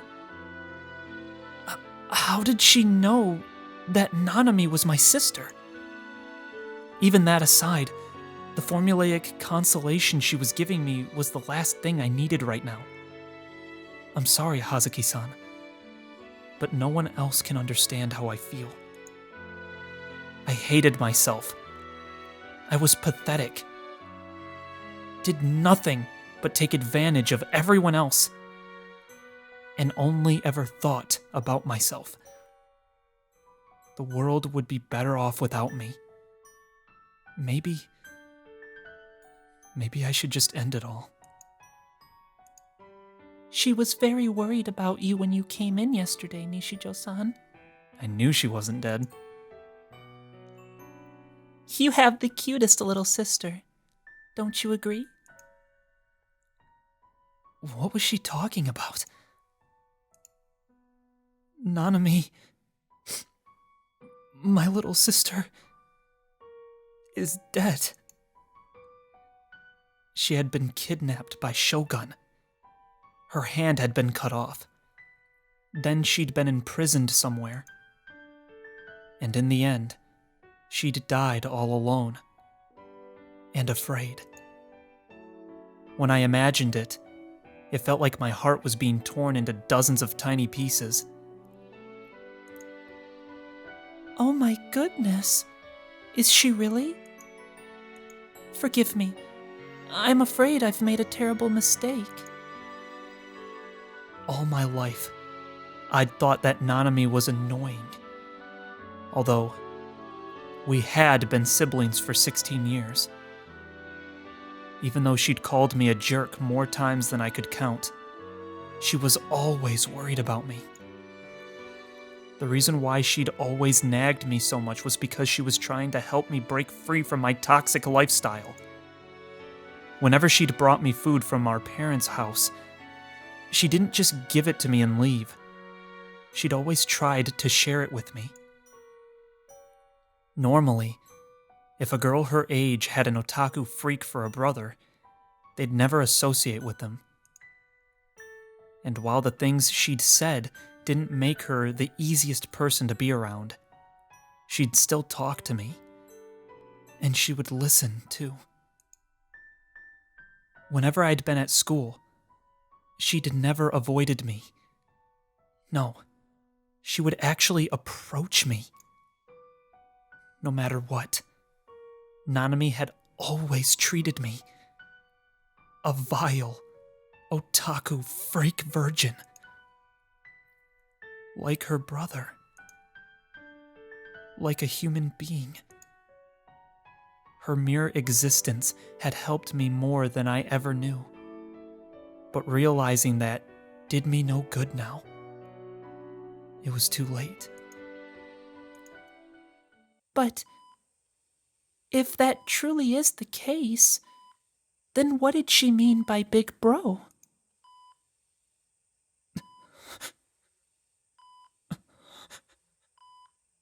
Huh? I looked up, unable to properly comprehend what I had just heard. As my eyes were blurry with tears, I couldn't see Hazuki-san's face properly. What had she just said? She called out to you again and again as you slept. Big bro, big bro. I would have never thought she'd be anything other than your sibling. There was only one person who called me that. Are you telling the truth? Vaulting out of my bed, I pressed Hazuki-san for an answer. I'm sorry? The truth about what? Nanami! My sister! Nanami! Was she here? Well, I didn't hear her name properly, so I... You said she called me Big Bro, right? Yes. Where is she now? Where's Nanami? She went home yesterday. She left together with your mother. Injuries? Did she have any injuries? Huh? No. Nothing I could see. Yup, I knew it. I knew that. It's like he said, how do you know that was the same hand? You know what I mean? Of Nanami. How do you know I didn't just give it the banglet in the phone, right? So she was okay? Nanami was okay? Yes? Although I should clarify, I'm not sure whether or not it was Nanami-san, but the girl who visited yesterday was doing just fine, yes. Nanami was alive. From everything Hazuki-san had said, it had to be true. I sat down on the bed, utterly dazed. But how? Shogun had said that he wouldn't give Nanami back to me unless I completed his quest. Had he just released her out of pity? Or had Nanami escaped on her own? But then, how would that explain the hand that had been sent to me? According to Hazuki-san, Nanami hadn't even been injured. Did you ever consider that the hand I sent to your place was someone else's? What he'd said, it hadn't been a lie. He'd played me. I'd been dancing right to his tune. Shogun had deceived me. No, that didn't matter right now. I see. So that was it. It was all coming together. Nanami had never been kidnapped at all. Back when I'd been at O-Front, trying desperately to grab the D-sword, Nanami must have been relaxing back at home reading manga, or going to karaoke with her friends so she could show off her crappy singing voice, or doing whatever else she liked to do.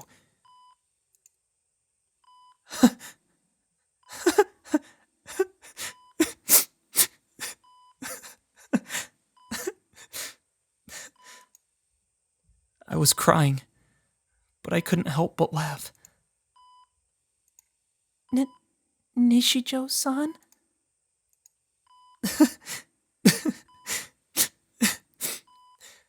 He got me. Shogun. Got me. Through and through.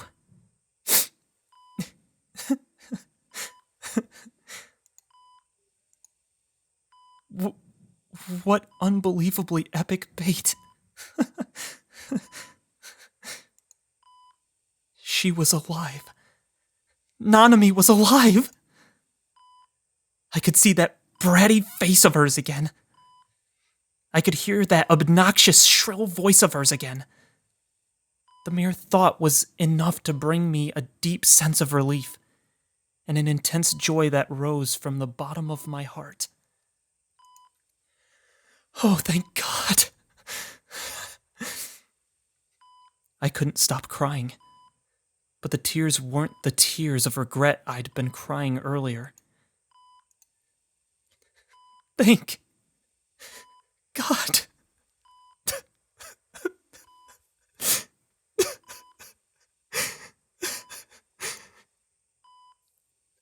I was an utterly useless pile of crap, but I couldn't help it. The day before, I'd given up without being able to do anything. But even so, as long as Nanami was alive, I didn't wish for anything else. The whole world could mock me until the end of time for all I cared. I was overjoyed. Thank God. She was safe.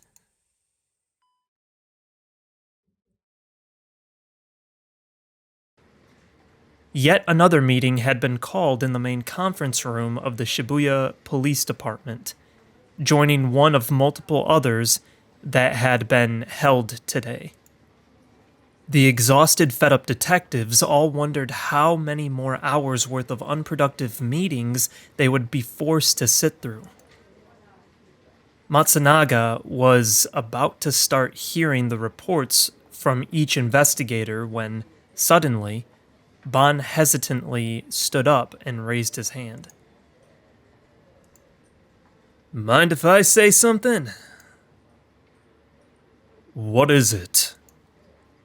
Inquisitive eyes and expressions landed on Ban, not just from Matsunaga, but from Suwa and the detectives sitting next to him as well. Ban smiled his usual flippant smile, quickly bowed his head, then looked around the room. I've made a small discovery in the group dive video that was posted to the internet the other day. Huh? The surprise on Suwa's face was evident. In all likelihood, he was surprised.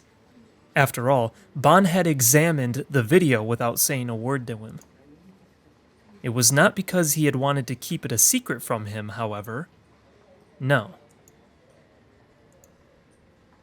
Assistant Inspector Ban, you are in charge of the crucifixion case. Why are you investigating the group dive? This was the reason. Ban had disregarded the orders he had been given by his boss, the head of the investigation team. If Ban had involved Suwa, a promising new detective, his partner would have inevitably been harshly rebuked by their boss. Ban wanted to avoid this, because Ban's the frickin' man! Love Ban. Well, about that. If you wouldn't mind, could I have you take a look at this? With a chuckle, Ban took out 2 enlarged photos from a file he had held in his hand and attached them to the blackboard with magnets. Oh, what the frick? That building's just gone! Hey, yo? What is that? Huh. Okay. These are both photos taken from the Cornelius Tower rooftop, the location where the group dive took place. The photo on the right was taken from the video posted on YouTube. The photo on the left is the one I took last night when I went to the tower rooftop. Do you notice anything different between the two? Ugh!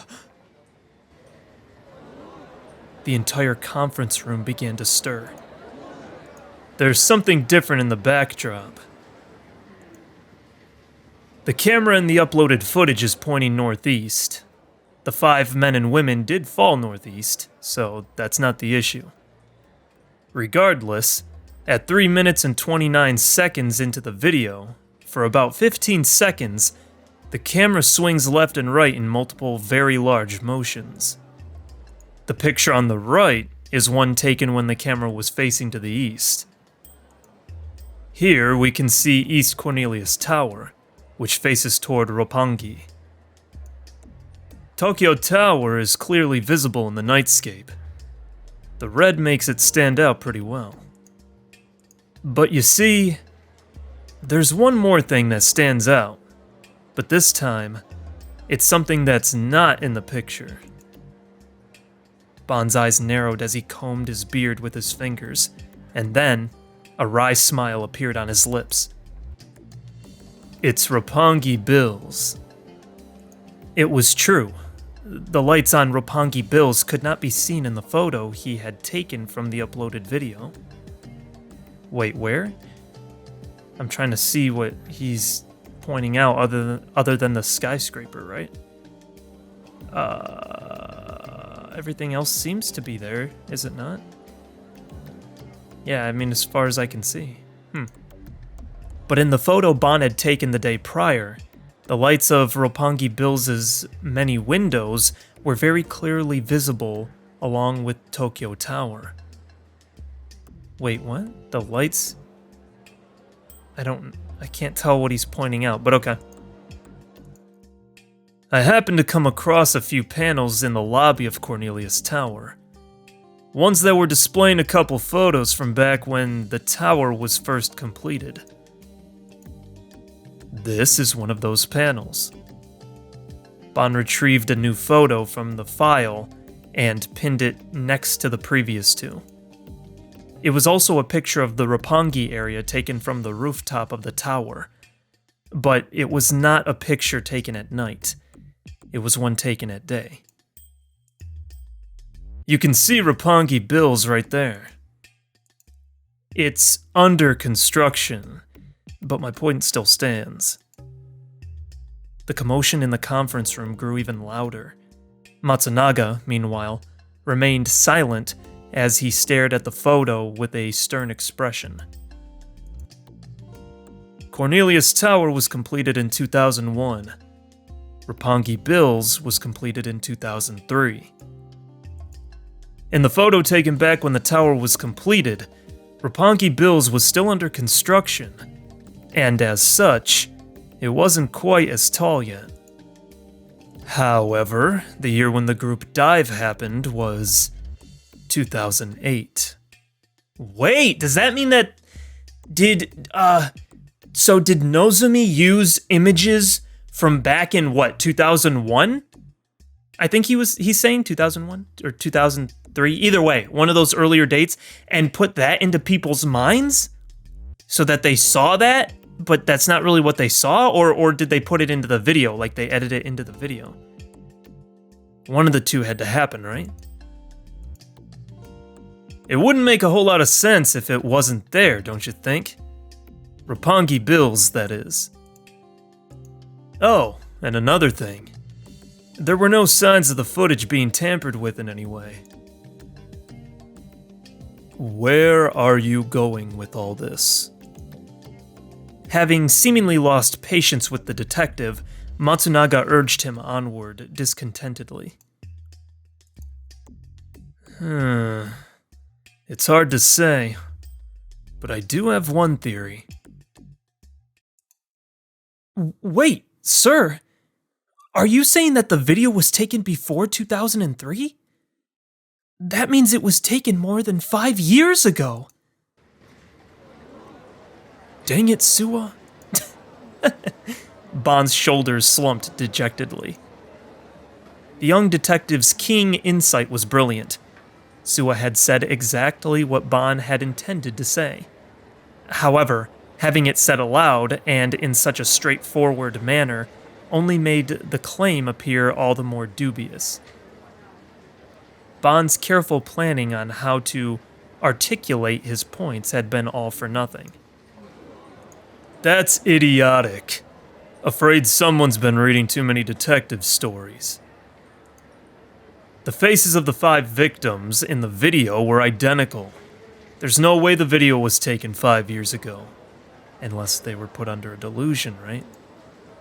If you've got the time to scour for such trivial clues, then why don't you go do a couple witness interviews, Assistant Inspector?"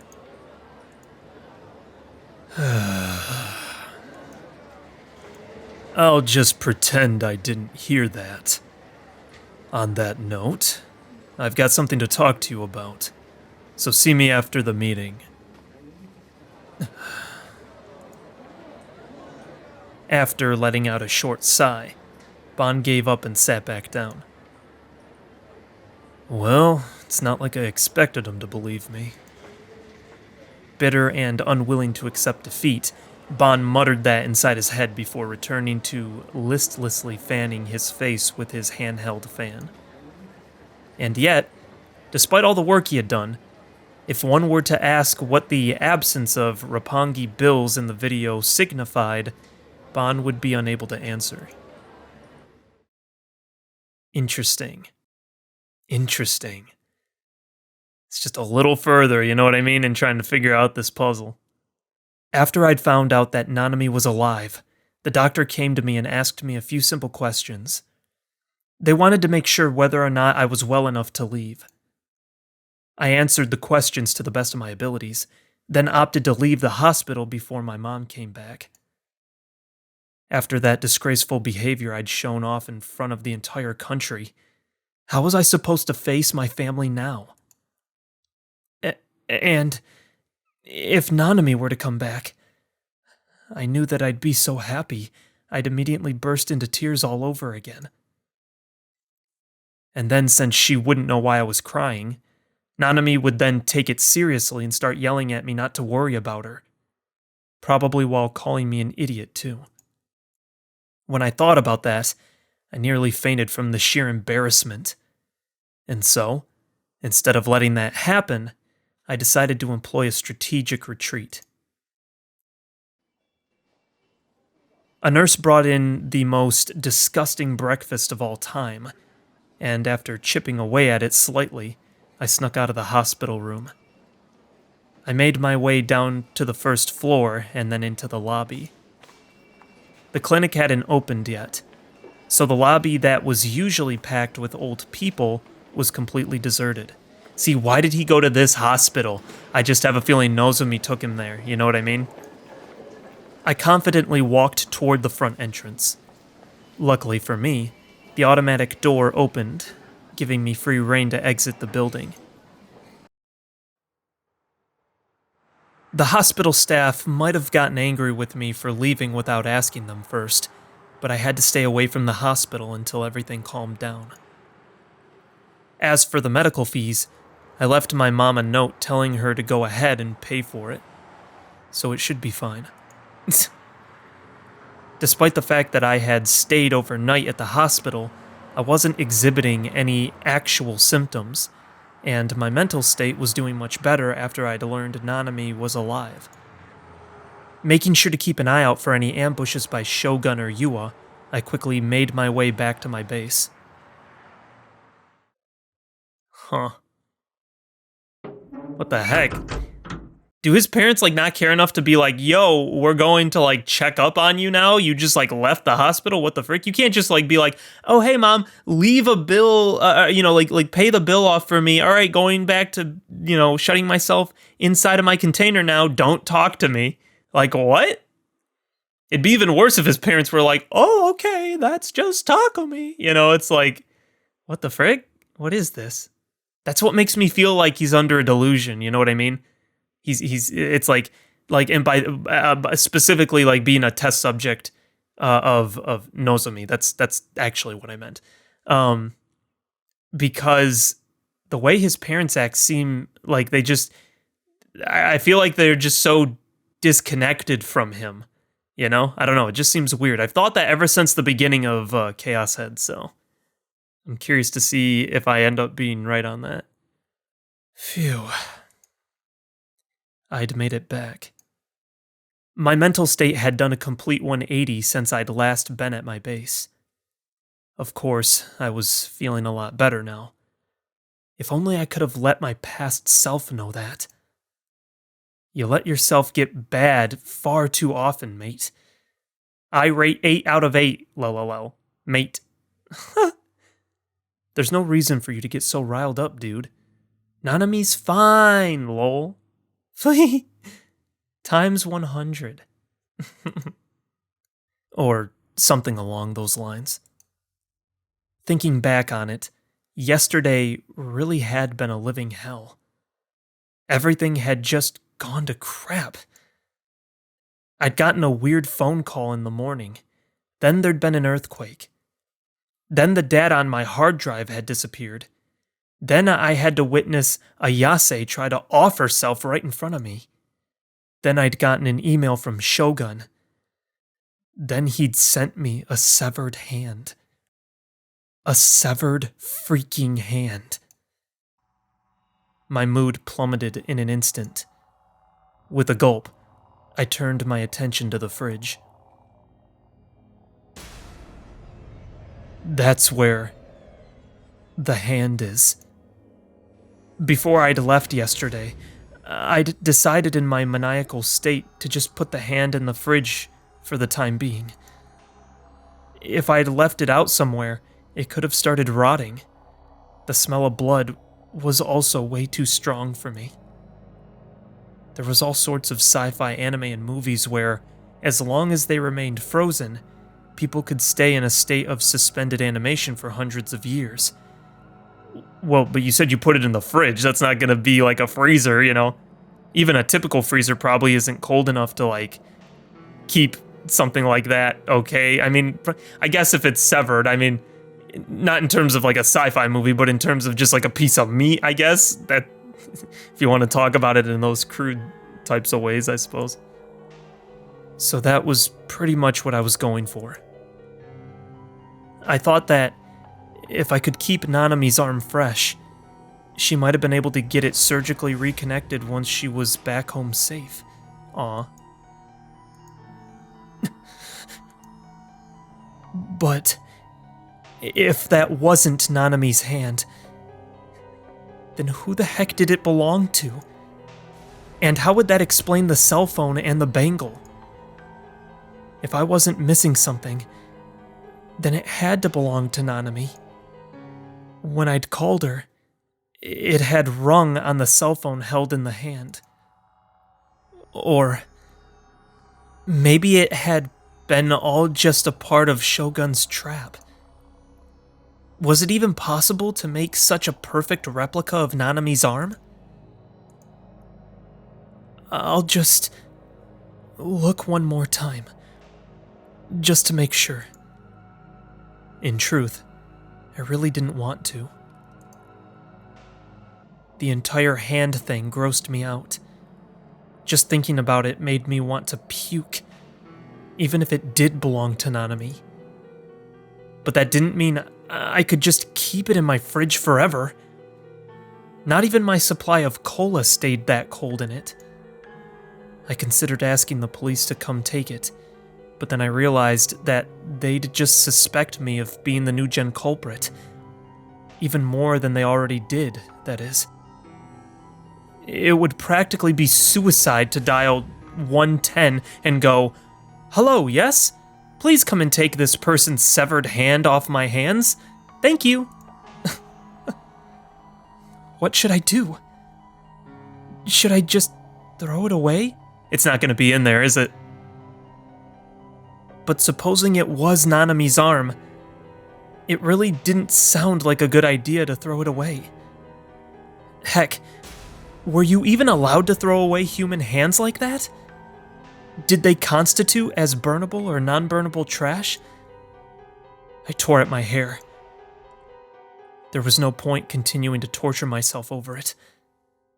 I'd just go ahead and check one more time that the bangle was on her wrist, and that she was holding her cell phone. Was it Nanami's? Or was it someone else's? That was the question I hoped to answer. I stood in front of the refrigerator and gripped the handle. I closed my eyes, and then I took 1, then 2, then 3 deep breaths. Unsurprisingly, the temptation to just call Demi and ask her to do it for me crept up into my mind, but I quickly shook it away. No matter how good of an ally Demi was to me, there was no way she wouldn't freak out upon finding someone's hand in my fridge. And then, if I managed to screw up the explanation, she'd fall out of love with me and then turn me into the police. Oh, does he think that she's in love with him? That's kind of interesting that he views it that way, huh? I was gonna have to do this on my own. Somehow. Frick. I clenched my teeth, took 2 more deep breaths, and then I yanked on the handle with all my might. Yup. I knew it. What? It was empty. Entirely empty. I'd thought for sure that I'd put the hand in there yesterday. It'd been wrapped in aluminum foil. It should have been on the top shelf. And yet, there was no sign of it. All that was there was a few bottles of cola and a bunch of rotten clementines. Nothing else. It's gone. How? Just like that, it was completely gone. I crouched down and looked farther into the refrigerator. But of course, it still wasn't there. There wasn't much in there to begin with, so it was already practically empty. There was no way I could have missed it. I put it in here yesterday, didn't I? Or maybe I'd just assumed that, and in reality, I'd just left it somewhere. I closed the fridge door, then looked around my trash-filled room. The cardboard box is gone too. The large cardboard box with the hand inside of it. What had I done with it? I felt like I'd tossed it in the corner of my room or something, but either way, my memory of last night was very unclear. More things had happened yesterday than my poor brain could handle, and everything was made all the more brutal due to the utter chaos of it all. Calm down. Just calm down. Now, get your thoughts together. Think of why it might have disappeared. Yo, I didn't remember him getting it either, so it did just seem to appear in the room, you know? It's gotta just be a delusion, man. But was it given by Shogun or by Nozomi? Is Shogun part of Nozomi or separate from Nozomi, you know? I don't know. It's hard for me to tell. I booted up the word processor on my PC and wrote down all the possibilities I could think of. My base had been unlocked ever since yesterday, so if someone really wanted to, they could have come right in and taken it without much trouble. That would also be consistent with how Shogun had been able to put that hand in my room in the first place. Or maybe it was number 2.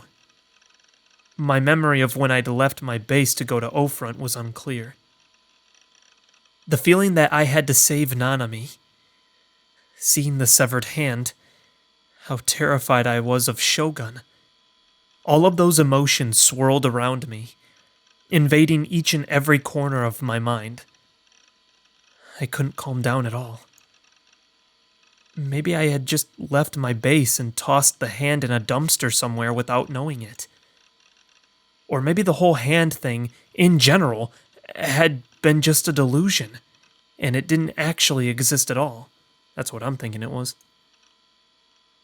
But when I went to check my email, I found that the one I'd gotten from Shogun yesterday did in fact exist. And in that email, he clearly stated that the hand was a present.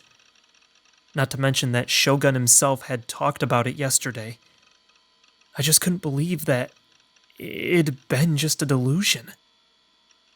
Okay, then what about the possibility that the police or the media took it? Those people looked at otaku freaks like we were no better than crap smeared on the bottom of their shoe, so it wouldn't surprise me. After everything that happened yesterday, I was afraid to look at the internet. And yet, in the end, I couldn't help myself, so I clicked open my browser. First, I checked the news section on Taboo, as well as the news sites I would typically go to.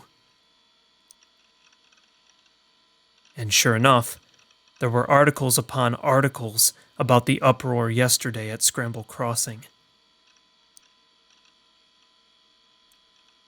Is the radio wave hijacking Esper just a boy who cried wolf?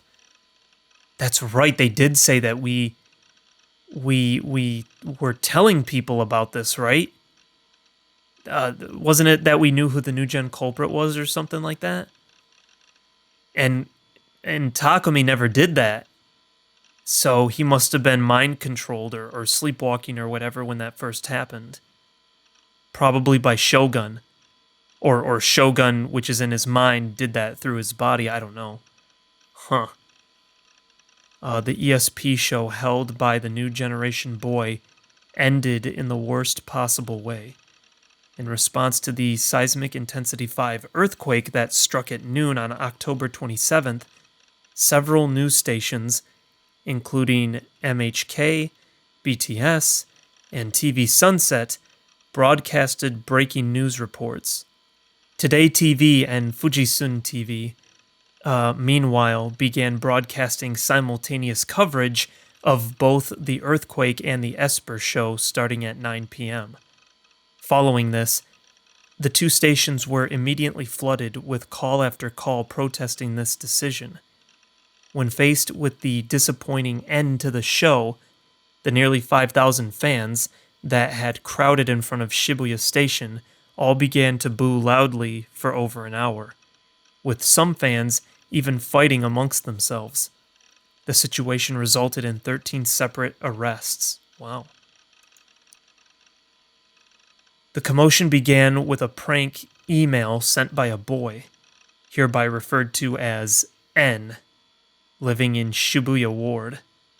At first, news stations were skeptical of the email, which claimed that the boy was a clairvoyant esper who could see the culprit behind the new generation madness, the popular name for a series of brutal incidents taking place in Shibuya. However, when American psychic detective Yeti Brightman, that's right, they talked about Yeti Brightman, and we haven't met Yeti Brightman yet. But he must be the one that hosts that show or something, right? Age 43, informed Today TV and Fujisun TV that he would be willing to become the boy's legal guardian. Both stations immediately took him at his word, or so the story goes. The ratings for both Today TV and Fujisun TV were extraordinary, with the highest simultaneous viewership exceeding 40%. These are astonishing figures, surpassing even that of Kohaku ringing in the new year. Although these figures may only be for the simultaneous broadcast with the earthquake report, the broadcast was obviously a huge success in terms of viewership. Okay. However, the boy starring in the show, N, did not turn out to be an esper. He repeatedly riled up the audience by motioning like he was going to jump off the building, but his performance did not extend beyond that. Undeterred, the media companies dared to go up on the rooftop to report on the situation and attempt to get a comment about the new gen incidents, but they were unsuccessful. The boy was found collapsed on the rooftop, holding a moe anime figure and a costume from a popular Hollywood film. Oh, right. That was the Darth Spider thing, right? According to otaku culture expert Professor Hashiba Yoshiro of Meisei University, there has been a rapid increase in the number of young people who dream of becoming heroes, but in the pursuit of this dream, act with no regard to the world around them. Under the influence of anime, video games, and other similarly damaging media, they have lost the ability to distinguish between fantasy and reality. This is likely what is causing them to act in such a way. They require psychological care.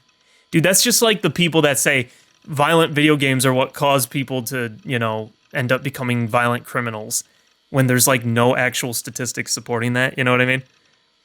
I always hated that. It's like I grew up with violent video games pretty much my whole life, and not going out and killing people. So it's like, I don't know. I feel like they focus on the wrong things a lot of the time in media and stuff. They always go to like, oh, pop culture's the issue in this thing, and that's why people are doing this. It's like, no, there's like so many other reasons why people would become mentally deranged and like want to do crazy murderous sprees or something like that. You know what I mean? Nobody ever no one ever says like, hey, maybe they're taking like meds they shouldn't be taking. Hey, maybe they're psychologically damaged and need, some sort of mental help. They need someone to talk to. They need something like that. You know what I mean? Like, people talk, like, they say, oh yeah, they're psychologically disturbed, they need psychological care, but they never blame anything that would be more likely to be the problem, I feel like, half the time. It's not maybe the meds they're taking are making this happen to them, it's they're not taking enough meds, or they're not taking the right meds, it can never be Big Pharma's fault, you know what I mean? That's just like, I don't know why people do that, but anyway. I hadn't sent any emails to the media. I'd never even seen Yuri Brightman's show, let alone met him. So what the heck? Was this all just some part of Shogun's plan like I'd originally thought? What was his ultimate goal here? He'd said something about it being a quest or something. Okay, then what was the point of having the mass media televise me trying to get my hands on a sword? I didn't get it. What was Shogun trying to accomplish? He'd even released Nanami alive. I followed the links to various articles, but even after reading through all of them, not a single one of them mentioned Shogun. There had been practically no gap at all between when I'd tackled Shogun and when the media had come bursting onto the rooftop. Even if Shogun had managed to escape during that window, the media would have seen him. And not only that, but Shogun was supposed to be stuck in a wheelchair. He was supposed to be paralyzed. So there was absolutely no way he would have been able to escape the rooftop in such a limited time frame.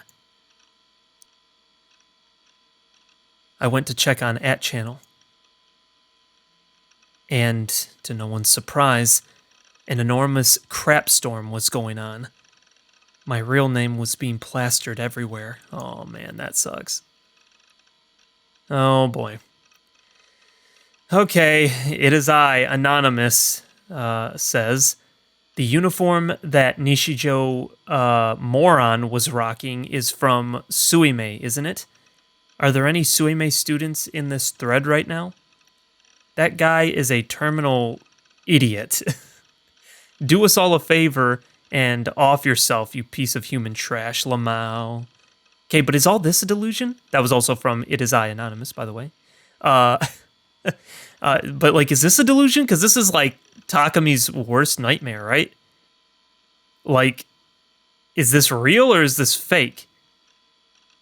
Also, is this... Has the date been changing? I feel like it's been Tuesday multiple times in a row, anytime we've been on here. Maybe I'm just paranoid. I thought I was seeing... Okay, anyway, never mind. It Is I Anonymous says, Nishijo, you need to chill the heck out. Pete's sake. It'll be your fault if otakus start getting beat up again. It Is I Anonymous says, they found him carrying a figure, lol. It was a freaking Senna Bloodtune figure, Lamau, what the frick? Oh my gosh, this sucks. It Is I Anonymous said, and just like that, otaku freaks round the world all just shed a tear. This Nishijo moron should have just stayed inside like the shut-in he is. TV's not for him, lol. It Is I Anonymous said, also Sage, what? Seda would be like, Nishijo, you big dum-dum. Time for me to kick your fat butt with my awakened form rocket body blow attack. It Is I Anonymous said, old. Some rando who was a classmate of his last year already came out and doxed the guy. What? Wait. Is that why he lives in a container? Wait. Huh? I can't do this. Everyone was just saying whatever the heck they wanted to. They weren't even considering how I felt as they talked all this crap about me. Having @channel as your enemy was a scary thing. And it was all Shogun's fault I was in this mess.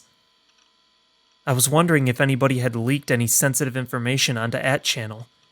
The stuff that couldn't be aired on TV. But I couldn't find anything that fit that criteria.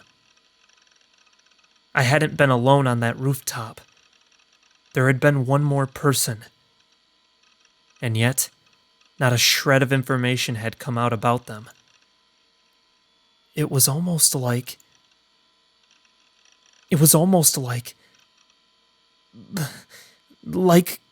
the being known as Shogun had never been there in the first place. Maybe the Shogun that appeared on the rooftop was just an illusion. Maybe, even if I know for a fact that he exists, there's a possibility that the Shogun I saw at O-Front was just a delusion I created. I think I'm losing my mind. There were so many things happening that shouldn't have been possible in real life. It was more like a video game at this point. Like there were two worlds. One where Nanami was alive, and one where she was dead. And the two options were running parallel to one another, meaning I got to choose between them. Just like a choice you'd find in an eroge. The future was divided into countless different branches. And what made me different from normal people was that I could simulate what story events might occur using my delusions. And I was in the middle of simulating the route that would lead to the bad ending. Wait, what? Wait, is that meta or is that just him talking? Like one where Nanami died. Or one where Ayase jumped to her death. Or one where I fell off of O-Front and died. In other words, for some reason, all these things that you'd normally find in the bad end route could be coming after me, almost like they were hunting me down, due to a trap I myself had set. Maybe I just had the desire to leave behind my boring, uneventful life and go to a more exciting world, like one from a video game. And because of that, I'd been unconsciously showing myself what that would look like. That couldn't be it. I didn't have any desires even remotely like that. Or at the very least, I would never want to make myself go through anything that'd make me feel sad or scared. Simulation or not. Besides, the power of imagination can only take you so far. What I'd been considering was nothing more than some childish bullcrap delusion I'd come up with without thinking. I sighed, leaned back in my chair, and looked up at the ceiling with a blank stare on my face. Reality isn't set in stone. Anything and everything just felt fake. The world I was living in was completely hollow. That's what I've been saying. It's like everything feels like a delusion. I can't tell what's real. Very intentional.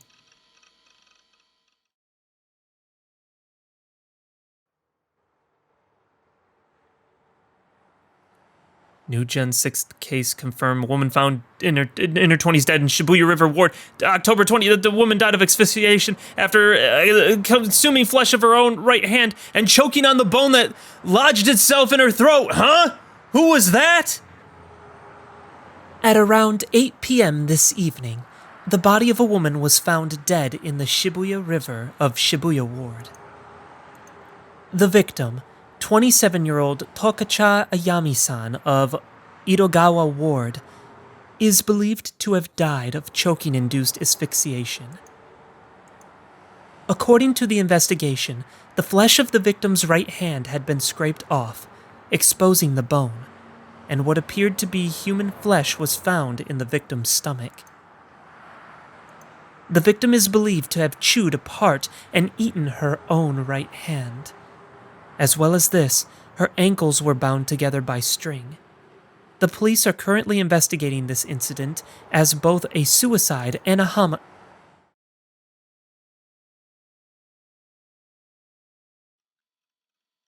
Yo, what the frick? Wait, so what? So that must have been the hand, but no, it was still a delusion. So is Shogun able to make delusions out of people who died? So he was able to, like, use that hand as a delusion because she had already died before? I don't understand, man. I don't get it. Nothing makes sense. Okay. Ever since the seismic intensity 5 earthquake, the city of Shibuya had been overwrought with an air of pure bloodlust. The sense of order in the city had been visibly deteriorating.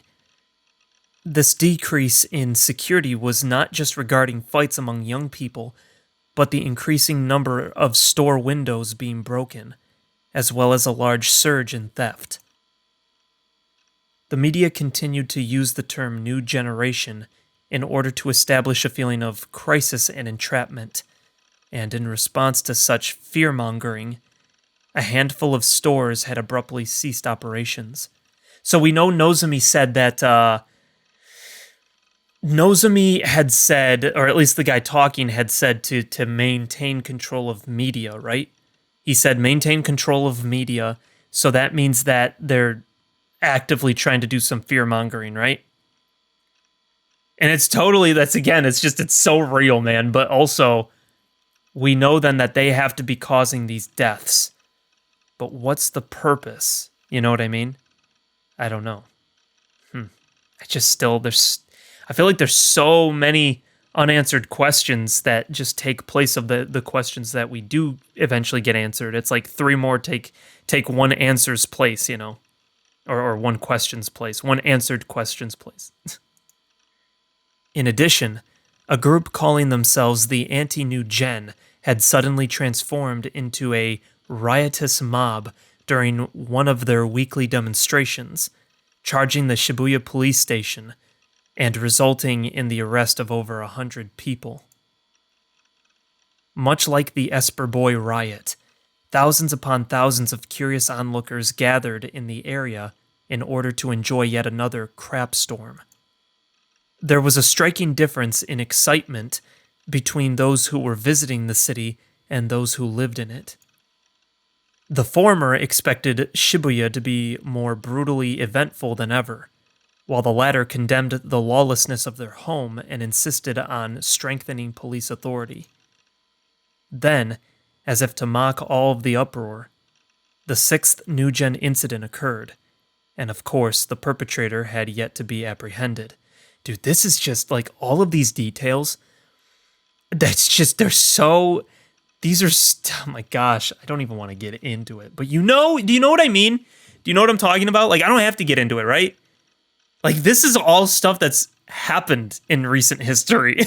like this same type of a thing. Obviously not just like the same way, because, you know, this is a story, but the types of things, like people who are facing the lawlessness are like, we want help, but then people outside of the lawlessness are like, you know, looking to see more brutality or saying like, oh, they deserved that, or, oh, everything's fine, nothing to see here, you know what I mean?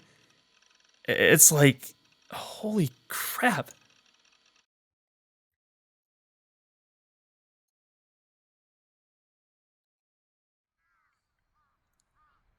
It had been a week since the earthquake, and in that period of time, I had been suspended from school.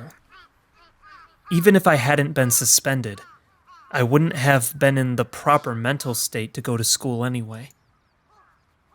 The day immediately following the earthquake, another new-gen incident had occurred. That incident, just like the murder of Dr. Takashina, was obviously supposed to send a message to me. It was a woman who'd bitten off her own right hand. There was no doubt in my mind that it was supposed to allude to Nanami's severed right hand. Nanami was clear bait from Shogun to lure me out, but even though I knew that, the thought that Nanami could have been the one killed sent shivers down my spine. And since I had become famous in Shibuya in the worst sense of the word, I was now more terrified of going out than ever. If I had a hole to crawl into, I would have done it with no hesitation. Even going to the convenience store to buy food for myself killed me, and there had been entire days I went without eating.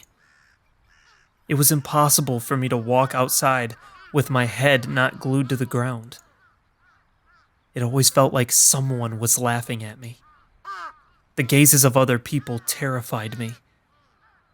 I didn't want to talk to anyone, to see anyone. People from the mass media had been trying to bother me constantly, but I ignored every single one of them. I hadn't called my parents, nor had I talked to Nanami. I hadn't been playing ESO either. If it somehow got out that I was Neidhart, I would be absolutely screwed. It had been 1 week now. Wow, he's just been like hermiting. Was that enough time for everything to cool down? People always say, oh, they'll forget about it in a month, but hopefully it didn't actually take that long. And I mean, trends did go by extremely quickly these days.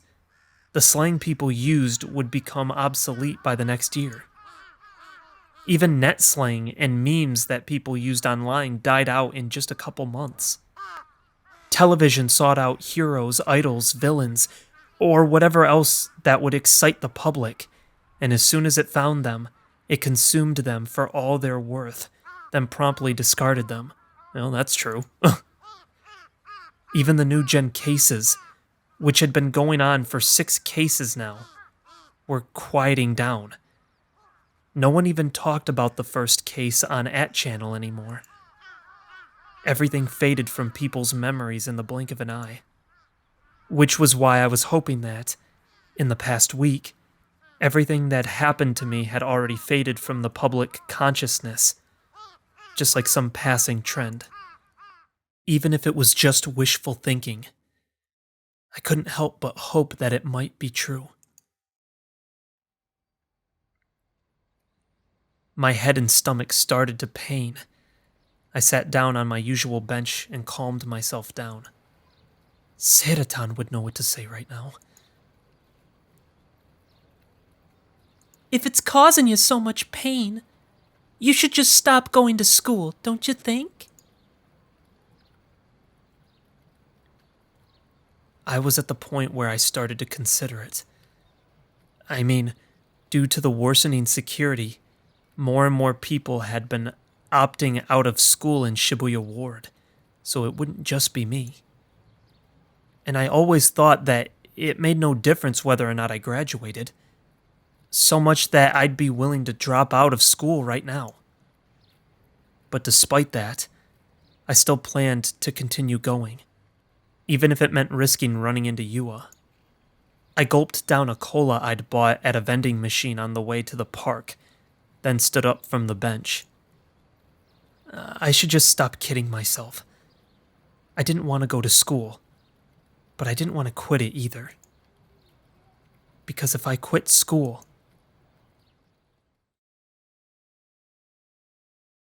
I wouldn't be able to see Demi anymore. We were classmates, so as long as I kept going to school, I'd be able to see her without going out of my way to do so. But if I lost that, I could always just call her or go meet with her directly. But like I said, that would mean I'd have to go out of my way to contact her. And I knew for a fact I couldn't do that. In fact, I already hadn't been able to bring myself to see her for a while now. I'll stay by your side. That was what Demi had promised me. And I hadn't heard from her in over 10 days now. Not a single word. The thought that Demi, my one and only ally, might have fallen out of love with me after seeing my disgusting behavior on TV. It destroyed me. I was terrified. I felt like crying. And I had never felt so alone.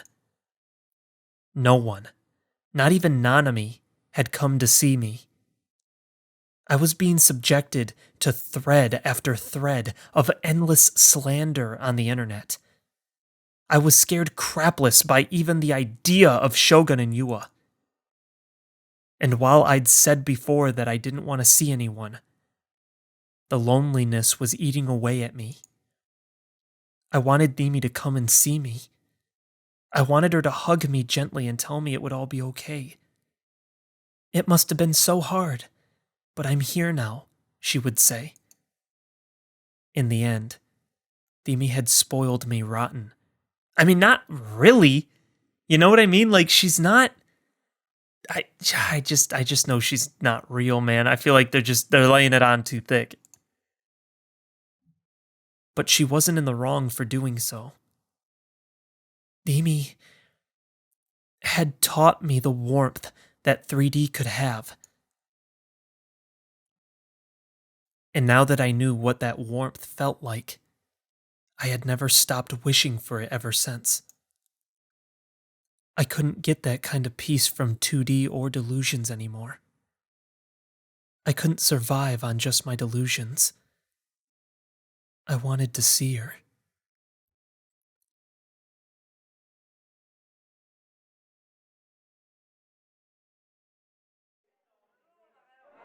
When I'd passed through the school gate, I hadn't noticed any particular change in the atmosphere. That is to say, no one had noticed me. I entered the building and started up the stairs. A girl I didn't recognize went to pass me, but just before she did, she let out an audible, "Ah," and looked at me with pity in her eyes. I walked into the hallway where my classroom was located. Several windows were broken, and I could feel people's gazes mercilessly burning through me as they whispered. At that moment, I was hit with a very bad feeling. My wishful thinking was already on the verge of shattering to pieces. But even so, I opened the door to my classroom, fueled by my one desire, to see Demi. The silence lasted for about 10 seconds. Everyone was frozen. They all stared at me. I kept my head down as I walked through the quieted classroom and took my seat. As if on cue, a DQN sitting in the last row, whose name I didn't know, spoke up. Yo, Nishijo! Care to show us your psychic powers? And with those 2 sentences, time started moving again in the classroom. Why are you even bothering? He's just an attention seeker. You think so? Didn't Yuri say he was legit? Right. How could I forget? The Yuri guy. I've seen him on TV before. Real awesome show and all, but his psychic powers are total BS.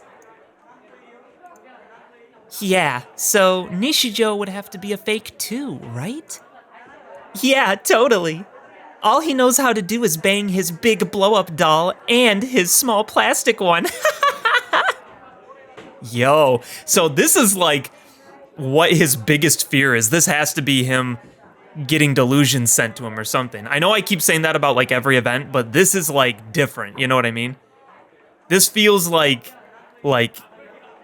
his worst nightmares coming to life, you know what I mean? It's gotta be something that's not legit. This feels like too, I don't know, man. This feels too coincidental. Not coincidental. It seems too targeted, you know? Saying that he's like this freak and all this different stuff. I don't know. It's like, it's just, it seems a little hostile than what I would have figured, you know? A little more hostile than what I would have figured, but I guess we'll see. Come on, lay off. Nishijo's just retarded, that's all. So be nice. I heard that he can fly. And that he's got this other power. What's it called? Clairvoyance or something? Oh gosh, what if he uses that on me? He'd see right through my clothes. Nishijo, you're such a perv. Oh crap, he's looking over here. Quick, look away before you turn to stone. Nah, don't worry about it. He's just some otaku freak. He can't hurt us. Yeah!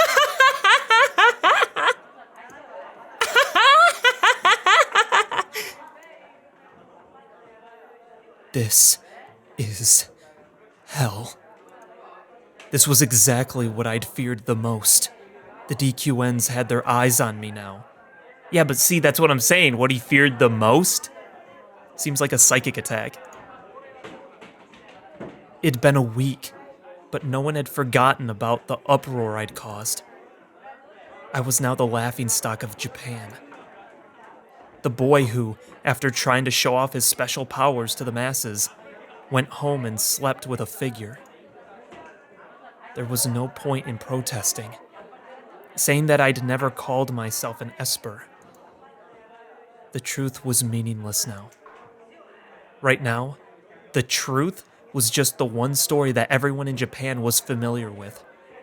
The story that tens of millions of people recognized to be truth. There was no fixing that. No one could. Not me, not anyone on TV, not even Shogun. I was a self-proclaimed esper who no one would ever associate with. I was an absolutely revolting male otaku, the biggest freak anyone had ever seen. Not a single person would ever look at me with anything other than disgust. I'd always hated TV shows that made fun of otakus, and now I'd just added fuel to the fire. I didn't have any psychic abilities. I couldn't fly. I didn't have clairvoyance. I didn't have telekinesis. I couldn't obtain a D-sword. I'd even given up on trying to save my sister just so I could save myself. Like the complete piece of crap I was. I was just an otaku freak that had nothing to show for his life other than his knowledge of anime, video games, and whatever other media. So it only made sense that I couldn't do it. I fought off my imminent mental breakdown and searched for my savior, Beamy. And when I did, my eyes met Miss Mikun's. Only for him. to immediately look away. I guess that was only fair. If you hung out with me, the entire class would shun you too. That was why he'd looked away. It was only natural. Oh, that's really sad. I still think it's a psychic attack. I still don't think Miss Mikun's real yet. I still think he's fake, but we'll see, I guess. Man, even his friend. Dang. Is Dimi gonna turn on him and then he'll really flip out? Oh no. Besides, he and I had always lived in two different worlds. I was an otaku, and he was a total alpha male.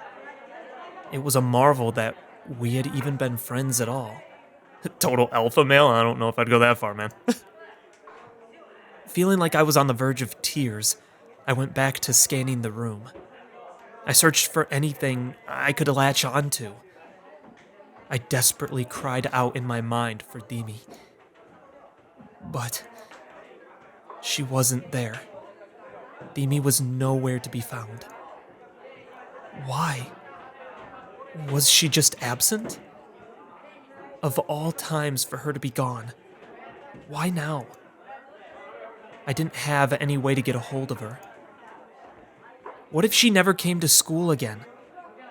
If that happened, I'd likely never see her again for the rest of my life. That was the feeling I got.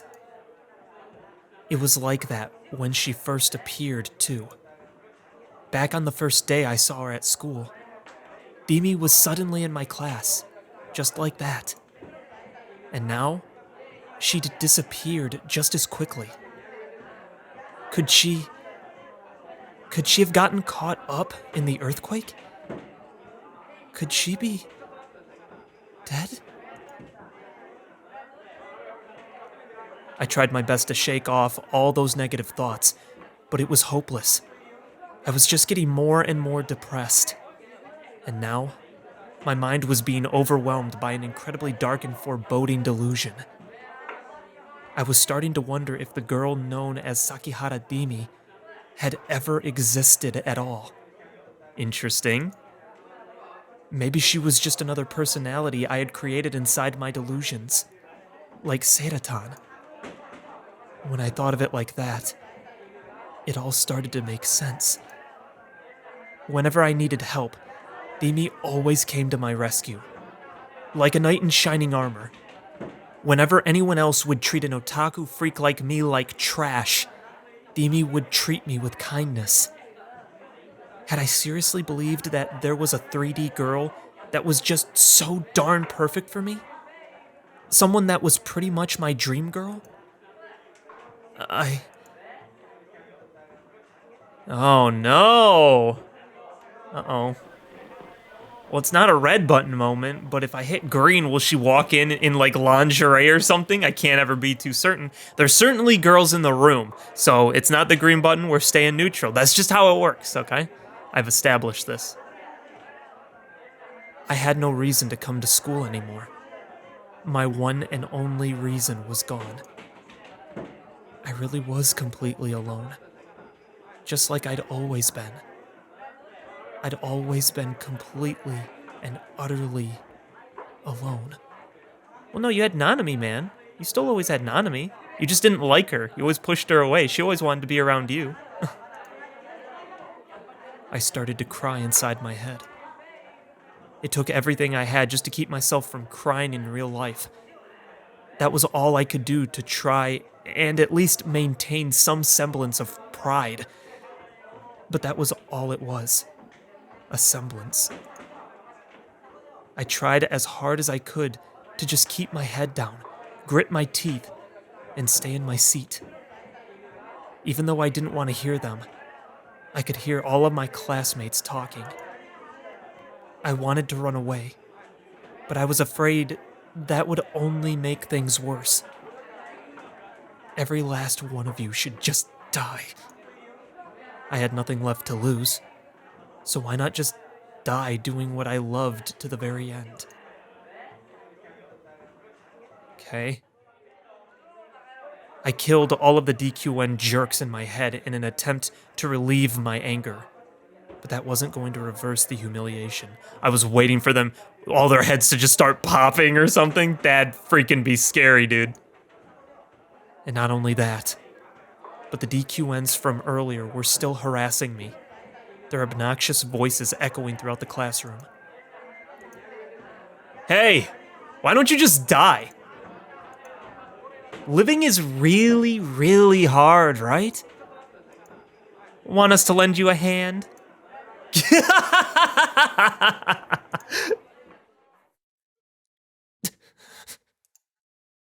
I covered my ears and tried desperately to put up with it. I wanted to kill them. I wanted to tear every last one of them to shreds with my D-sword. I imagined my sword cracking their skulls open, gouging out their hearts and ripping their bodies in half. Die. Die! Die! Die! I didn't have a D-sword, but I could buy a long kitchen knife anywhere. I wanted to crush these maggots with my own 2 hands. The more I thought about it, the more I felt the urge to do it. Maybe the moment I did something reckless like that, the simulation of the bad end would end, and the world would then reset. I would then return to the original world where I could make different choices. Thimi would be there. Miss Mikun would be talking to me in his normal, overly friendly manner. Everyone would have completely forgotten about my shameful behavior. No one would be making fun of me. Maybe I should try it. The center of my head felt fuzzy. I felt kind of feverish. Was this that fever you got before obtaining some new knowledge or power? Or was it some delusional fever? I didn't have a specific name for it if it was. Well, not like it mattered. Maybe I should try it. Even if I could return to the original world, people would just think I was crazy. No, they probably already thought that, so it didn't really matter. It wasn't like I had anything to lose. A week ago, back when the nurse had told me that Nanami was still alive, I'd thought that, as long as Nanami was alive, nothing else mattered. Even my life didn't matter. I didn't care if I was treated like some freak and sent to the nearest hospital. It'd be nice if I ended up in the same one as Ayase. Where had Ayase been admitted to, I wondered? Was it that penitentiary-like hospital that she'd used to be in? Even that would be fine. Heck, that would even be slightly better than being in this school without Dimi. The urges within me bubbled like magma. I could no longer control them. I slowly stood up. I couldn't help but burst out laughing. Everyone in the class stared at me, and their expressions stiffened. Don't look. There was no reason to look at a worthless piece of crap like me. No, you have Suddenly, all sorts of worth. I heard...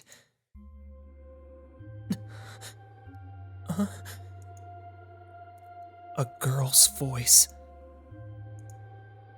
A whole bunch of it. Not only that, but it sounded straight out of an anime. Who's the one who saved the girl who tried to kill herself by jumping off the rooftop? You, Nishijo-kun. Which is why you have tons and tons of worth, Nishijo-kun. Who? Who the heck was talking to me? I looked around the room one more time. Everyone was all frozen in place due to my odd behavior, but they all kept their mouths shut. I couldn't find a single human being who was talking. But that voice, It was such a strange sensation. It felt like it was coming from directly inside my head. Was it an illusion? Or had I just crafted yet another delusional girl inside my head? It's not an illusion at all, Z's. Not a delusion, neither. Huh?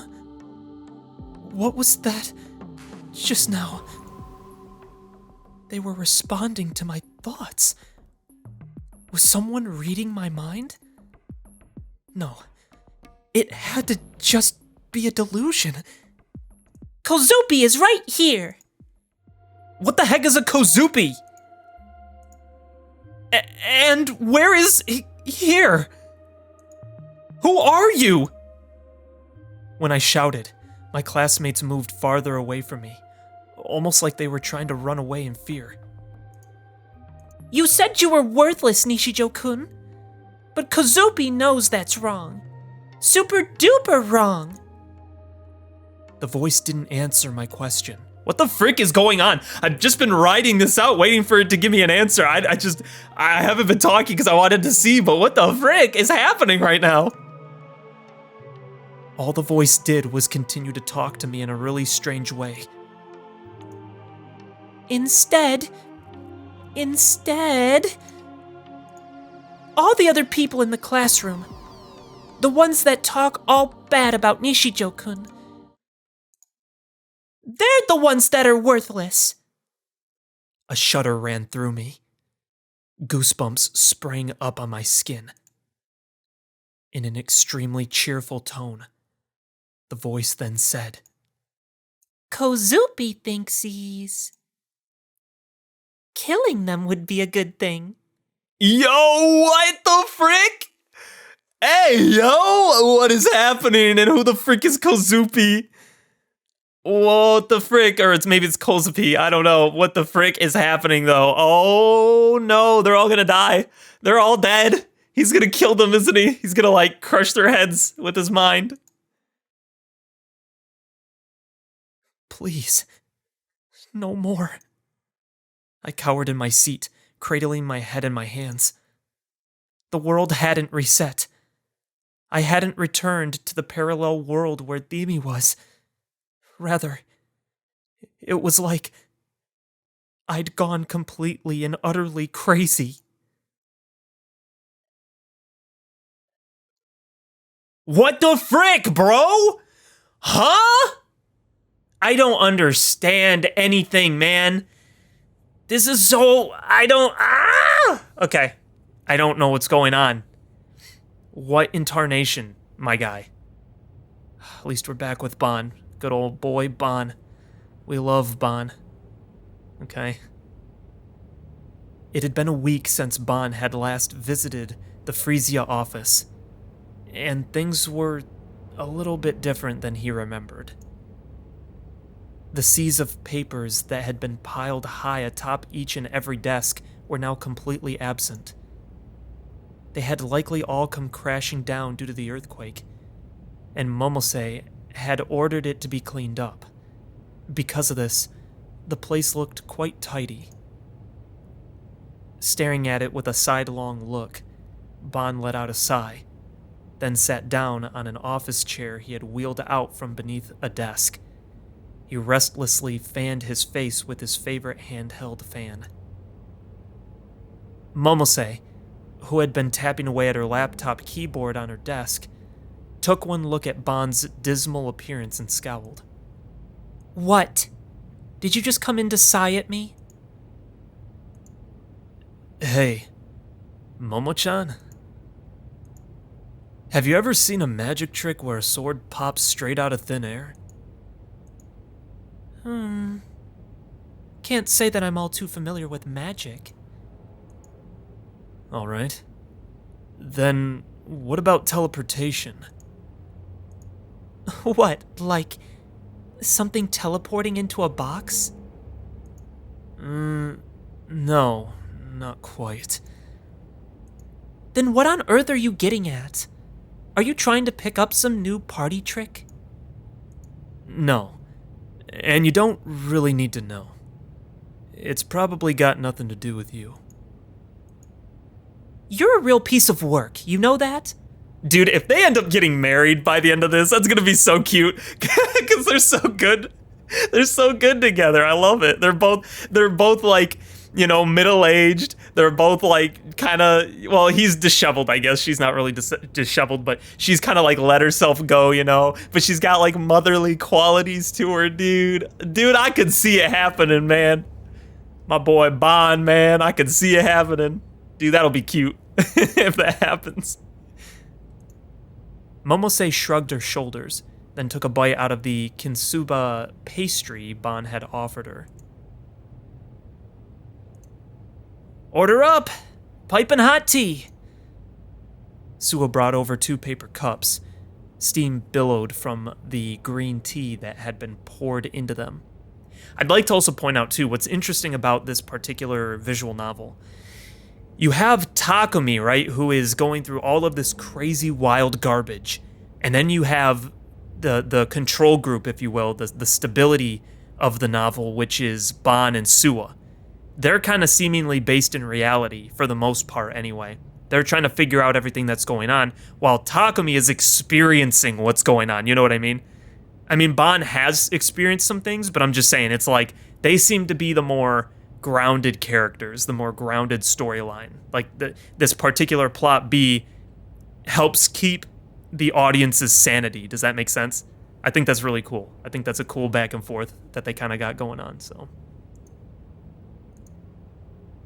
Oh, forgive me for making you grab the tea for us, Suwa-chan. Miho-chan came down with a cold and is taking the day off. Nah, it's all good. With a cheerful smile on his face, he handed Momose and Ban each a paper cup. Suwa had been taken to the office once before by Ban while they were on another case. Ever since then, Suwa had come to look up to Momose as his mentor rather than his more direct superior, Ban. Momose also seemed to enjoy Suwa's company, and she tended to speak to the young, honest man with far kinder language than she did Ban. Now refreshments are taken care of. What were you two talking about? I was asking how I could get smart in the field of party tricks. You know, to impress the local policewomen. Wow, I can't believe I missed that. Suwa-chan, you know you can't keep hanging around such an awful detective forever. You should really try and fix yourself up with a better superior. If you don't, your path to success will instead send you careening straight off a cliff. You make it sound like I'm dooming the kid. Yes, that's the point. If you don't like it, then try treating your job more seriously. It's certainly not for lack of trying. Ignoring Ban's frown of disagreement, Momose held out the box of kintsuba to Suwa. Take a couple, Suwa-chan. Aw, thanks, miss. Just so you know, I bought those with my own money. Well then, sir, thanks for treating me. When he saw his subordinate bow his head and reach for the kintsuba, Ban let out yet another sigh. Tea time aside, I need you two to look over here. Uh-huh? What is that? Oh, gravitation error rate. Oh, okay, so this is the GE rate thing, right? Okay. A line graph appeared on the laptop screen. It had a gently undulating curve that rose and fell like the tide. Suwa, who had circled around behind Ban, peered at the graph and cocked his head. What's with the graph? It's the GE rate of the general Shibuya area over the past year. Don't you think it's odd? Aren't you the one who told us the average GE rate in Shibuya is higher than the rest of the world? That's not what I'm referring to. I'm not sure if it's just my mind playing tricks on me, but I have this gut feeling that someone is manipulating the GE rate. Ooh.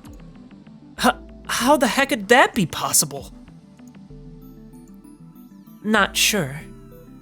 But when I look at the graph, I just can't shake the feeling that there's something unnatural going on here. The numbers fluctuate far too much in these small increments.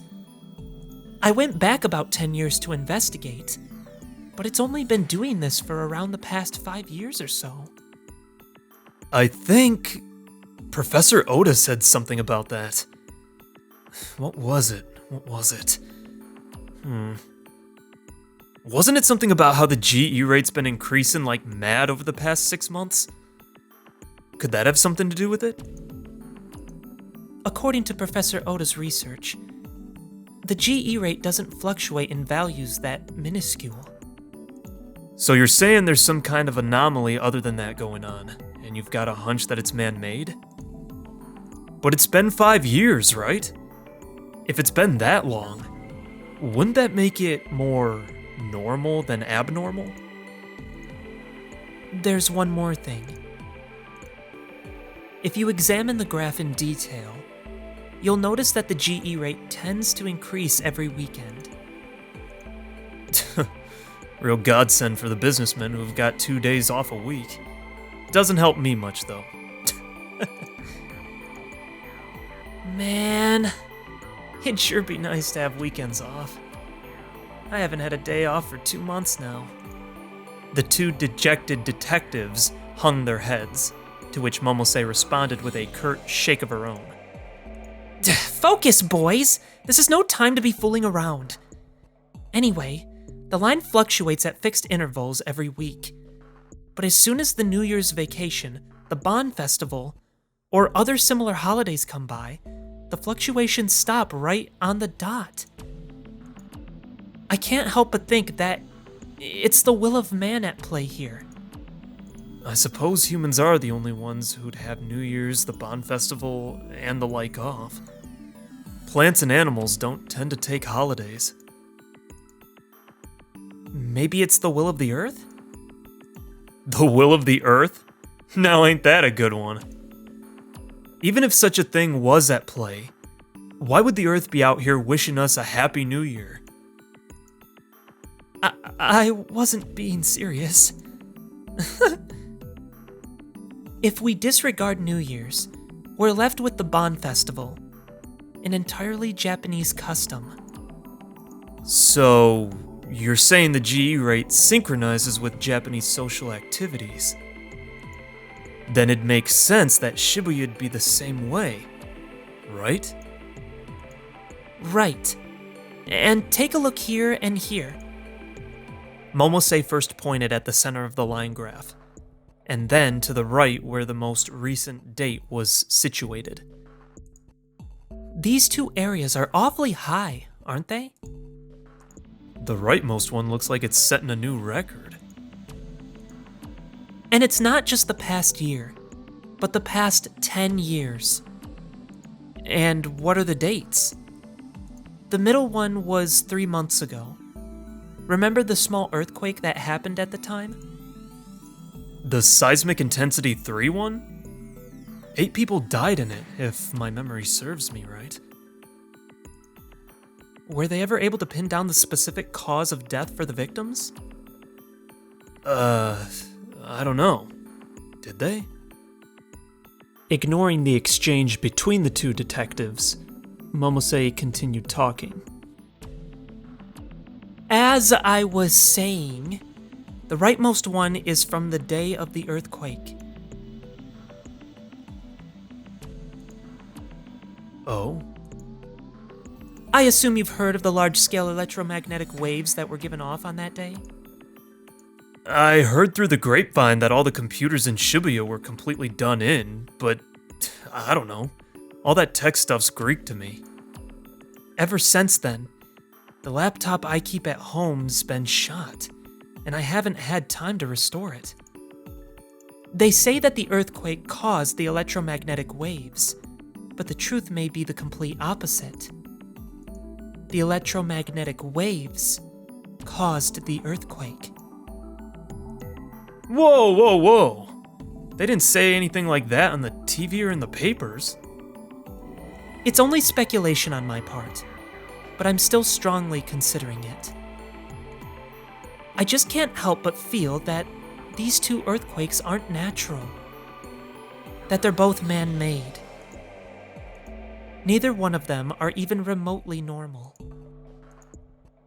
The one from 3 months ago killed 8 people despite only being a seismic intensity 3 quake. And the one from a few days ago killed 118 people despite only being a seismic intensity 5 quake.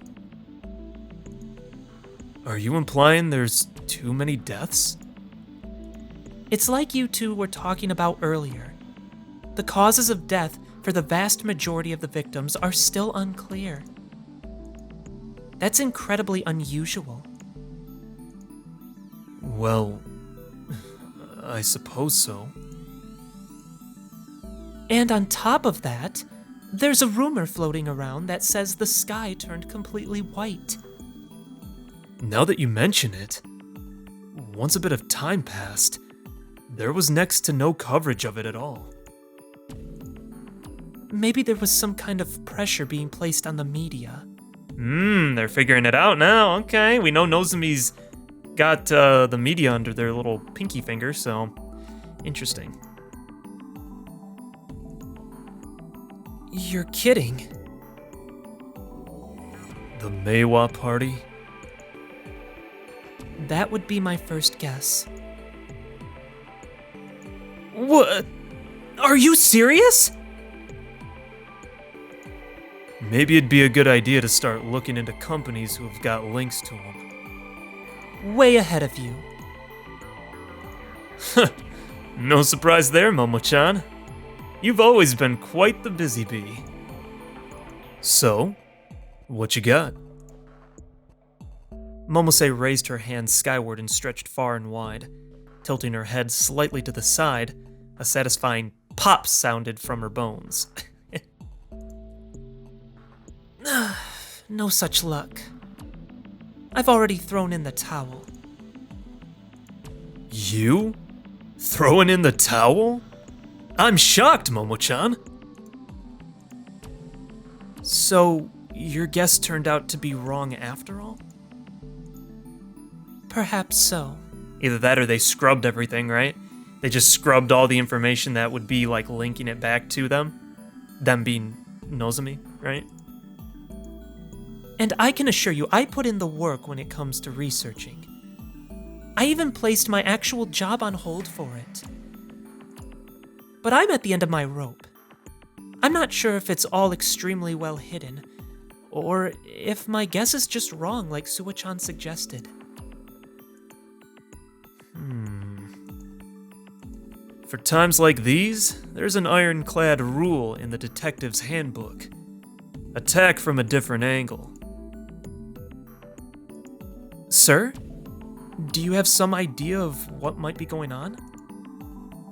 Bond stopped the hand that was fanning himself, then wet his lips with his tongue. Who do you think might benefit from the GE rate being higher on weekends?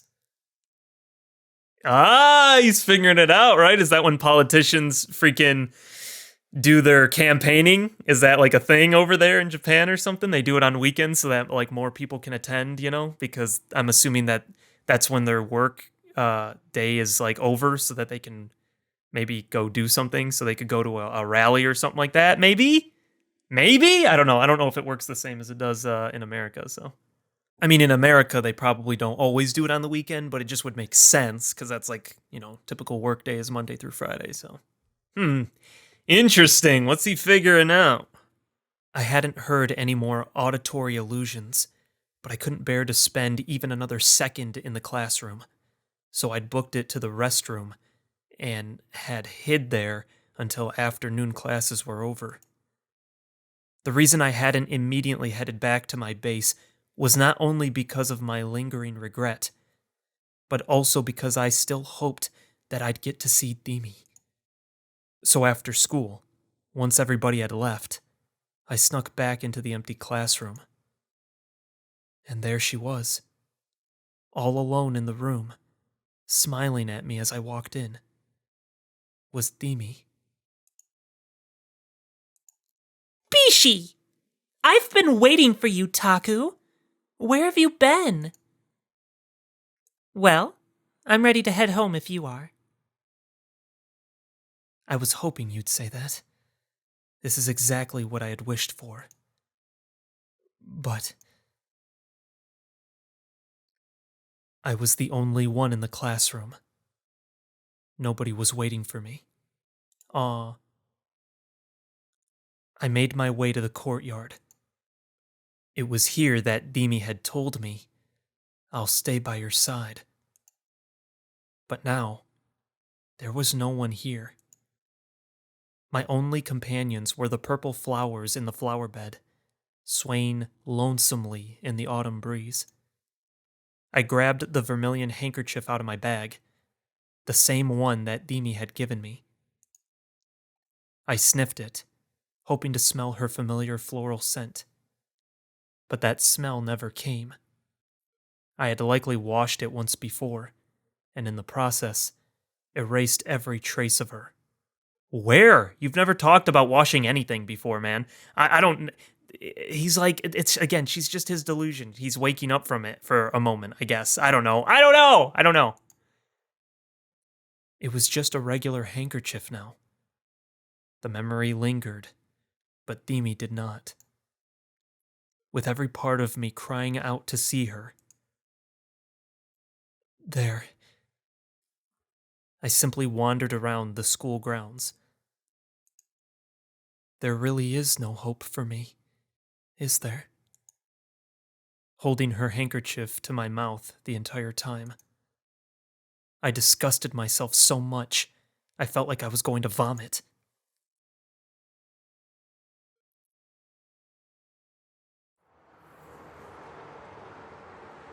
After leaving the school, I began to walk around aimlessly. I didn't care about anything anymore. My fears about being attacked by Shogun or Yua or whoever else had completely vanished. I even found myself wishing that they would kill me. As long as it wasn't painful, I welcomed it. My mental state had been completely overtaken by depression. When my gaze happened upon it, the center of Shibuya was so bleak, it only served to accelerate my depression all the more. Not a single smile could be seen on the people walking down the street. All they did was scowl grimly at their surroundings. It gave the place a particularly stark atmosphere, one where it felt as if a fight could break out between the passers-by at any moment. Stores that would normally be filled to the brim with people had their shutters practically bolted to the ground. Just by walking aimlessly through Shibuya, I'd already come across a ton of them. I also noticed that there were less cars on the road than usual. The jumbotrons that had always blared through the streets were now completely silent. And in their place were the incessant sounds of police sirens, car horns, and various cars screeching in the distance. There wasn't a single trace of the mess I'd caused in front of the station a week ago. Even if I hadn't disappeared from the people's memories yet, the city's memories may have long since driven me into obscurity. How nice it would be if I, too, could wipe away my memories. To know nothing. To be ignorant. To remain a fool. To take the blue pill? I was sure a person like that lived a life full of sunshine and roses. Ignorance is a sin. People claim ignorance is bliss, but that's simply naive. I had a feeling Senna had said that to me. But was it really so wrong? Being naive? I mean, I think so. People? Me? None of us are that strong. I was always wishing for someone to save me. I couldn't do anything on my own. I didn't want to. I stood in the middle of the road and closed my eyes. The most agonizing thing about all of this was that I barely understood what was actually going on. Things like Shogun and D-swords were things I didn't want to know, but I'd ended up learning about them regardless. However, if you were to ask me what they were, I wouldn't be able to answer. I didn't know the answer. Maybe I should just die. Looking to the top of the O-front building, I thought that to myself. If I were to die, maybe my memories would reset, and I would get to play again. Hey, person controlling me? What do you think? No, that's never the right answer, man. That's what I think. That's not a good option. You kill yourself and then reset everything? What are you talking about, dude? Yo, it's too meta, dude. Oh my gosh. No, you don't do that. Things will get better, you know? It's just like people, you just have to get through that day. I had a saying for a long time in my life, and I still carry it today, but just not as often, thankfully. But I would just constantly say, just one more day. Just one more day. Just go one more day. What's it gonna hurt to go one more day? You know what I mean? And just get yourself through the day and the hurt that you're currently in. And then you wake up the next day, and if you gotta do it again, then you gotta do it again. But eventually you'll get through enough one more days to where you're okay again, to where you can function, to where you can move forward, you know? Doesn't matter what's going on. That's part of like the miraculous ability of the human perseverance element that God gave us, you know? That's like one thing that like humans have that like no other creature really has, is that incredible amount of perseverance, you know? So to just give up is to just let the enemy win, you know? So yeah, no, that's what I think. That's what I think, Takumi. This current playthrough is a complete and utter failure. You made a mistake by allowing your joke of a character to grow in levels. I didn't do none of it, dude. I had to make choices, but they weren't really choices. They didn't affect anything. You did a lot of this yourself, man. I don't know what you're talking about. You went to the building, you faced Shogun. I mean, I would have done that too. I'm just saying, though, you did all that. That wasn't on me. Don't put this on me. You should have made me more like a hero. You should have made me actually cool. You should have made me more sociable, respectful to women. And you should have given me a passionate sense of justice that would allow me to empower the weak. Interesting. That's an interesting introspective he's having about himself, you know? As I am now, I can't beat the final boss. I can't beat the game. I can't do anything.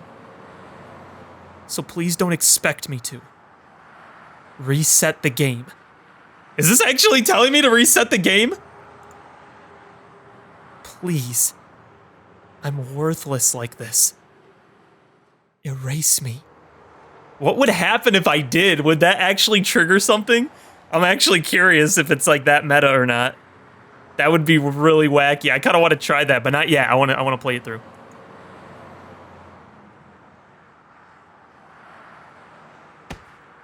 Oh. I wasn't erased. Instead, I felt the impact of someone bumping into my shoulder. Hey! You're in the middle of the darn sidewalk! I thought it was just an auditory illusion. Earlier this morning, I had heard a girl version of that line, and now it was a guy version. Who asked for that? I'd rather hear a much more moe voice. An illusion I could actually fap to later. Then again, if they were to whisper something sexy in my ear, I'd get a boner even though I was in the middle of the city. Don't ignore me, you piece of crap!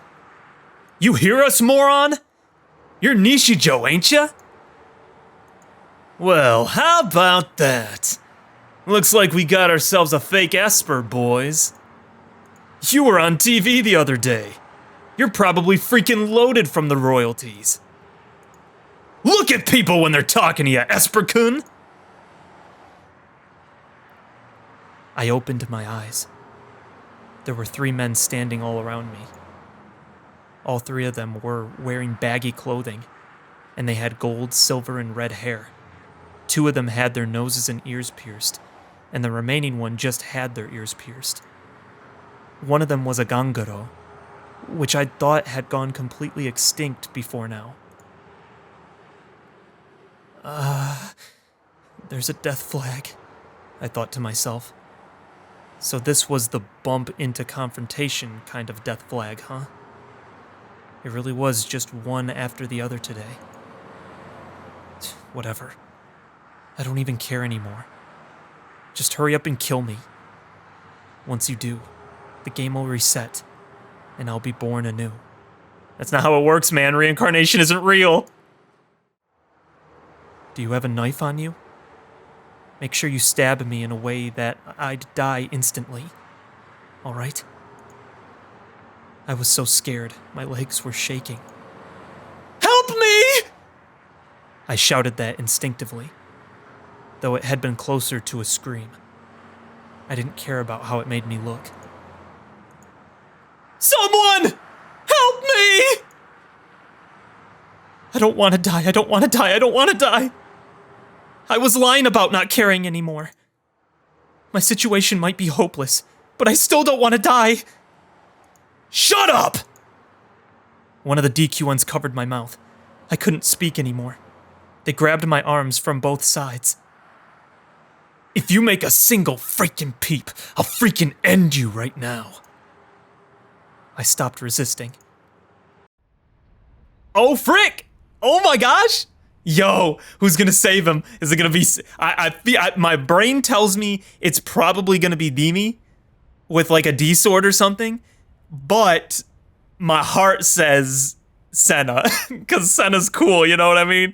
I want Senna to be there. It wouldn't make sense for Ayase because she's in the hospital. Orihara is a little too skittish, but that could be the subversion, right? Is that we think she's skittish and then she's just like, look at me, I'm freaking cool, you know, or something like that. Oh, dude. I'm betting on Senna for now, but my heart says Senna, my mind says Demi, so we'll see. They dragged me into a deserted alleyway no one would go anywhere near, grinning the entire time. So I decided to launch a preemptive strike against the 3 men. I'm sorry. I got down on my hands and knees and apologized in a shaky voice. I'll give you all the money you want. So please. Just let me go. I held out my wallet to them. The DQN snatched it from me. Well, what do you know? You are freaking loaded. You're the Esper boy that keeps on giving. You're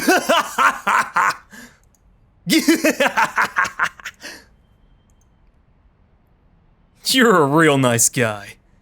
I like you. Still on my hands and knees, I breathed a sigh of relief when he said that. If he liked me, he was probably gonna let me go.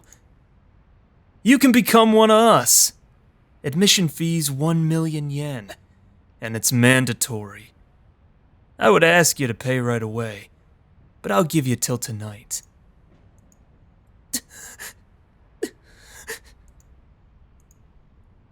Well, since I'm such a nice guy, I'll slash the fee in half if you show us one of your Esper powers.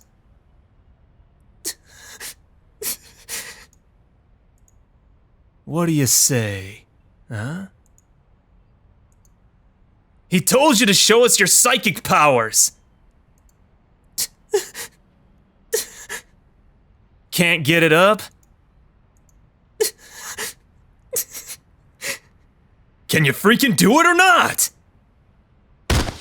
Ooh. Oh, frick. I felt a sharp pain jolt through my side. It felt like he'd broken my ribs. I couldn't breathe. I nearly lost consciousness.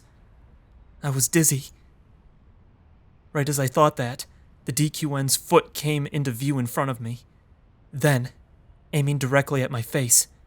His shoe shot toward me at tremendous speed. Dang! Oh, frick!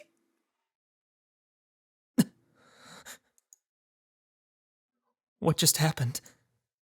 I thought I felt an agonizing pain radiating from my face, but it might have just been a delusion.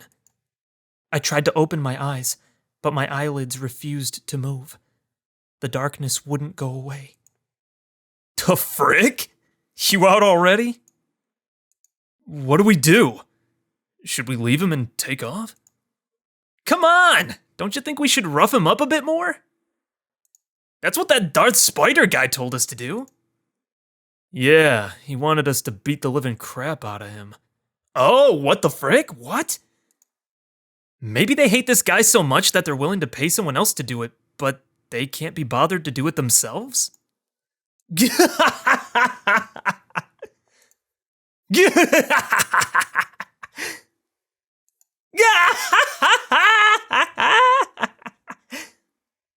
Which is why... let's keep right on going! Don't hold it against us. Oh! Oh, frick! Oh, they're gonna kill him, oh no. I'm sorry. I'm sorry. I want to kill them. I'm sorry. I'm sorry. I want to kill them. Oh, frick. Oh! Oh! Hey! The frick are you doing? This is a freaking joke, right? What is that? Hey! Stop! Stop! Stop it! No!